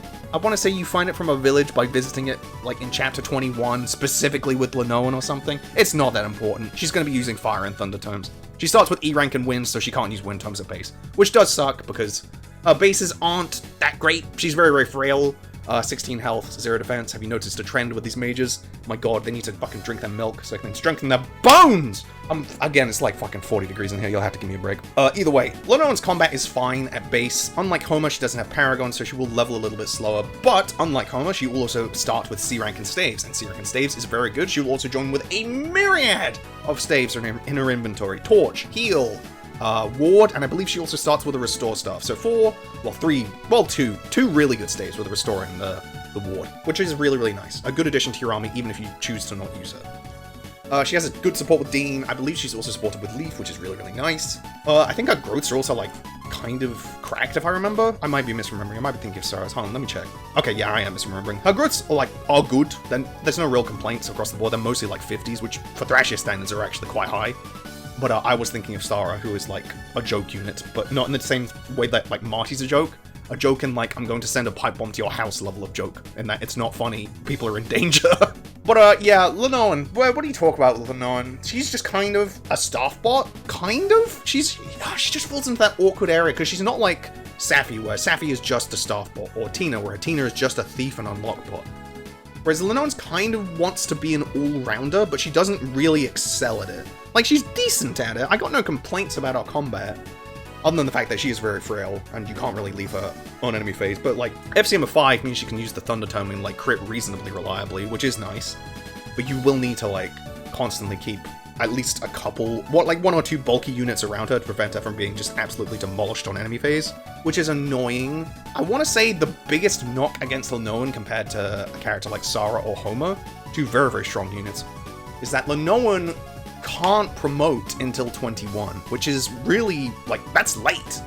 She will be, like, ready to promote before then if you've been using her.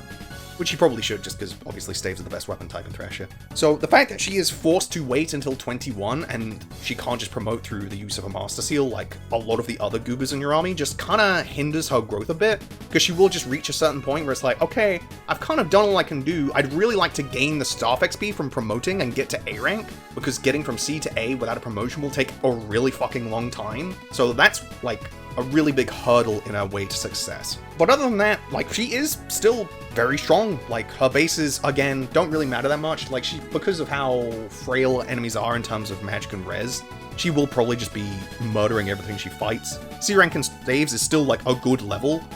She can't use Warper base, but I want to say Rescue is B? I want to say Rescue is B rank, so she isn't that far away. She can still ward at base, which is really, really helpful. She can still restore at base, which is really, really helpful. Like, she still has plenty of utility. She's not like queen utility like Safy is, or like Tina is with just yoinking shit from across the map, or like Sleuth will be, spoilers.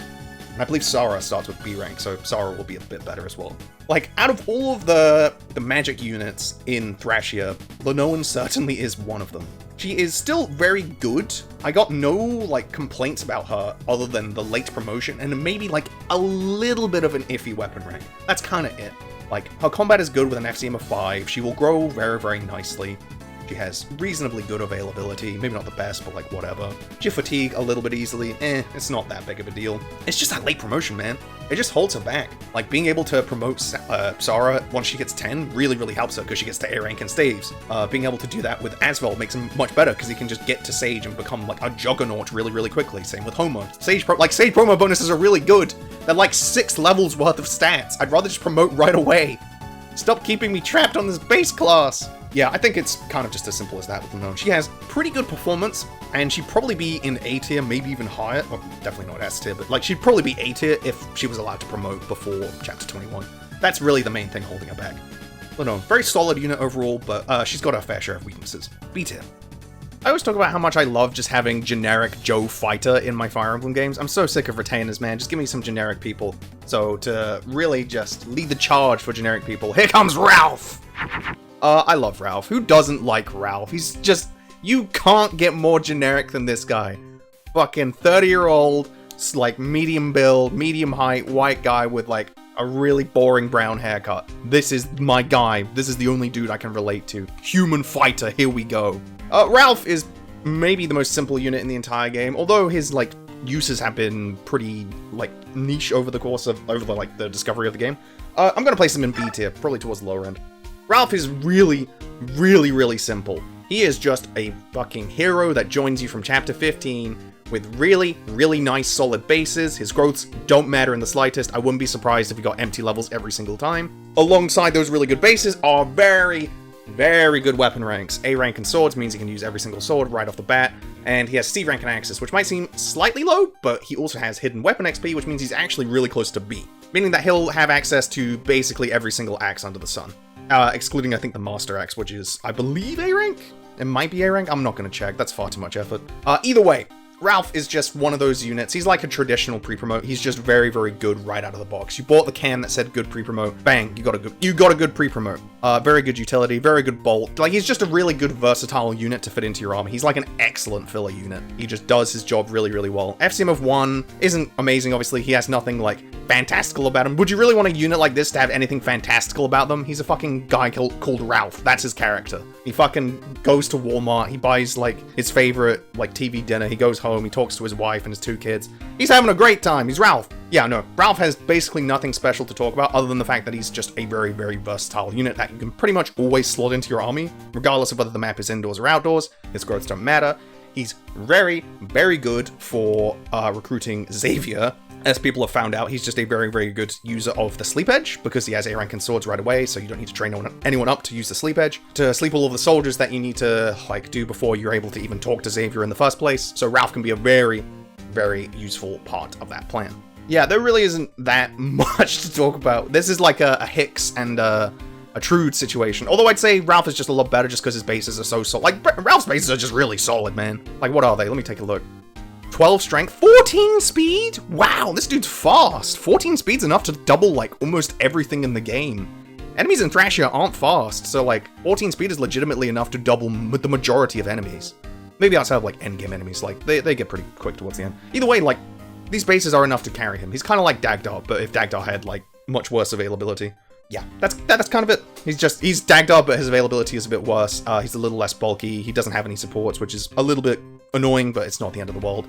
Just, yeah, very, very good, like, beads and everything unit. I'm very happy to bring him into the army. Never, like, unhappy to see him around. Ralph, B tier, really nice. Now arriving at Ilios. How's that for an introduction? Oh, I was waiting for that one. Ilios is kind of a weird unit, as we've already established from Olwen. He's a little bit of a peculiar character. You probably won't get him on your first playthrough just because you'll see that his requirements are that you have to either not recruit or kill Olwen at this point in order to get him in the first place. Which, for a lot of people, is going to be a turn-off. So he is absolutely mutually exclusive with Olwen. You cannot get both. But I'd say both of them fit in around B tier. But I personally prefer Ilios, just by a bit. Although the two do have strengths in, like, fairly different areas, to be fair. And they're not like one just completely outclasses the other. One does have strengths that the other one doesn't have, so to say. Either way, let's go into Ilios. Ilios will only join you on A route, which is arguably the route you should be doing most of the time. 1, because the chapters are more enjoyable and like harder in a meaningful way, and 2, it means you don't have to play 16B, and 16B is one of those chapters that I never want to play ever again. I did B route on my first playthrough, and my second because I'm a glutton for punishment. Wouldn't recommend doing it unless you really like Shanam. Or Miranda. We'll get to them. Either way. Ilios will join you with very, very good bases. Like, his bases are actually very, very solid all around. Again, kind of like Ralph and Deen, there's not really a single stat that I'm really disappointed by. 14 speed, 13 skill, a good, like, supply of offensive stats with 10 strength and 9 magic means he can hit on both fronts with mixed damage. And he's really, really fucking bulky. I feel like this gets understated a lot, but like, Ilios is arguably one of the most difficult, like, player units to kill in the entire game. Starting with a base HP of 40, 10 defense, 9 res effectively, and miracle, and soul. Like, Ilios is incredibly formidable to face in combat. He's got, like, just an absolute, like, treasure trove of different things keeping him alive. He's very good in that regard. 40 HP also means he's very difficult to fatigue as well, which is quite nice. That's all really good. Along with that, he joins with an excellent supply of items. He joins with a bolting, a Thoron, a master sword, and a skill manual. I forget what he gives. I don't think it's that important. I don't think it's anything good like Wrath or like Luna or something like that. It might be something crappy like Soul. But either way, like just starting with a bolting, which you can use right away, but we'll get into that in a sec. A master sword, which you can use right away, and Thoron, which you can use right away. Just starting with all three, like really, really valuable weapons, means that just recruiting him right away will give you something for him to do. He will at least, even if you don't use Ilios, just recruiting him will give you items you can supply to your other units. As compared to Olwen, who will give you nothing. She will only have a pref weapon, and you actually have to give it to her in the first place, but we'll get to that comparison later. But yeah, as I established, Ilios will start at A rank in swords and A rank in lightning. This is very, it's really good. Like, you know it's really good. High weapon rank equal good. A in swords means he can use every single sword at base. He can use magic swords incredibly well because he's a magic type unit. Like the flame sword will boost his magic up to 14 and he'll be using it probably like the best out of anyone in the army. He can use the bolting really, really well. He can use the Thoron really, really well. He's just very, very good at combat. That's kind of all there is to it. Although I guess there is the small caveat of, one, his con isn't that great. I believe it's like 6 at base, which means he will get slowed down by a good amount of swords. And 2, his FCM is 0. Characters with an FCM of 0 straight up can't crit on their second attack. So for a weapon like the Thoron, where a lot of its lethality is in its like small crit stat getting multiplied by X number, it can be a little bit disappointing. But overall, it's not that big of an issue.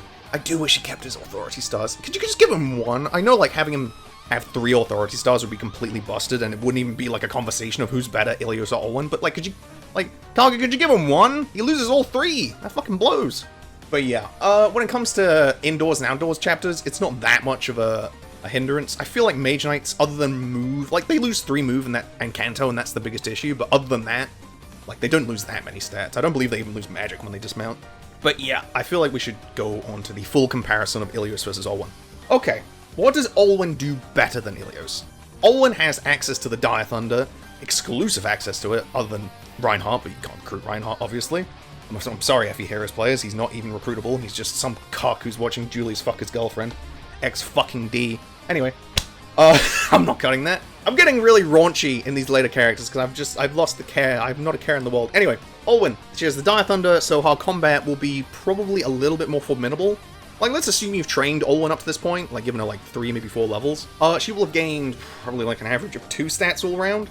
So our bases won't be like comparable to Ilios. She'll probably hit harder, but like she will be far, far more fragile. Like, Ilios is actually a pretty good enemy phase unit, because you can just leave him next to a bunch of enemies, and I'm willing to bet he'd come out either unscathed due to soul, or like reasonably healthy afterwards, which is really nice. So Olwen's a better player phase unit, whereas Ilios is a better enemy phase unit. Olwen has better availability. Ilios is ultimately just better from the get-go. Like, Ilios' start is much better. Olwen is a growth unit in the sense that, yeah, she needs to gain some levels in order for her to, like, properly get, like, good at combat. Whereas Ilios is, like, good from the get-go. I want to say the two actually have the same growths as well. As, I don't know whether that's intended or they just got lazy, but, there you go. Ultimately, the two both have strengths. I think Ilios has more strengths. And at the end of the day, you're not always going to use Olwen. And if you're not using her, just put a gun to her temple, pull the trigger, and go and recruit Ilios. And if you are using Olwen, don't bother with Ilios. Like, it doesn't have to be a complicated decision. It's, are you using Olwen or not? Because if you're not, there's no point in keeping her, so you may as well just go and recruit Ilios. He's really good. I'd say his only real issues are, like, kind of lackluster, like, maybe killing power. Like, his offensive stats are good, but they're not, like, so good. Like, they're pretty good. And FCM of 0 can kind of fuck him over occasionally. But he's still, like, very, very solid in combat. Like I said, with a Sleep Sword, he can be a good proponent of the Sleep Sword stuff for the Xavier chapter, because the fact that he has an FCM of 0 means he can't crit and accidentally kill one of the knights, which is good. Ilios is a very, very strong unit. It's just a case of whether you want to murder Olwen in cold blood for him, which most of the time I will do, because, you know, if you offered me a character with really, really good bases, like good durability, a movement star, one of the most fantastic inventories in the entire game, you show me all of that, and you tell me all I need to do is go ahead and kill Olwen, bang, she's already fucking dead. Ilios, B tier. Very, very solid character. Who's up next? Oh, this one's gonna be easy. It's Sleuth! Sleuth is maybe one of the most, like, easy, or I feel like I say this about half the units, but, like, Sleuth is unironically one of the easiest units to talk about in the entire game, because he's so fucking simple. Sleuth is A tier, like, plain and simple. There is no beating around the bush with this character. He is A tier. I'm willing to bet I can get Sleuth done in under, like, 3 minutes, maybe even, like, 2 minutes, so let's just fucking zoom in. Let's just zoom in. Sleuth is a priest joining from chapter 16, only if you go on the A route. 16? Yeah, 16. And he is incredibly invaluable. He's, like, arguably the reason you do A route, other than the fact that the chapters are more enjoyable and you don't have to play 16B, as previously mentioned. Sleuth is a priest with no combat whatsoever, incredibly, like, mediocre bases. Its growths don't matter. We've established that if you're a priest, you have the privilege of making it so none of these things, like, none of these factors actually matter in the slightest. The only thing that matters with Sleuth is the fact that he starts with A rank and staves. And the fact that he starts at A rank and staves means that he's done. Like, think of a unit just leveling up, like, oh, I need to get a unit to 20 to have them, like, completely done. Like, have them completed to max out their potential growths. With priests, the ideal situation is you just need to get them to A rank and staves, and then they're basically done. Like, their level ups after that don't matter, because stats ultimately don't matter, unless they need, like, skill, or, like, magic to sleep or berserk something, but ultimately, it's rather unimportant. So the fact that Sleuth starts with A rank and staves, as soon as you get him, means that he is done. You have a finished unit. Like, when you think of a finished unit, you think of like a Goto, or an Athos, or a Galzus, something that is literally capped in terms of stats and level. Sleuth is as capped as you can get meaningfully. He can use Warp at base, he can use Rescue at base, he can use Berserk at base, he can use Sleep at base. He is based. Like, Sleuth is as based as they get. You can promote him if you want. His promotion is arguably like one of the worst in the game, because he'll get E rank and light and a bunch of weapon XP that is completely meaningless. And like, I want to say the promotion to High Priest doesn't even give that good of like a benefit to his stats. Also paired with the fact that he has A rank and staves, he also has 3 movement stars, which, as we've established, movement stars, once you get to like 3 or higher, it's like kind of consistent enough to where you can rely on it, and an A rank staff user with 3 movement stars is very, very like potentially powerful. Being able to use Warp twice in one turn, potentially 3 times or 4 times in one turn if your Dancer also gets a movement star, is ludicrous. Like, at that point, your entire army effectively has infinite move. Sleuth is a crazy unit. If you got him any earlier, he'd probably be broken. Like, Sleuth's only real weaknesses are the fact that he doesn't contribute to combat at all, and that his availability is obviously a little bit poor, because he's joining, like, less than 10 chapters from the end of the game, so he doesn't really have that much of the game to shine. That being said, the fact that he is effectively just done and is as useful as he's going to be right off the bat makes him an incredibly powerful unit. Just being able to use every single staff right from the get-go, it makes him absolutely invaluable. Sleuth, easy A tier. Maybe a bit of a boring pick for A tier, but again, the fact that you can do all of this just makes you incredibly powerful. I'm pretty sure that at some point prior in this video, I mentioned that there was only 3 flyers, and that makes them all good. And in doing so, I completely forgot about our next character, Misha! I straight up forgot that Misha existed, and I'm not entirely shocked by this, like, state of affairs. Misha's a little bit of a forgettable character. She's a very, very awkward character in a very, very awkward position. I'm gonna place her... Where am I gonna place her? I'm not actually entirely sure. She's such a weird character. This is one of those weirdo characters. I'm gonna place her in C tier for now. I think that's about right. You could maybe move her down or up, but I'll just take, like, the safest pick and just plonk her into C tier and call it a day for now. Oh, man. Misha's weird, man.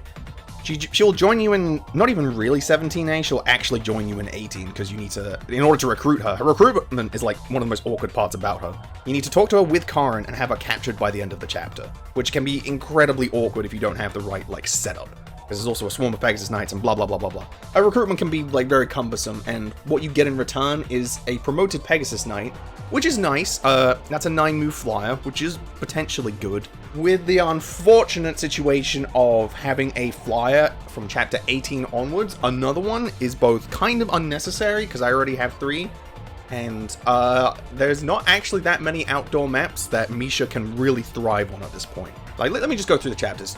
18 is indoors, 19 she can be okay in, because obviously that's a chapter where you need to run.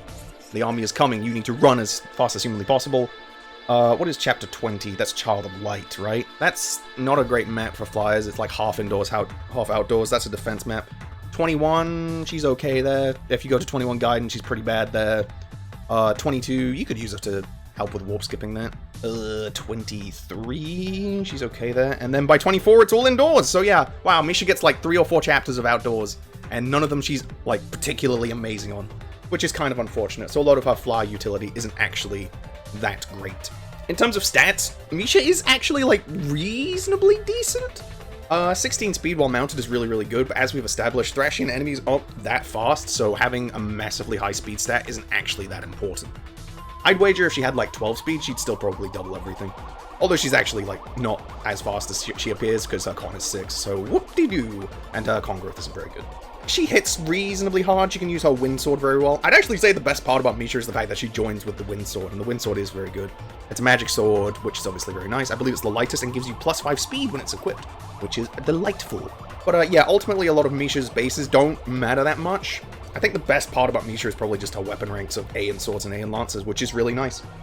Similar to Deen, but obviously she joins much later than Deen, and her combat isn't as good as Deen because her, like, stats just aren't as good. She isn't nearly, like, as bulky as Deen.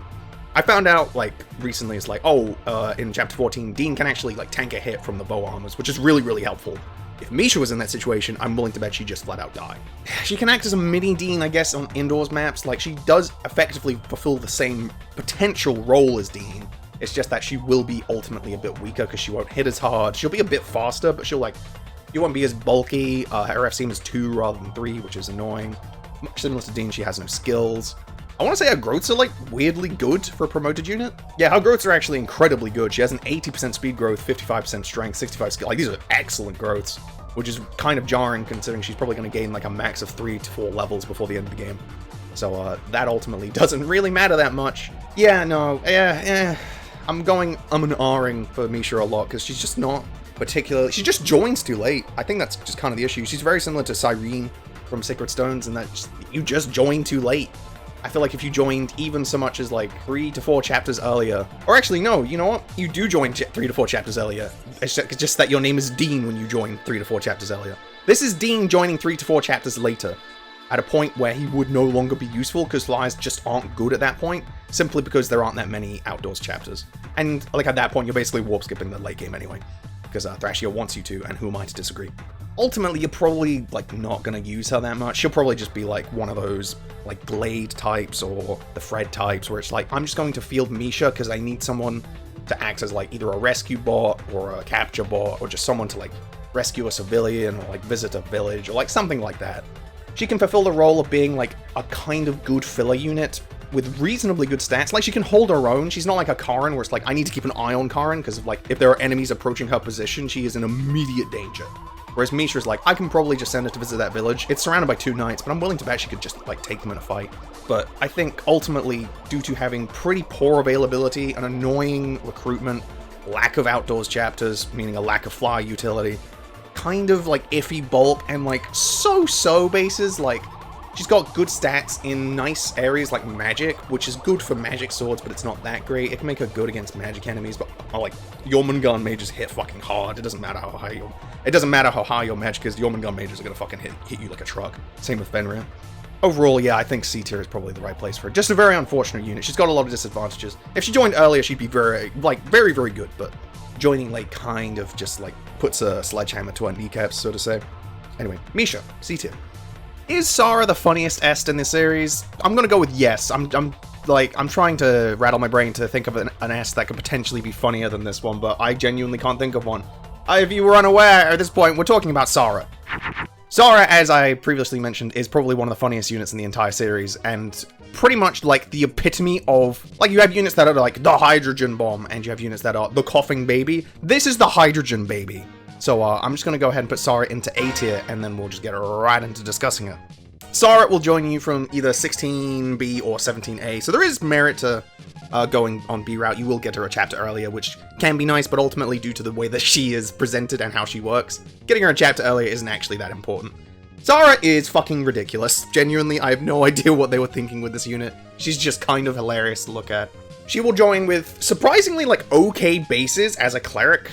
11 magic, 9 speed, 12 skill is actually, like, reasonably decent for a level 7 cleric, which is surprising considering she's an Est, but let's just go over what matters with Sara rather than what is ultimately kind of extraneous.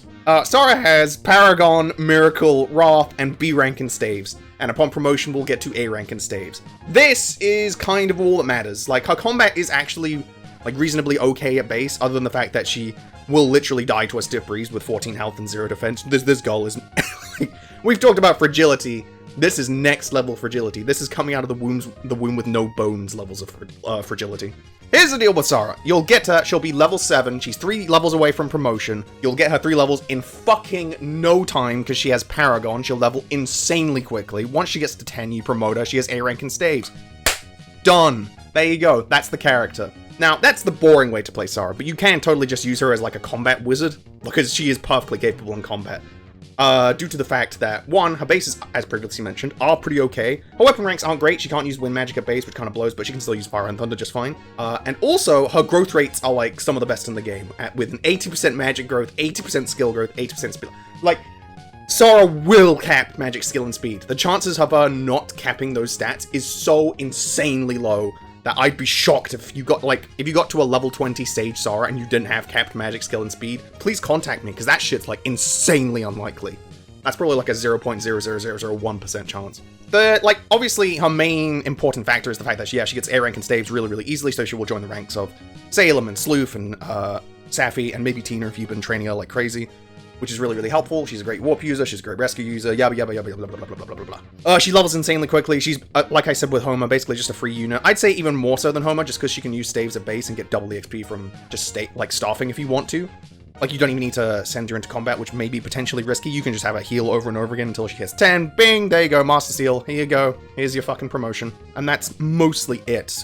She has 5 movement stars, which is obviously incredible for a staff user. Having a 25% chance to just move again when you're a potential warp user is insane. Again, just a free dance for one of your potentially, like, strongest units is very, very dangerous. And other than that, yeah, she has good combat. Like, I'd say she's just better than the Noan, purely one, because she has Paragon, her bases are a bit better, she gets to Sage much easier, like she can literally just promote in the chapter you get her, if you really wanted to, which is kind of hilarious. She'll gain Adept upon promotion, she'll be able to use Wind Tomes, she'll get a little bit tankier, like, Sage doesn't gain any HP upon promotion, so, like, you need to rely on dodge tanking with Sara, which, due to the nature of Thrashia, isn't always the most reliable thing. She cannot take a hit. That's the most dangerous part about dodge tanking, and I feel like a part people really, like, overlook a lot of the time, is, like, in order to dodge tank, you need to be able to take at least one hit in case the dodging don't work. Because if the dodging don't work and you take a hit and die, then dodge tanking isn't reliable. So, Sara dodge tanking isn't that reliable. Also, her combat isn't actually that great in terms of, like, potential, like, dangerous crits, because her FCM is actually 0 compared to someone like Lenoan's 5. So, her critting with, like, a Thunder Tome or something higher than that is obviously not likely. It's not even not likely. It's literally impossible, because FCM of 0 multiplies your crit by 0, which, spoilers, is 0. But yeah, she will be required if you want to do 24 Gaiden. Christ. Is it bad that, like, I'm, like, should I recommend people play 24 Gaiden? Like, the reality is no, you probably shouldn't, because Eyvel isn't worth it, but, like, I like Eyvel, so I'll probably go and get her. She's the only person who can use the Kia Staff, which only matters in the last chapter for unpetrifying characters, because Veld obviously brings the Stone Tome into the last chapter. It's not that important. The main part about, like, I'm going all over the place with Sara. The main important part about Sara is you level her to 10, you promote her, she gets to A rank and staves, and then she most likely just becomes a staff bot, which, while boring, is ultimately her most efficient use. But if you want to be funny and wacky, you can use her as a combat trick instead, in which she is potentially good, but, like, she is also, like, likely to die. She's incredibly explosive. That's a good way to, like, describe Sara. She's a very explosive unit. She'll either kill the enemy, like, fucking 3 times over with her insane stats and the fact that she will double basically everything, or she'll get hit by, like, a 9% hit from some random, like, hand axe, and she will cease to exist. That's Sara. That's Sara, everyone. Behold. What is likely the most, unbelievably funny est in the entire series. A tier. Whoa, holy moly, Shannon is in this. Oh, wait a minute, it's just Shannon. They need to do more characters like Shannon. Okay, well, right away, E tier.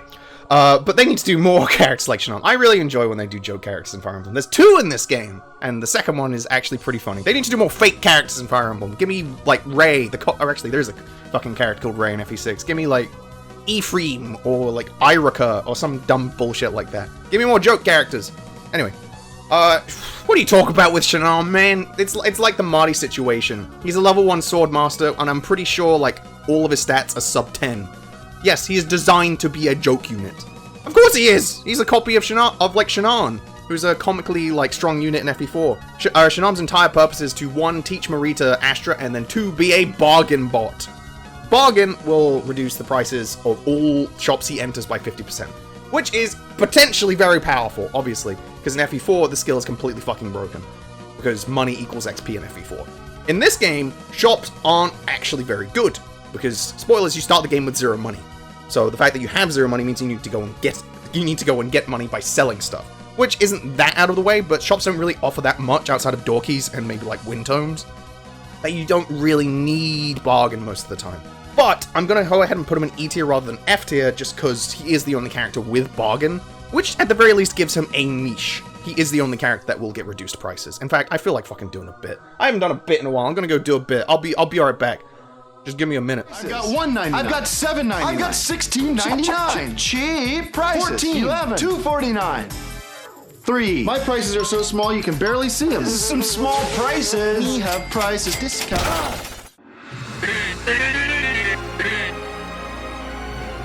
There, was that an enjoyable bit? I hope it was worth the fucking 30 seconds of time that I made you waste. Anyway, yeah, Shinam, very simple. He will never see combat, he will never see growth. Like, his growth don't matter, his stats don't matter. He has bargain, that's all that matters. You'll use him potentially to maybe buy something, and that's it. That is all you will do. Normally, he'd be an F tier unit. If he didn't have bargain, he would absolutely be F tier. He'd be the worst unit in the game. But, due to the fact that he has something that no other character has, which you can't dispute, no other character can get reduced prices, I think at the very least he deserves to be an E tier rather than F tier. That's it. I'm not wasting any more time on Shinam. E tier. Moving on. He a funny boy. I know I've been talking about how incredibly strong magic can be in Thrashia and how you should be, like, grasping onto it for dear life, for it is your lifeblood and it is your way to, like, succeeding in society. But, for this character, maybe you should like, loosen that grip a little bit. It's Miranda. Miranda is not a good unit by any stretch of the imagination.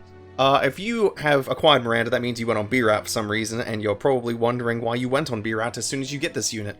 Miranda is an E-tier unit, and honestly, she's both the worst unit in E-tier, a fucking tier filled with Robert, Marty, and Shanam, meaning that the fact that she's the weakest unit there is pretty impressive, and you could definitely make an argument for placing her in F-tier, because Miranda is not good. She has, like, maybe one saving grace, and that's the fact that she can use magic, and that's kind of it. Miranda will join you as a level 5 mage. A level 5 mage joining from fucking 16, chapter 16. That's insane.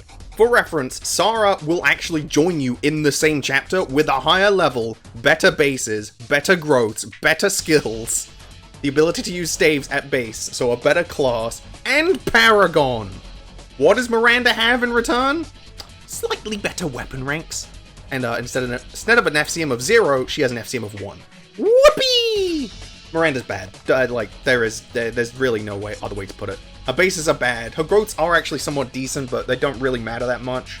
She's incredibly flimsy. She isn't, like, fast enough to double really anything outside of enemies that would just be, like, fodder otherwise anyway. Like, she isn't doubling stronger enemies at all. There are actually some reasonably strong enemies in 16B as well. She'll also join, like, halfway through the chapter, so she doesn't even really get to do anything. Like I said, while her growths are nice, like, her bases... I know I've said, like, bases aren't that important in Thrashia, but, like, it's chapter 16, you can't join as a level 5 mage, man! And you might be thinking, well, being a level 5 mage doesn't matter that much, you just gotta get it to 10, and then you can give her a nice old Night Crest, or a Night Proof, or a Master Steel, whatever the fuck we're calling it nowadays. And then she'll promote into Sage, and she can get Sage promo bonuses. We fixed her! We've done it, Reddit! No, because Miranda's promotion is into Mage Knight rather than Sage. And in any other game, and in pretty much, any other game, this would be a good thing, promoting into Mage Knight rather than Sage, because you get a mount, you get Canto, you get +2 move, you get a bunch of really nice things. You get swords. Yeah, that'll fix Miranda, this base 0 strength character with a 5% strength growth. Yeah, just give her sword, that'll fucking fix her. What the fuck were they thinking? Oh god. The fact that she gets Mage Knight instead of Sage, again, yes, would normally be a boon, because on average, Mage Knight is a better class than Sage. But here, it means that her promo bonuses are effectively just sliced in half, and that's being very generous. Instead of getting +6 speed upon promotion, she'll get 1, meaning that you will actually need to level Miranda past, like, level 10 if you want her stats to be reasonably good, because Mage Knight promo bonuses aren't that good. They focus on strength, skill, and defense, areas that Miranda doesn't really care about. Okay, what is the positive of Miranda? I see a lot of people say, like, well, you can train her fire rank, because her fire rank actually starts reasonably close to C rank, meaning that with her promotion bonus of +50 weapon XP, that should get her to B rank rather nicely. Meaning you don't need to grind her that much in order to get her to A rank, so she's most likely to be able to use the Meteor Tomes that you've been collecting throughout the game. Because, to be fair, nobody else is really using those Meteor Tomes. Like, nobody else is really getting to A rank in fire. So I guess that could be viewed as a positive, but at the same time, grinding this character all the way up to A rank in fire, just to be able to use the Meteor Tome, sounds like so much goddamn effort that I'm willing to bet it wouldn't be worth it in the first place. Just don't even fucking bother, man. Why does this character have Wrath? This is not an enemy phase unit. She's got a base effective health of 20! People can breathe on her and she will simply fall down. Like, you can't do that. Like, everything bad I said about Sara with her potentially bad enemy phase applies to Miranda, but, like, tenfold, because her enemy phase is even worse due to being slower and having the same level of fragility. Like, it just doesn't work. Don't even try and, like, bother wrath cheesing with Miranda. God, the Mage Knight promotion even screws her really heavily because it means that she'll have to dismount indoors, meaning all of the benefits she gains from Mage Knight will just be thrown out the fucking window as soon as you hit the indoors maps of like chapter 23 onwards. Yeah, no, I'm really, really struggling to find any positives. I think it is actually just as simple as Miranda's a really like piss poor unit joining way too late. She could join like 6 chapters earlier, and I still wouldn't think she's that great just because at that point you have Olwen and like Asvel growing, and they are just much stronger characters. Like, Olwen joins as a Mage Knight earlier than Miranda with better stats and a pref weapon, and arguably better weapon ranks as well. Miranda's inclusion is just kind of jarring. There's redundant units, and then there's pointless units. If it wasn't for the potential of wielding the Meteor Tome, Miranda literally wouldn't have a fucking purpose in the game, and she would be an F tier unit, without any doubt. She has no action stars, her F-Team is 1, so she can't do any crit shenanigans. No leadership shenanigans. She supports a character which is like fine, but nothing fantastic. Conamore's an okay unit. No utility, her combat is ass. Her growths are like decent, but her promotion is not good for her at all. Please just give her Sage, it would be so much better. Oh god, she has so many weaknesses, with her only positive being the fact that she can potentially use a Meteor Tome. Great. I'm sure this Meteor Tome I'm bringing into Chapter 24 will save the day. What's that? Oh, Ced's using the Blizzard, which is just better Meteor in every way, and I didn't have to train him for it. Honestly, should probably be an F tier, but the fact that she can use the Meteor Tome potentially gives her such a fucking like slight, tiny, thin niche. Like, you know what? I'll put you in E tier as a treat. There you go, Miranda. Enjoy. Even if you haven't played Thrasher, you've probably heard about this character because he's got a little bit of infamy in the Fire Emblem community. So without further ado, let's discuss Xavier. Xavier is kind of a fascinating unit because he might be the only unit in the entire series who is like judged entirely by his recruitment requirements. Like, I really can't think of another character like that at all in Fire Emblem, so that's kind of fascinating. I'm going to play Xavier in C tier, because we'll get into his unbelievably convoluted and genuinely, like, tricky recruitment shortly, but as a unit, I think Xavier has some strength. Like, he is not, it's not just a case of, oh, I'm recruiting this unit, I'm going through all these, like, 20 different hoops to get a unit that does nothing. Like, if you had to recruit Miranda or Shanam by going through Xavier's recruitment, no one would fucking do it. But people do Xavier's recruitment because you do get a good unit in return. But, let's just go through his recruitment first, because, woo! It's pretty spicy. In order to recruit Xavier in Chapter 18, you will need to talk to all, is it 10 or 12 of the Leinster Knights, the Leonster Knights. By talking to them, I mean actually escorting the like, captured green units all the way over to their corresponding red units. All the while making sure that they don't die, and that when those red units talk to the corresponding green units, and they turn into green units, that the new green units don't get attacked and die. You have to do this 10 times and then talk to Xavier. I've really simplified it. Recruiting Xavier is really, really fucking annoying. Doing this on an Iron Man is like fucking unheard of. Anyway, regardless, it's a really fucking convoluted recruitment. But what you get in return is a level 6 general with very good bases and really, really good weapon ranks. Like, you get a lot of stuff from Xavier. While his availability is kind of iffy because Chapter 18 obviously is pretty close to the end of the game, and he won't be doing anything in 18, so he basically joins in 19. He's still very much able to hold his own and actually provide meaningful utility and combat. His base is a very solid all-round. 38 HP and 17 defense is genuinely excellent bulk. That's really fucking good. 17 defense, like, that's very, very good. Along with being the only playable unit with Pervice, which is really nice, so now the enemy can feel what it's like to play FE4. Oh boy, I can't wait to fight this general boss in FE4 and hear tink, tink, tink, miss over and over again. I love FE4.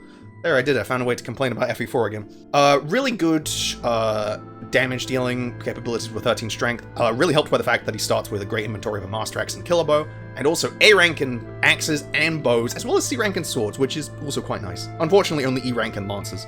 It's really fucking cruel that the only 2 units who can use lances indoors will both start at E rank, so yeah, have fun grinding that shit. Also, the fact that he has Wrath, and is actually a unit that can use it due to being a really good enemy phase unit, is really helpful. Although his FCMO of 0 means he will only be critting once. But either way, yeah, Xavier's combat is very, very good. He can supply meaningful damage, 6 speed, might seem kind of low, but you'd be surprised how often he can double, because with his 15 con, he's not getting slowed down by basically anything outside of like a hammer. So he can use good stuff like the Brave Axe or the Brave Bow. He's actually probably the best Brave Bow user in the game, because as soon as he gets it, 1, Selphina is fucking gone, goodbye forever, and 2, he can use it completely unhindered, I want to say, like, so he can actually potentially quadruple with it and do really, really good damage. He also has a cost, and like I said with the cost, as long as you have the good bulk to back up a cost, it can be a very, very good skill. Same with Dagdar. It's very good on Dagdar, it's very good on Xavier. Xavier just has a lot of really, really good things. That's all great. His growths don't matter. I'll be very surprised if he even gained a single level before the end of the game. He also comes with an Authority Star. Again, Authority Stars on some characters are just a really nice cherry on top.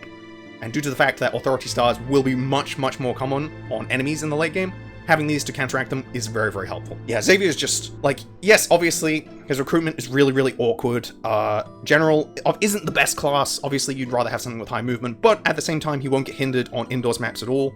And there's a glut of them in the late game, so he won't be hindered at all. That's really nice. His combat is excellent, his bulk is excellent, his utility can be good. It can be really good capture material if you want him to be, although you don't really need to capture that much in the late game. The really only, like, genuinely poor parts about Xavier are iffy availability. I'd say we're past iffy at this point. He's probably in the poor availability category. Like, at this point, we have 19, 20, 21, 21, like 6 or 7 chapters, which isn't that many. Yeah, outside of poor availability and his abysmally, like, fucking convoluted recruitment, Xavier doesn't really have many weaknesses. He's just a really solid unit all around. Like, every time I've used him, I've never really been disappointed by him. I guess, like, maybe low magic, so mages will, like, often target him with siege tomes and status staves, and he will just probably melt to, like, endgame mages, but, endgame mages aren't that fast. It's really, really difficult and awkward, because, like, do I count Xavier's recruitment against him? And the answer is probably yes. Because it's not just like, oh, it's a little bit tricky. It's also like a massive resource investment. Like, you need to have, like, something like a sleep edge if you want to do it, like, consistently. If you don't do it with something like the sleep edge, getting to Xavier is such a fucking pain in the ass. Even with the sleep edge, it's still really irritating. So I am actually going to hold it against him. I'm gonna dock points on your report card because your recruitment is fucking asinine. Either way, yeah, Xavier's a very, very solid unit in your army. He will provide great utility, great combat, great bulk in late game. The Authority Star is lovely. It's really nice to just have, like, this feels like what a late game general should be. Someone who can just be a bulwark for, like, other units. Almost feels like Ducel without his horse. I know I compare units to Ducel a lot, but, like, this feels like it. Yeah, Xavier, really, really solid unit, completely hindered by his god-awful recruitment. Just a really, really nice, well-rounded unit. Man, I can't believe we're nearly done at this point. I'm running out of things to say, so we're just gonna go ahead and do Amalda.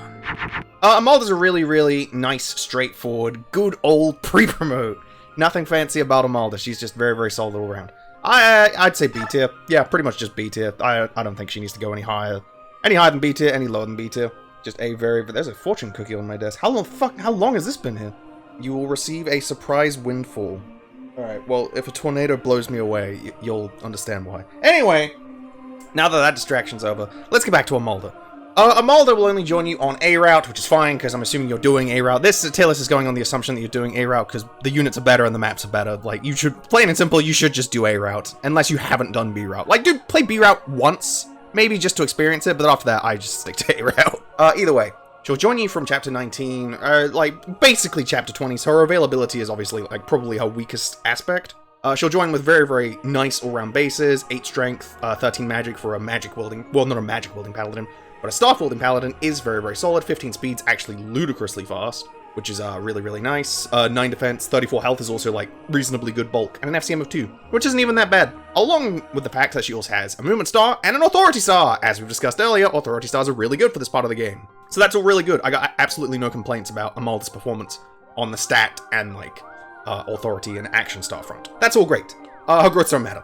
We're not even going to go over growths at this point. Like, they ultimately just don't really matter. You're not growing units at this point. You're just basically sticking scrolls on people to make it so they don't get crit. You're not actually using it for the improved growth rates. She'll also join with another Master Sword, which she uses fine, but, like, 8 strength isn't that great for it. I find that Amalda's just a really, really good magic sword user. You can just slap a flame sword or a wind sword or a thunder sword on her, and she will do very, very well. Helped by the fact that she has A rank in swords, so she can use literally anything. The world is your oyster with Amalda. Just stick any sword you want in it, and she will probably use it relatively efficiently. I think maybe the only, like, downside... I say it's like a downside with Amalda. It's not really a downside, because, like, C and staves is still good. Like, C rank and staves is still enough to use, like, a good amount of staves. You can use Sleeper Base, which is excellent. She can use Restore, which is excellent. She can heal as much as she wants. She can Physica Base, which is excellent. Like, she can do all of these really, really genuinely helpful things for your army. I'm, like, portraying it as a negative in a way, which is kind of fucked up because she can't use stuff like the Rescue or the Warp or the Berserk at base. Which, while unfortunate, at this point, you should, like, have a litany of units who can use those staves. So it's not really a downside. She also has Adept, but that doesn't really matter. The point is, Amalda's, like, the ultimate filler unit for your army. Because she provides basically everything you could want from a filler unit. She has really good moves, so really good mobility on outdoors maps. She faces barely any penalties on indoors maps. Like, her stats take, I want to say, a hit of 1 overall. Like, the biggest one is movement, but she'll go down to 7 instead of 10, which is still pretty good, and she'll still have access to all of her weapon types. She has, like, decent combat with swords, and 1 to 2 range with magic swords, and she will use them relatively well. Her bases are good enough so that she can, like, hold her own in combat and not require, like, assistance from other units. She has an Authority Star, so she's providing hit and avoid, like a mini charm to your entire army. She has the potential to move again. She can use a good amount of staves, maybe not everything, but like a good amount. Like, Amalda just does a little bit of everything. This is the all-rounder unit. She's incredibly good. She's one of those units where if she joined any earlier, she'd be an easy A-tier unit for sure. But the fact that she joins from Chapter 19 just kind of, not even cripples, it just kind of limits her usefulness overall. Because while I would happily bring Amalda into literally every single map from Chapter 20 onwards, she's not going to be doing that much overall. Like I said, she's just a very, very, very good filler unit. She's the ideal filler unit from now on. I'd argue she's better than Xavier purely just because she can use staves, and as we all know, staves in Thracia are a big thumbs up from me. I think that's kind of it with Amalda. There's really nothing complicated about her. She's just a very good pre-promote. Her stats are really nice all round. Yeah, like I said with a lot of characters, she is just a good old-fashioned, like, bees and everything character. My only complaints are bad availability, and the fact that her star rank doesn't start at A. If her star rank started at A, she'd be so fucking busted. She should start at A rank in staves and join from chapter -1, and she should be my wife. But other than that, Amalda's pretty alright. And on the flip side, you have her B-route counterpart, Connemore. Connemore is, I think, a unit that gets talked down to a lot, which is rather unfortunate, because I think Connemore's actually a reasonably decent unit. He's just faced with a rather disadvantageous situation, so to say. I'm going to place Connemore in C tier, because while he is definitely inferior to Amalda, he's not like a bad unit in his own right. He does actually have a good amount of positives, but at the same time, he is faced with, as I said, a pretty fair list of like why this unit definitely isn't the best. To start with, Connemore will start at a generally higher level than Amalda, which means he will gain less XP. And while I said growths don't matter, it is still nice to gain the occasional stat point. So what you see with Connemore is basically what you get. 13 strength, 11 speed, 12 defense, 39 health. These are all really good bases. Like, I have no complaints about Connemore's bases at all. I'd actually say they're rather good and somewhat overlooked. Like, I know stats aren't that important in Thracia, but like 18 skill for a unit joining from Chapter 19, even something as late as Chapter 19, is like rather impressive. 18 skill's great. I'm not mithering about 18 skill at all. That's just really good. Helped by the fact that he has double A's in swords and lances, so he can use anything you want. Joins with a master lance and a killing edge. That's all great. Really happy about that. Also has a cost, as we've discussed. He has the bulk to back up a cost with 39 health and 12 defense. Really good! So, with all of these positives, along with the fact that he has an authority star and an action star and an FCM of 2, same as Amalda, why isn't Connemore as good as Amalda? It's really simple to figure out, and I'm not even gonna be like, oh, you couldn't figure it out. You've probably figured it out. One, Connemore can't use staves, which is obviously probably the biggest one. That is enough of like a disadvantage to probably just place him flat down a tier. He has similar weaknesses to Amalda in the sense that his availability is bad. He just joins a bit too late for my liking. And the fact that he will face penalties indoors, more so than Amalda, because he loses lances indoors, which does really suck. The stat penalty isn't that bad, but just losing access to a complete weapon type is so, like, cumbersome. It's really annoying. But yeah, the main reason is just the fact that he can't use stuff like Sleep and Physic and Restore. It just makes his utility a hell of a lot worse, because in an ideal world, both of these units would join a bit earlier, so they both get to, like, shine, respectively. Because if Connemore joined earlier, I'd say, like, oh, he has really good capture utility, because he has a cost, really good bulk, and, like, good con, so he can be a very good capture bot. which he would be. He would be a very, very good capture bot.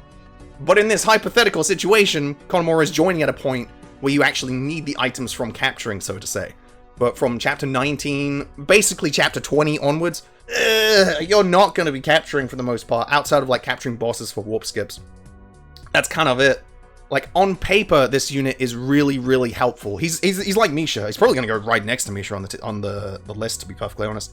On paper, this is a very good unit, but due to his environment, he just doesn't work the way you want him to, and that's rather unfortunate, because without his utility, you gotta think of it like this. Without his utility, he's just combat, and just combat really isn't that helpful at this point.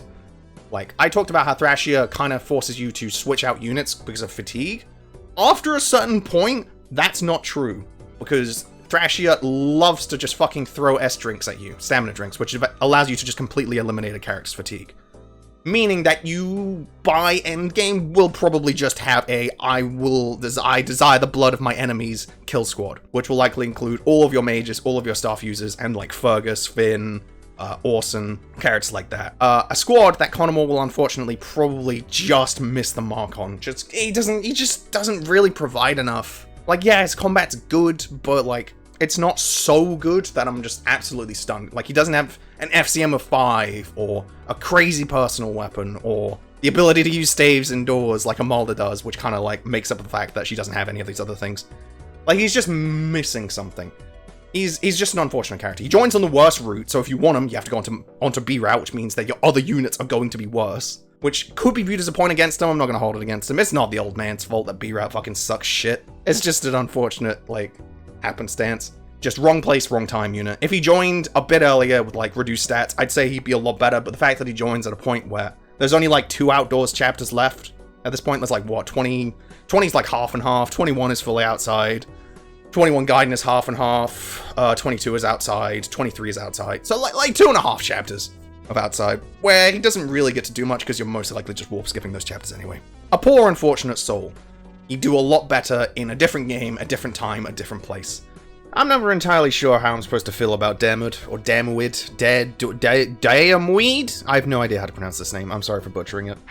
Damud is a very, like, seemingly simple unit, but I don't know, his inclusion always felt more just like fan service rather than, like, reasonably including a unit to me. I'm gonna go and just plonk him down in C tier, and honestly, that might be a little bit high for him. He's, again, a remarkably simple unit. He's much just like Fergus. He's very, very similar to Fergus. He's like if Fergus joined from chapter 21 instead of, 4, which is a slight difference. But anyway, let's just get into why he can be a little bit strange to perceive, so to say.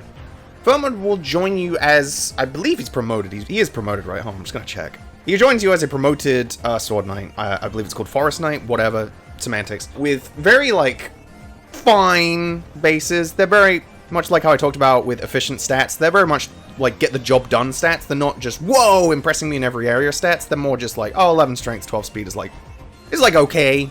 Mostly just like carried by the fact that he has an FCM of 5. If he didn't have an FCM of 5, I would probably just categorize these stats as just plain old kind of below average and not really worth the effort, but I think just having an FCM of 5 does give you some merit in combat. He'll join with A rank and sword. I feel like every single character at this point, basically, like from Amalda onwards, will join with effectively just capped weapon ranks, and the big DM, is no different, because he will join with A rank and swords, giving him access to every single sword in your inventory. Yabba dabba doo, we've gone over this.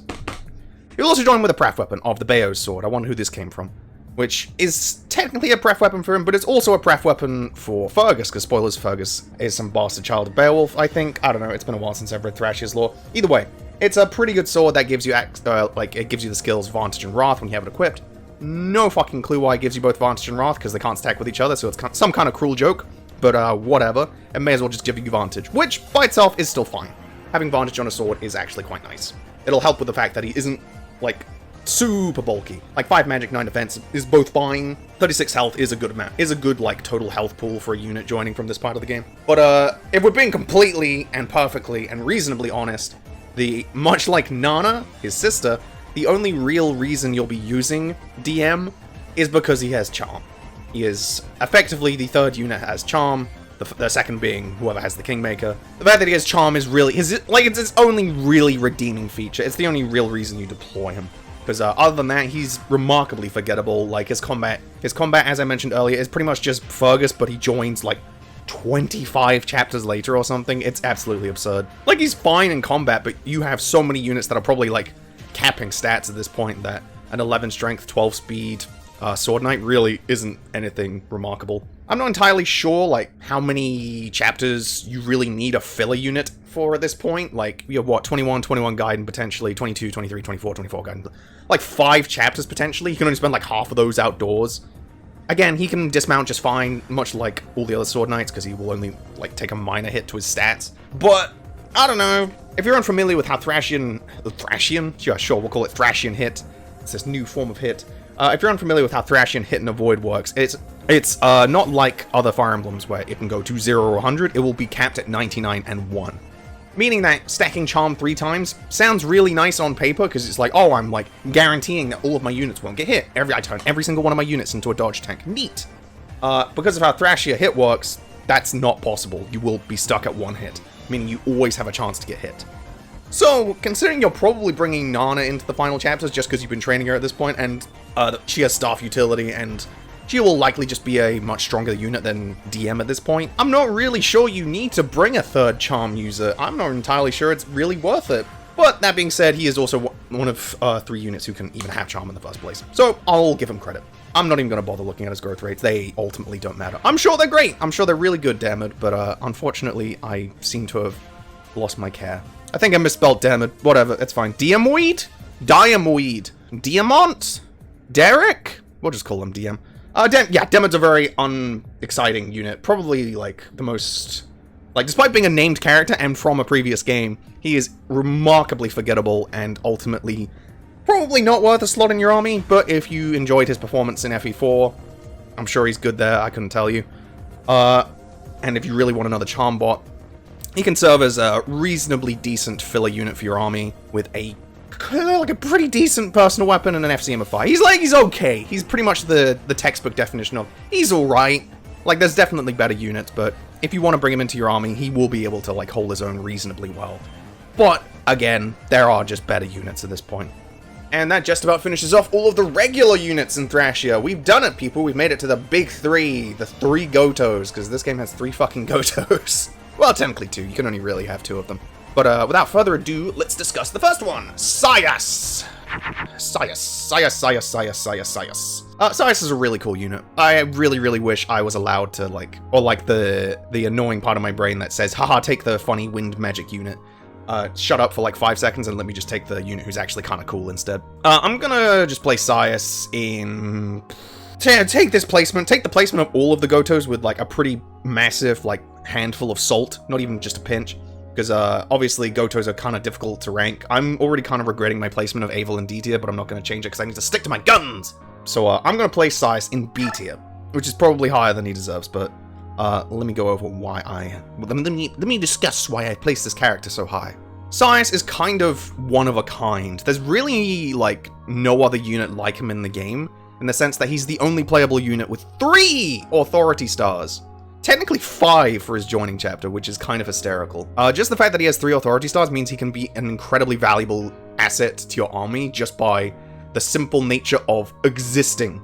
None of this entering combat or having staves to use or like like riding into the fray or like going to the village to like get some items for your army. No, Sias has to just be there and everyone's like, yo, let's go! Everyone gets super inspired. So that's really good. This is the main reason you would pick Sias, because, again, if you're unfamiliar, you can only have either Sias or Sed in your army post-Chapter 23. I will just say this now, most of the time, and most people will just pick Sed, because ultimately Sed is a stronger unit, just because he will provide more options for your army, so to say. Whereas Sias is very just kind of one-and-done, one-trick pony, in that you will bring him because he has staff utility, and he will just provide a flat 9 hit and avoid for your army. It's basically Charm, like it's -1 hit and avoid, oh no. It's basically Charm for your entire fucking army, which is ludicrously powerful. That's that's incredible. So, the fact that he has that is incredibly good, but as I mentioned just now, he will also join with a litany of staves, which if you're not keeping him in your army, you should just steal those away. I give those to you so you can use them right away. He'll also have the, like, third light tome, so make sure to grab your grubby mitts on that while you still can. And a door key, the most powerful item in the entire game. Other than that, like, Sias's growths absolutely don't matter. He won't be, like, gaining any. Like, Sias, again, this is one of those units that could probably just have 0 in every stat, because I'm not taking Sias for his combat, because his combat ultimately isn't that good. Like, he can fight. 18 magic, 12 speed is pretty decent, but, like, I'm not using you for combat if you can use staves 99% of the time, unless I really, really need to kill something. Like, you will bring Sias as a pure support unit. You will use him to inspire allies, and you will use him to warp, and silence, and berserk, and yabba dabba do. You know the game at this point is Thrashia, baby! We fucking sleep and berserk shit! We're slinging shit around the battlefield. Yeah, that's it for Sias. I don't need to discuss anything else. You'll bring him for staff utility, and the fact that he has 3 authority stars. That's the reason you'll pick him. Otherwise, you will pick Ced instead. Sias, B tier. Probably higher than he deserves, but I'm getting tired at this point, and we need to move on. Ced! No fucking pausing. Ced! Let's just go. Let's just fucking go. Let's just go. Sprint to the finish, people. I can see the end in sight. Ced's going also in B tier, because, spoilers, he is a remarkably similar unit to Sias, but with one key difference between him and Sias, which we'll get into very shortly. But, for starters, Ced, much like Tina, is one of the funniest units in the entire game. Because I think it's really easy to just describe how Ced works in Thrashia. Because Thrashia is a game where all of your stats, except for HP and movement and some such, will cap at 20, while Ced is a unit joining with 36 speed, because of how the Forseti works. Ced is comical. Ced will have 36 speed and 36 skill at base, and he can potentially go even higher with growth, but he probably won't. Either way, Ced's combat is fucking disgusting. It's probably some of the best in the game. Ced is one of those units that, unless he gets hit by 2 1%, he's probably never ever going to, like, get touched. Because I want to say, like, at base he has, like, 90 avoid or something absurd. And he's wielding one of the strongest weapons in the game, like, might-wise as well. Ced's combat, again, is pretty much unparalleled. But due to the fact that joined so late, I can't really place him any higher than B tier. And even B tier is probably, like, quite generous for him. Outside of this ludicrous combat, he will also join with basically mastered weapon ranks. Outside of a B in lightning rank, guess who missed that class? But he'll join with A rank in fire, wind, light, and staves, which is ridiculous. So even if you were, like, doing the argument of, like, well, Sias has staff utility, where it's like, well, Ced also has staff utility. They have the same staff rank, so they do the exact same thing. But Ced has combat and is actually, like, somewhat bulky as well. I think the most important, like, differentiating factor between Ced and Sias... Oh, okay, I probably mentioned that. Ced also has only 1 authority star as opposed to Sias' 3, so there's a -6 hit and avoid situation. If you really value 6 hit and avoid, Sias is better. Otherwise, Ced is better. I think that's the, like... We can just leave that comparison there. I'm so sick of using comparisons, just eating away at my brain. But yeah, the main reason I personally pick Ced over Sias, and I think the main reason most people do, is because Ced has access to A rank in Wind right away, which will give him access to the Blizzard Tome. The Blizzard Tome is very, very powerful, because it's a sleep staff that also does damage. And more importantly, it's a sleep staff that doesn't require your magic to be higher than the target's, which means you can use it on literally anyone, and as long as it hits, that target is falling asleep. Doesn't even need to do damage, just needs to hit. This means that Ced is perfectly capable of dealing with one of the game's most, like, difficult bosses completely by himself. I forget the name of the Dreadlord, the top right Dreadlord in Endgame, the one that Sara will turn into if you don't recruit her. Either way, the Sara Dreadlord is arguably, like, the most scary enemy in the entire game, because her stats are absolutely disgusting, and she has all of Sara's skills as well. So if you don't find a way to neutralize her, and either with, like, status staves or just eliminating her in one turn, she can be very, very difficult to deal with. So the fact that Ced can just sleep her and completely neutralize her right away is incredibly valuable. And by just having this niche, it means I also don't really need to grind someone up to A rank and Wind to do so. I can just take Ced in Chapter 23 and be like, oh, hey, a unit that required no investment and can deal with one of the most difficult bosses in the entire game by himself. All I need to do is get a Blizzard Tome. And there's quite a few of those before endgame, so I can just grab one, and boom, we're done. That's all lovely. That's very simple with Ced. He's Sias, but he has, like, absurd combat. He's incredibly difficult to kill. He still provides an authority staff for the army, which is great. The Forseti has enough uses to be used, like, pretty much every single turn until the end of the game, and still have plenty of uses left over. He can use Meteor if you want. He can use every single staff if you want. He can use every single light tome if you want. He can't use bolting at base, so he's big poo-poo. Ced, beat him. Very, very simple. Very good, like, Swiss Army unit. And it's not really a Swiss Army. Like, a Swiss Army knife is someone who has, like, bees and everything, who can accomplish everything, like, to a medium rate. whereas Ced is like a Swiss Army gun. Someone who accomplishes everything to an incredibly exceptional rate, with the only thing really holding him back being his incredibly poor availability of a max of, what, 4 chapters? Basically 3, which obviously is bad. So yeah, Ced, B tier. Held back by his availability. Availability bad. I've been waiting to say that. And our final unit to this wonderfully incredible, fantastic, brilliant Thrashia tier list is Galzus! The unit that you've probably been seeing throughout the entire... Well, maybe not been seeing throughout the entire game, but he will be chasing you throughout the entire game. He's a pursuer-type enemy. Before Mr. X, before the Pursuer, before Nemesis, there was Galzus. Galzus is a really cool, like, character in lore. I really appreciate him. But in terms of gameplay, he is pretty much the definition of overkill. I'm going to place Galzus right next to Eyvel in D tier for 2 very, very simple reasons. Galzus will only have 3 chapters total of availability, because he is basically the true Goto of the game. So he will only be available for 24, 24 Gaiden, and 25. And if you don't do 24 Gaiden, he's really only available for endgame, because he doesn't really do anything in 24. So, right away, yeah, Galzus' availability is completely, like, virtually non-existent. He's like Sephiroth, he's like Goto, he's like Athos. He's here to make sure that the player can beat the game with an incredibly strong unit, which Galzus very much is.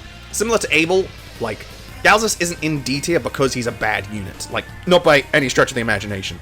He's a fucking hero with capped weapon ranks, capped strength, capped speed, capped skill, 54 health, 14 defense, a reasonably high magic set of 9, an FCM of 3, an insane inventory of a Master Sword, a Master Axe, and a Flame Sword, and 2 vulneraries for some reason, Luna, and Astra.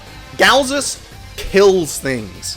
Galzus looks at an enemy and they will die. They will crumble into fucking powder. Galzus is hilarious. This is pretty much like... This is the developers telling you, here you go, you've made it through all of Thrashia's bullshit. Here's, like, basically just a bazooka as a unit. Like, this is an RPG. This is the end of a Resident Evil... I've had 2 Resident Evil references. What's going on? This is the end of a Resident Evil game where X character throws you a fucking rocket launcher and says, use it! This is Karga throwing you a rocket launcher and saying, use it at Veld, or any of the Dreadlords. Galzus is absolutely hilarious when it comes to combat. He is completely unparalleled. Without a doubt, the strongest combat unit in the game, with 5 movement stars as well, meaning he can potentially move again and kill something else, which is very, very potent. But at the end of the day, all of this, as we've discussed with some other units, is kind of overkill. It's kind of the same with Ced. I probably should have mentioned that with Ced, isn't that? His combat is a little bit overkill. Galzus is very much overkill. His stats could all be 5 points lower, and he'd still probably be accomplishing the same thing. He could be using much weaker weapons, and he'd probably be accomplishing the same thing. Like, Galzus is very, very good at combat, and you should use him. Like, 100%, you should just use him. There's no reason you shouldn't. But his combat is ultimately just overkill at the end of the day, because you can only kill an enemy so hard, and he doesn't really provide any utility. Because, spoilers, it's endgame, you ain't capturing shit. Unless you want to capture Veld and be a meme lord, so he doesn't have that. He doesn't have any capture utility. He has no mount for Kanto or rescue shenanigans. He has no staff utility, so all of his use in your army is purely for combat. And you're gonna have like 20 other combat units at this point, who will probably be doing the same thing as Galzus, in that they will be able to kill the enemy. Because, remember kids, killing the enemy 3 times over, while really funny at the time, ultimately doesn't accomplish anything. Galzus, really, really cool combat unit. I love the way he's portrayed in the story, of just this absolute behemoth of a unit constantly chasing you if you take too long, especially in the Monster Arc. That's a really cool idea. I love that. But at the end of the day, his incredibly like strong combat isn't really necessary. It's a nice bonus. It's a nice like super soaker for the player, but at the end of the day, it's not really necessary. Still, the Galzus, really cool unit. Unfortunately, D tier. I'll place him next to Aiden because they're pals. They're roommates. Alrighty, and that just about does it. That's all 52 characters in Thrashia. It only took us 4 and like half hours. That's a remarkable time. If you're wondering why I didn't split this into parts like the Radiant Dawn video, it's because old Clunker here is getting replaced soon, and I kind of wanted to do like a swan song for my computer in that. You're going to render a 4.5 hour video, and I'm going to listen to you cough and splutter the entire time, which could be viewed as somewhat messed up in a way, but I think it's kind of sweet.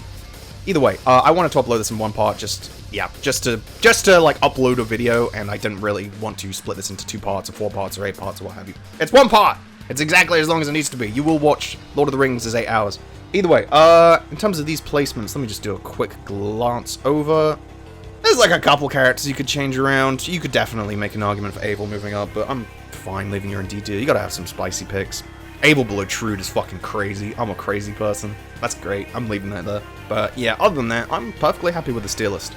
If you are happy with my picks, I'm really happy. I'm really happy I found some kindred opinions on the internet. And if you're not happy with my picks, you're probably completely right.